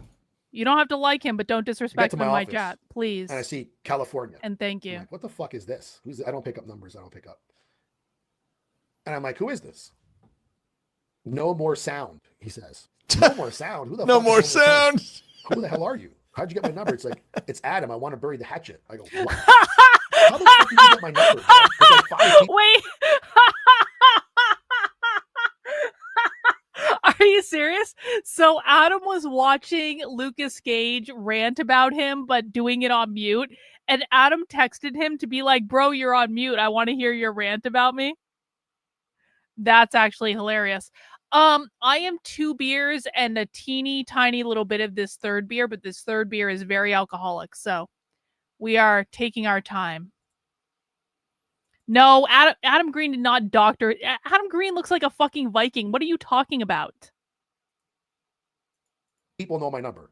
So I'm like, who leaked the number? So I'm like, fuck it. He's like, let's bury that. Let's talk. So I pick up the phone. I know how he got it, by the way. Like, I know how he got the number.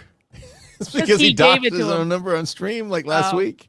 When he was showing his J-Proof account, he accidentally showed his number too. What's going on, man? What do you want from me? He's like, what, man? I'm like, how the hell did you get my number? He's like, you want to know? It's kind of funny. I'm like, well, yeah, how'd you get it? He's like, well, even though we haven't been friends, I've been watching you, here and there because you're on, and I was recording you because you were talking about Stu. And remember when you flashed your wallet on your screen? I said, yeah. Yeah. I deleted it instantly. Well, he was recording me for clips, right? So my number was showing. So what happened was after Adam and I were going at each other on Twitter, just like, fucking, what does he want? Fuck it. Let's play a little bit. Then I blocked him. I'm like, fuck him. We're never gonna, it's over. So he called me. He's like, that's why. So I saw your number in the thing. Why I looked did at he I called you up, block see what's going him? on. He's like, hey, man, was I not right about Stu? That's what he said. I'm like, well, I don't know. Were you? Because the reality is what happened. So, you know, Adam is, and he knows, he really is aggressive with Christians. And I'm trying to build this alliance with everyone. And here's Adam, like, I told Adam, I told two people what I was going to do. Two. One, Everett Hunwelsh in CT, that I'm going to get back into this game. Adam knows too. Because Adam knows I'm not a Christian. You guys know this too. I never lied to you. I don't play like I'm a Christian. Okay? I'm not a fan of religion. So I said to Adam years ago, I said, look, I got to do what I got to do. He's like, I know. And he never attacked me for it. The thing is, when he and Stu were going at it, I don't know who, I thought Adam started it. That's what I thought. And he was getting upset about it. And he was offended. I didn't defend him from Stu. And Stu's like, who the fuck are you? And I'm like, Adam, why are you doing this? And I was getting tired of all the fighting and infighting. I'm trying to stop infighting. Why is Adam doing this? What the fuck? He's like, I'll run laps around you. Who the fuck are you? So Adam took it as I betrayed him as a friend. And he texted me. We're going back and forth. He said, well, if you're not going to be my friend, I'm like, well, fuck you. Because I was just like done with everything. So, you know, it was stupid of us, I guess. But I was trying to maintain balance, but also I wanted to expand as I said I would.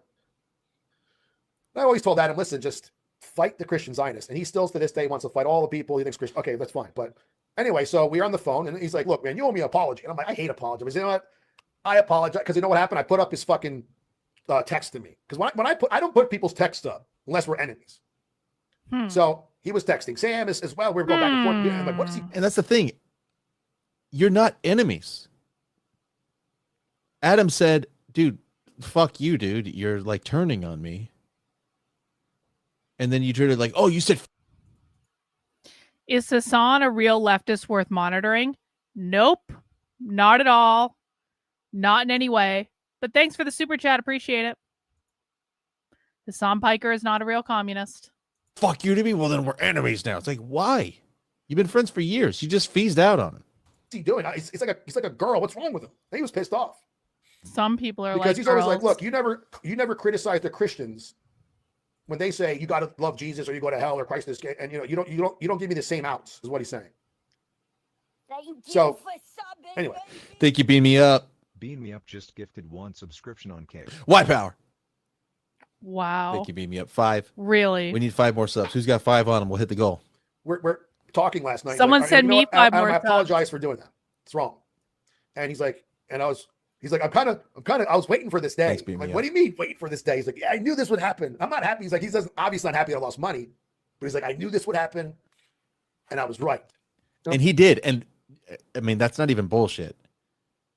Adam and I have been like with glee waiting for this day because we both knew that it would happen. We've been talking about it regularly, how hilarious it is that Stu's doing this meme coin, the shit coin thing. It's like over the top. This is what it's going to be.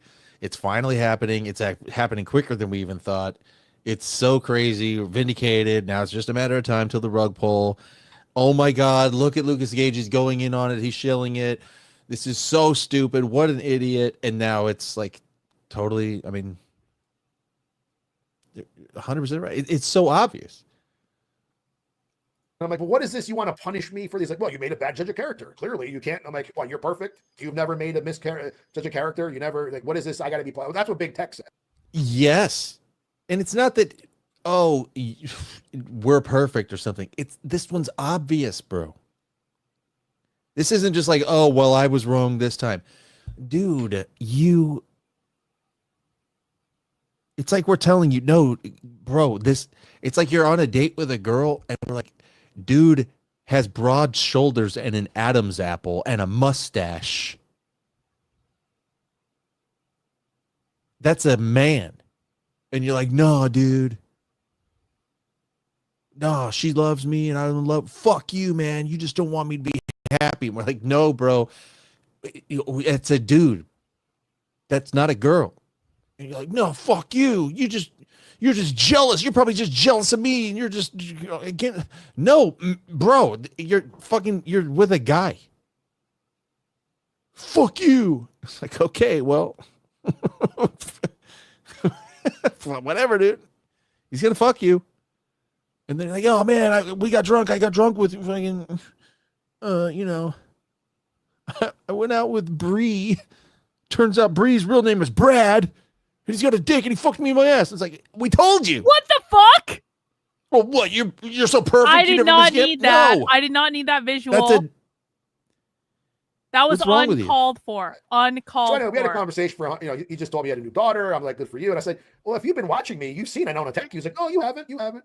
So he knows I haven't been sitting here talking shit. I didn't shit on his work. I didn't say, don't go watch him. I didn't say, I'd say Spurg. He was like, what about you? You Spurg too? I was like, yeah, I know. I know it's Spurg. I'm like, Adam, did you see what I went through? You know?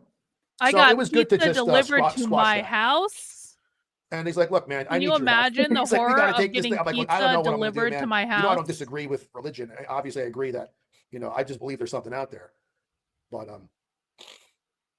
he's like, what happened to your life? You said it yourself, Lucas, there's no movement. You put your neck out there. No one cares anymore. Like, what happened to your Christian Muslim alliance? Did it work? You said it yourself. Did you stop one bullet? Did you stop it? The answer is no, I didn't. And what happened to all these other people like Soliman? They're anti-white. They want to see. I'm like, well, he's like, you pretty much went Machiavellian to the point you biting your tongue for people who don't care about you. And he's not wrong.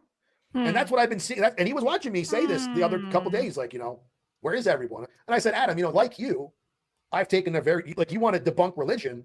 That's like the final level, bro. That's like, okay, we beat the Jews and then we can debunk religion. That's what I'm thinking if you want to do that. I don't care what people believe, so don't hurt each other. That's my position.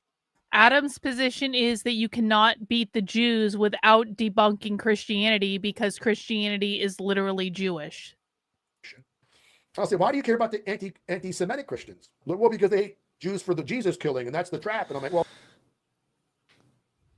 oh my God, this guy. How has he been? You can tell he just doesn't pay attention.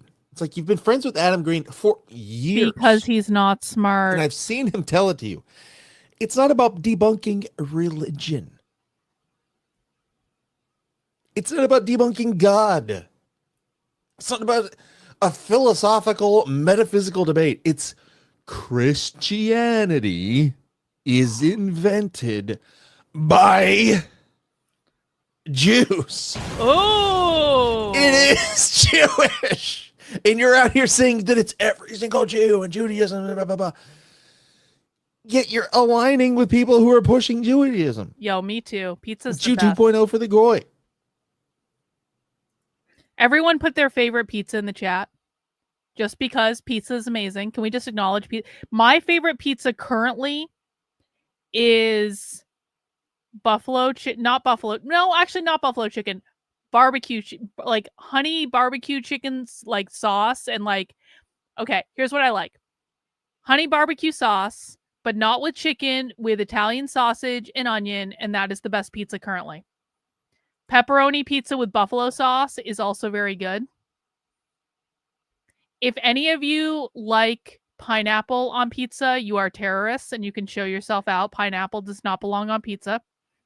Yo, black truffle, an inspired choice. That's really good. I do like a white pizza on occasion. See, Bob, we're going to have words, Bob. Pineapple, really? Pineapple? Oh, my husband just yelled up from downstairs. He's like, nothing wrong with pineapple. Victor, fuck you. Victor, pineapple does not belong on a pizza.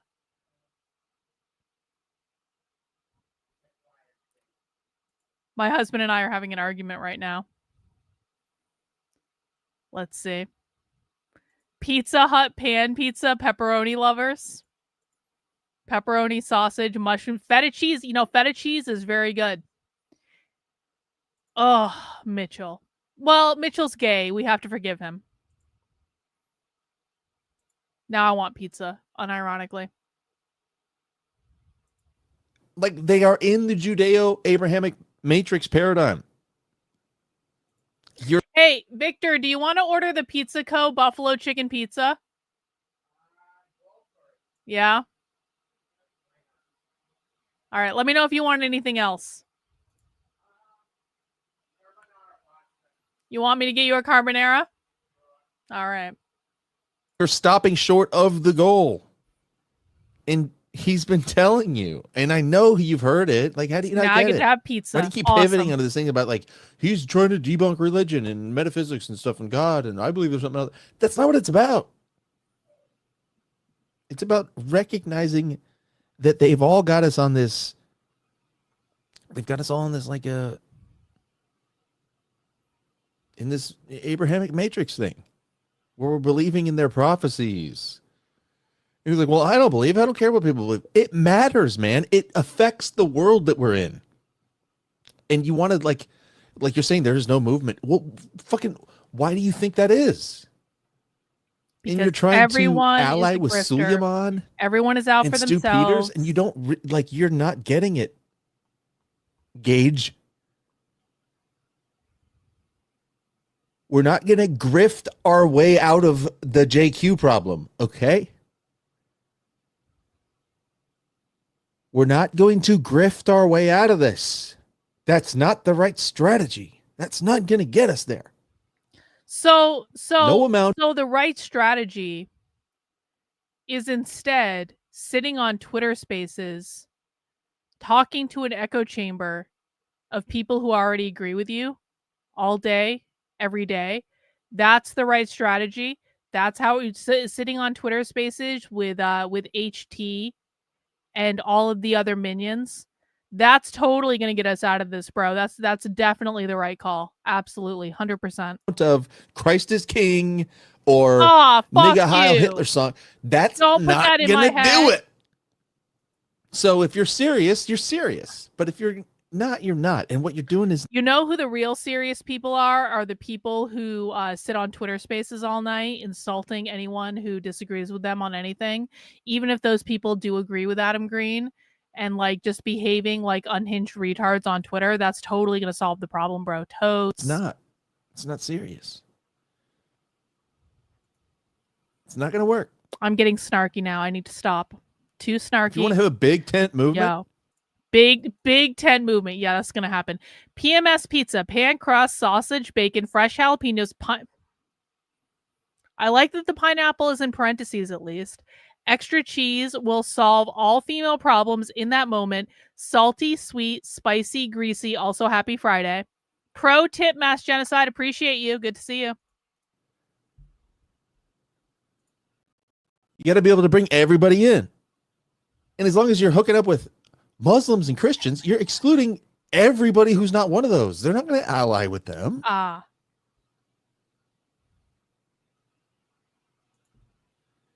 You know what I mean? Like, what are you doing, dude? He's just not getting it. I don't. Well, you don't have to agree, but I mean, the fact that sitting here talking about Adam, you can't even like state his position correctly. How come you can't even say what Adam's actually trying to do?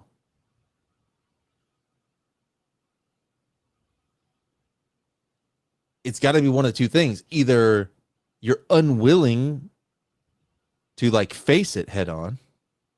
You're sort of like avoiding it, which is sort of just like dishonest, or you're just not paying attention and you're just truly not getting it, which is, I don't know which one's worse. Like, listen to what Adam's actually saying and deal with that. Don't make it about metaphysics and quote unquote religion. It's not about becoming unreligioned. It's not about debunking God. It's about going, Jesus is a Jew. Angelo, deal with that. Stu Peters is putting a Jewish emblem on his J-proof coin. Like, it's Jesus that went on the cross. He's a Jew. All of his disciples were Jews. Jesus, in the Bible, Jesus celebrates Hanukkah and Passover. Like, he preaches in the synagogue from the Talmud. He's the Messiah, right? The Messiah is a Jewish concept. Adam King is waiting for the Messiah because Messiah is Jewish. Christianity is Jewish. So it's not about religion. We're not trying to debunk Hinduism. We're not trying to debunk Zoroastrianism. We're not trying to debunk Confucianism or Buddhism. We don't care. We're saying, hey, all of our people are believing in a Jewish religion and trying to fight Jewish power, and it doesn't make any sense. And you're aligning with those people. And Adam Green, who's your friend, who's explained this to you, is going, hey, don't you get what I've been saying and why I'm not going to be able to like stop talking about your friend Stu, who is grifting off of people with his Jesus Christ coin? And you're like, fuck you, Adam, you're being divisive. It's like, somebody needs to do that, man. This isn't going to work. You're hooking up with liars. You're not going to lie your way out of this problem.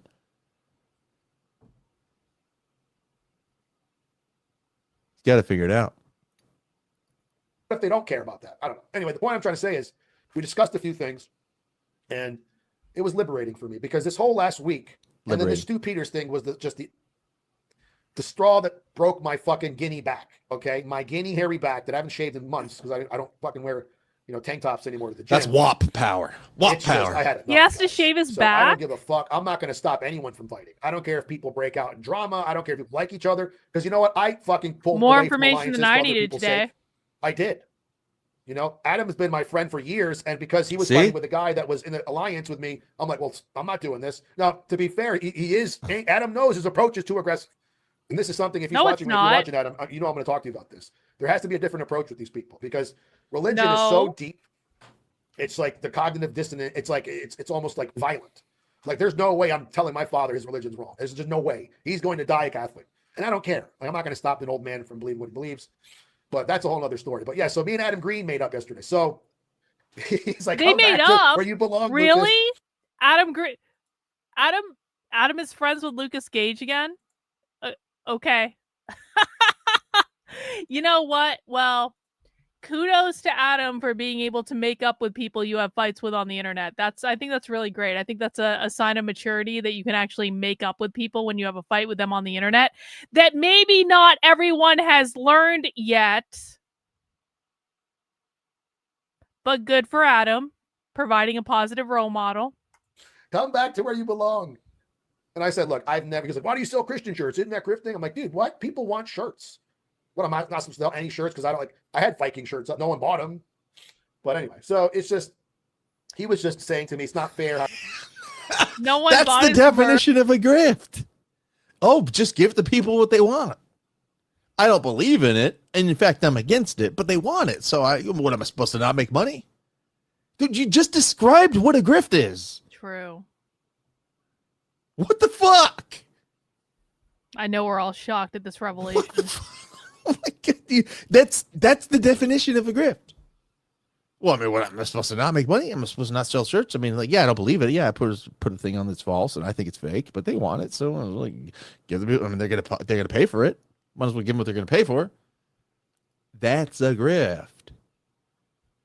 Oh man, dude. Adam Green, his approach is too aggressive. You're the guy who sits around red in the face screaming about how it's every single Jew and we're gonna kill them and True. Like, and Adam's too aggressive. Got a Talmud on fire. You know, on your channel, you said there's nobody wants to talk to you. Fresh and Fit's not going to have you on. All these people aren't going to have you on their podcast. You got like kicked out of the USS Liberty thing, but Adam's too aggressive. Fresh and Fit won't have Lucas Gage on their podcast. That's religion. Funny. So, like, talking about, I mean, I don't know how else to say it. I mean, you're talking about we got to get rid of every single one of these people. You know, the enemy of all mankind. They're like demons, and they all got to go. You can't work with any single one of them. Blah, blah. You're talking about like full blown, like annihilationist rhetoric. Yo, I just ordered a pizza and I'm really excited about it. Questioning buffalo chicken pizza from an amazing Italian place, and it's so good. Has a lot of blue cheese. That's crossing a line. The key with good buffalo chicken pizza is like you got to have like blue cheese crumbles on top, because that is just like, oh my God, it's so good. And it's going to get delivered to me, and then I'm going to go eat it. As soon as it gets delivered, I'm finished with the stream. I'm done. Pizza will take priority. And we're not talking about your dad's Christianity. Okay, your dad's going to die a Catholic. Okay, we're not asking you to go change your dad's mind. We're saying in this, is your dad like a fucking 25 minutes? You know, political influencer? Is your dad out here signaling, messaging for the, the dissident right wing, JQ woke thing or whatever you call it? Your dad's irrelevant. We're not asking you to go like change your dad's mind. We're saying don't throw in with these people that are lying about Jesus. Like, have something to say to those people. Yo, Who real. are coming out here and telling the young Real. guys and that Jesus is the way and that Christ is king and we're going to pray and have something to say. You don't give me the same outs. And he's right. He's right. There's nothing wrong with that. I said, Adam, I don't mind being wrong. It's good to be wrong sometimes. So talking to him was good just to get that out of the way. And I'm very happy that he has another daughter. It's a blessing to have children. Adam's kids are beautiful. But at least that's some good news because that's one less fight, man. That's one less person to worry about what's going on. They're very blonde. Anyway, but am I going to join this crusade and debunking religion? Probably not. But I'm not going to pull back and not fucking try to offend people. If someone asks me, do you believe? Am I going to join his crusade on debunking religion? See how he does it? He won't even say Christianity. Debunking religion. Dude, Adam's not debunking religion. He's not debunking God. He's saying Jesus is Jewish. Say it with me now, Lucas. Jesus is Jewish. Jesus is Jewish. That's what it's about. And the Bible is Jewish. Christianity is a Jewish all psyop. Jewish. Everything is Jewish. Everything, literally. It's not debunking religion. It's not metaphysics. It's not God. You keep pivoting away from what it actually is. Listen, you gave me $100 earlier, but you're on thin ice now. You want to put pineapple on my pizza? But, hey, you want to debate? You want to debate religion? You go to Adam and debate. Don't debate with me. Religion. Christianity. Marcus says Lucas wearing black is very fitting. Yeah. And this is the fascist menefrego, and I translated it to I don't care because that's what it means, and I'm wearing my black. These are all at the store, obviously. And you guys have a Rumble discount, Rumble 20. My merch is way better than his merch. Infinitely better. So Antonio says, what up, Lucas? Hope you had a good day, quieter than yesterday. Yeah, I didn't go to the gym today. Again, I just haven't been going. America First says, thanks for all you do, Lucas. Well, thanks. Wild West says, please no mute. Yeah, I know. I don't know what happened yesterday. Adakik says, Jake Shields debating Awesome Jew. No, he's not. That's not Awesome Jew. I promise you that.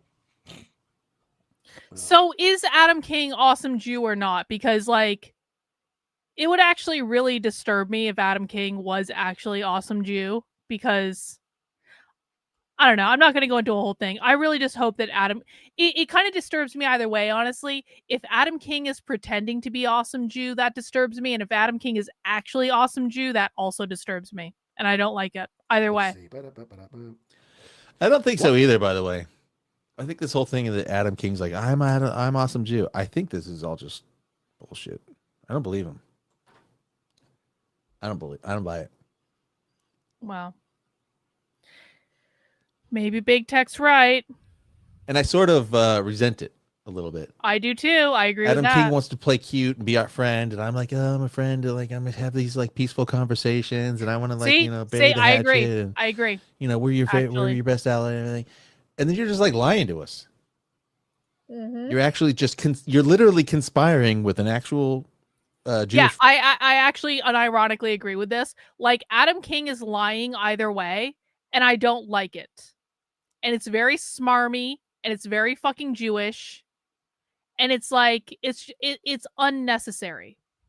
Friend of yours, and you're trying to I like obfuscate and cover up the identity of this person who went after until Gage. You're trying to say, oh, it was me, your funny little anime Jew friend. Oh, I'm your little Jewish mascot who I get along with all you guys, and I'll do the debates and come in good faith, and it was just me. Exactly, I completely agree with him. I'm the Noid. Look out! You can't avoid the Noid. I'm an awesome Jew. Hey, quit it. Actually, no, you're actually hiding the identity of somebody who's out there. True. Running ops on us, and you're trying to pretend like you're a pal. Mm-hmm. Adam King. Yep. I don't believe you. You're not Awesome Jew. It's bullshit. Don't lie to us. Bloodshot said, "Hey, it's look, lying you fast either before way. Workout. I've been going to the gym fasted. It's just easier for me. You don't have to. It really doesn't make a difference. There really is no difference. If you don't have energy, like when I wake up in the morning, I have Mind Coffee. Every morning I have Mind Coffee, as you guys see. I go to the gym with Mind Coffee. That's fine. I could do it. Other people can't do it, so they need to eat something. It's really your preference. There's no difference, frankly. Jim McRae says, I'll buy your book when it comes out. I think a lot of people are. It's going to be a good one, I think. So Dan is super pissed in Jake's chat right now. Really? Is everyone watching Jake right now? Is that why no one's here? I'm thinking about. So I'm working on these books about queer Marxism, but I'm thinking about switching back to doing the re-education book sooner, because I have so many new people on the channel that I think the re-education book might be more productive. Here. Which I know doesn't mean anything to a lot of people, but I'm perpetually now like writing books, and I'm just like, I'm thinking about moving something up in the schedule that I was working on that I put aside to do other things, as I'm prone to do. And I think I'm thinking about bringing it back because the re-education book is like an intro to all of my socialism content, and it probably should get written. 84 today. It's not bad.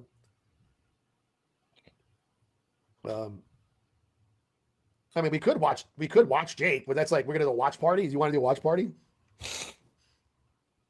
No, he's not debating. He's not debating Awesome Jew, man. I'm telling you right now.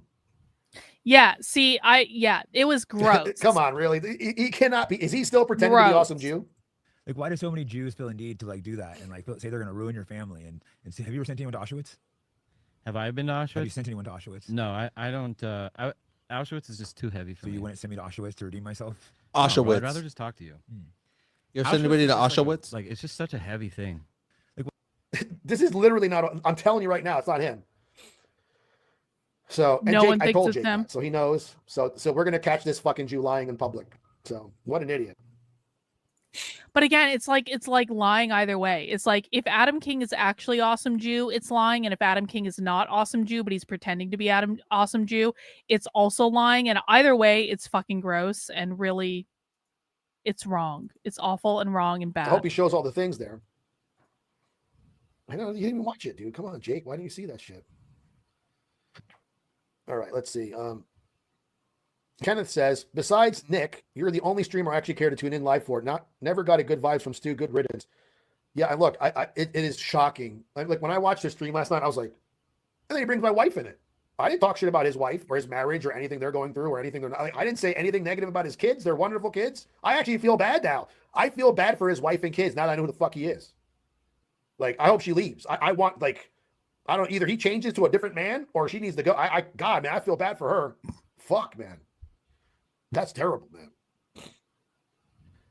man.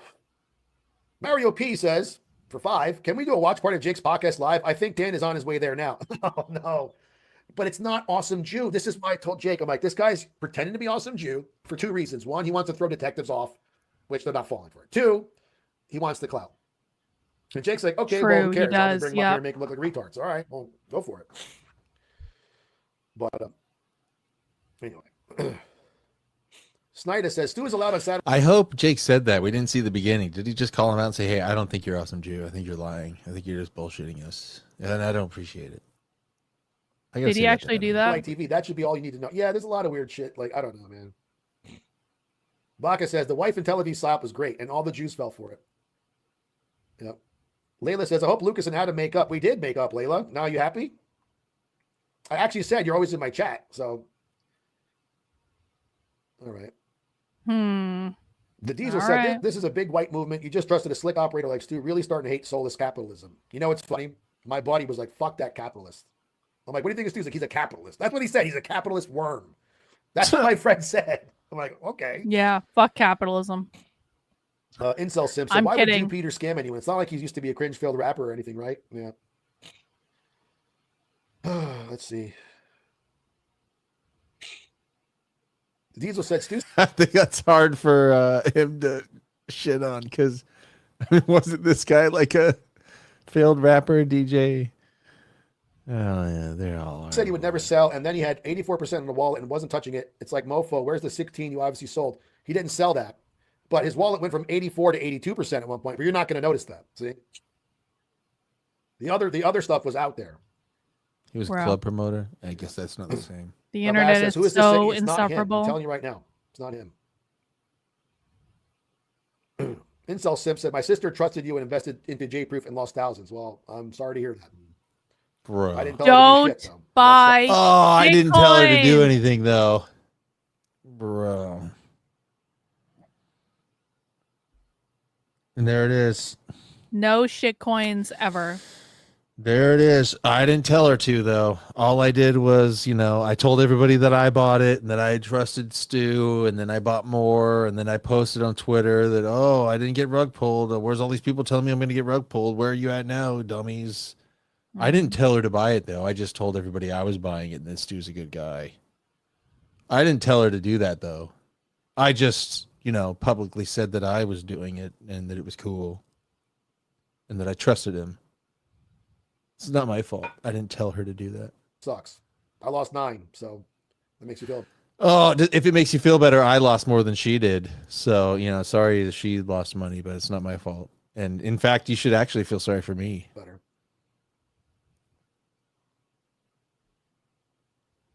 Did you see how he made comments under about this guy's daughter? Who are you talking about?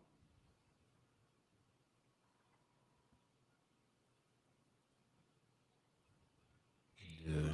Oh, what is this about? I have a gift. I say one thing and the exact right. No Grimy. bait, no trap, just truth. They unravel.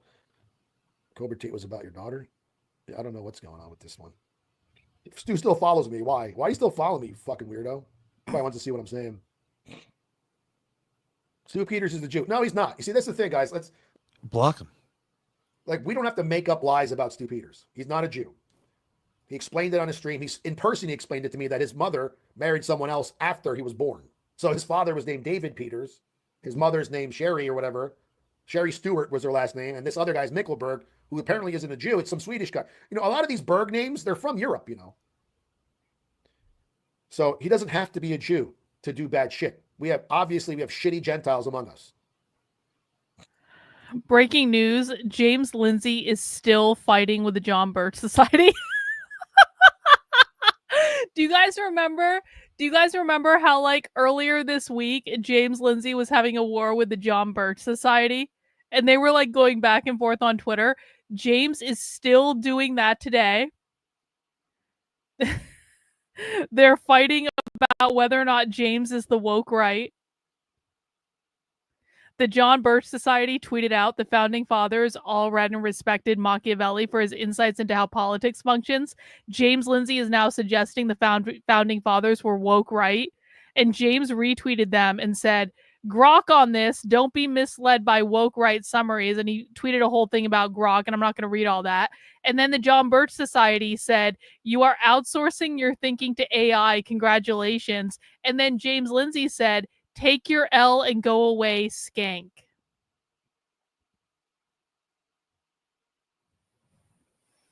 All right, guys. I'm going to listen to this until my food gets here.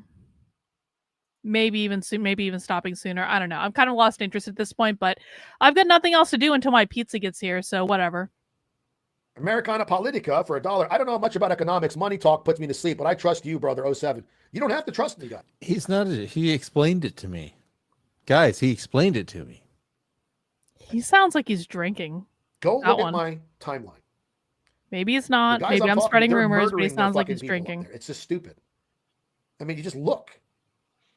Just go to my timeline and look what's going on. Yo, real pizza. Like, the this best. is a guy. Look at this. Look what this guy says. He goes, okay, perhaps Stu and his co-founder are surreptitiously pulling liquidity, but it wasn't in any fashion Lucas Gage prescribed. Saying this, Lucas can suck a dick, right?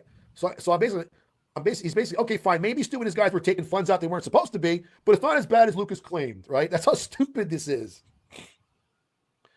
This is all I needed to pull. So this guy gets blocked by J-Brew for asking a question. And he's a holder. So much transparency. Look at this. Top 3 J-Proof traders. 1 arbitrage bot profited from LP set up by J-Proof co-founder using community funds. Okay. Second biggest wallet holding 20 million J-Proof that previously loved trading Butthole and Trump.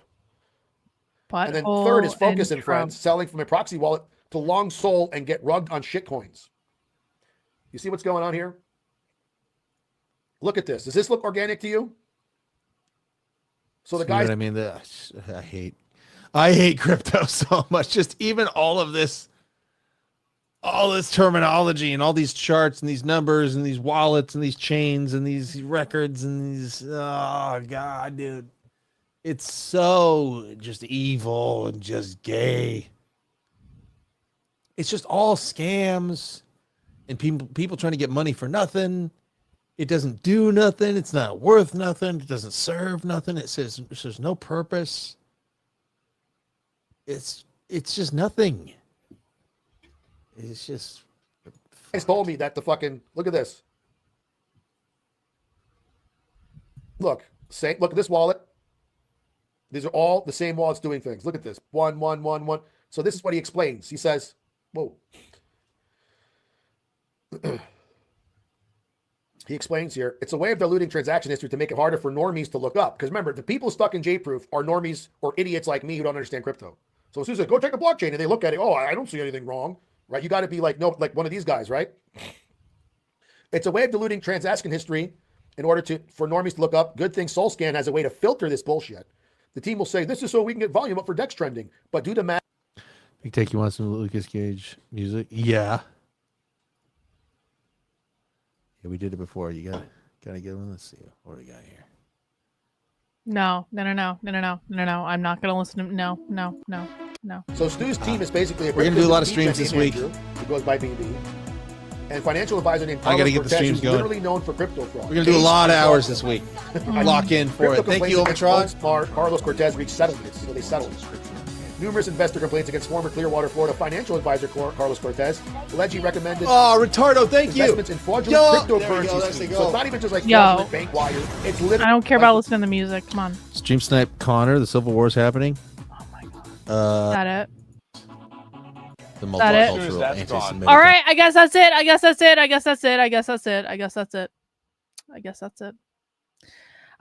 it. That's all he had to say about it. And now I know why Adam Green told me to watch that. Because Big Tech was just defending Adam Green the whole fucking time. And I'm not saying I'm opposed to that. I adore Adam Green. Adam Green, unlike Big Tech, is able to actually resolve internet beef like a man. So I adore Adam Green. I think Adam Green's great. And so whatever. I guess it is what it is. My pizza's on the way, and I don't really have anything else to say on the internet. I have nothing else to say. And so I will be back tomorrow for Socialism Saturday at 6 p.m. And I'm going to go drink the rest of this beer, and I'm going to go eat some pizza. And I hope you guys have a great rest of your night, and we'll see you next time. And I've set an outro video. So here we go. Oh, no, that's the intro video. That's not the outro video. That's the intro video. That's the outro video. All right.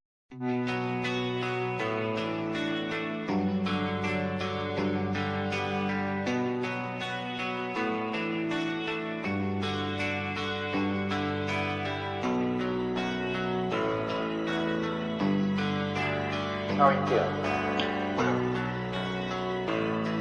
How long have you been here? 3 months, May 17th. And what brought you? That's difficult to answer.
how is it that playing the piano for people has eventually resulted in your being here in the hospital?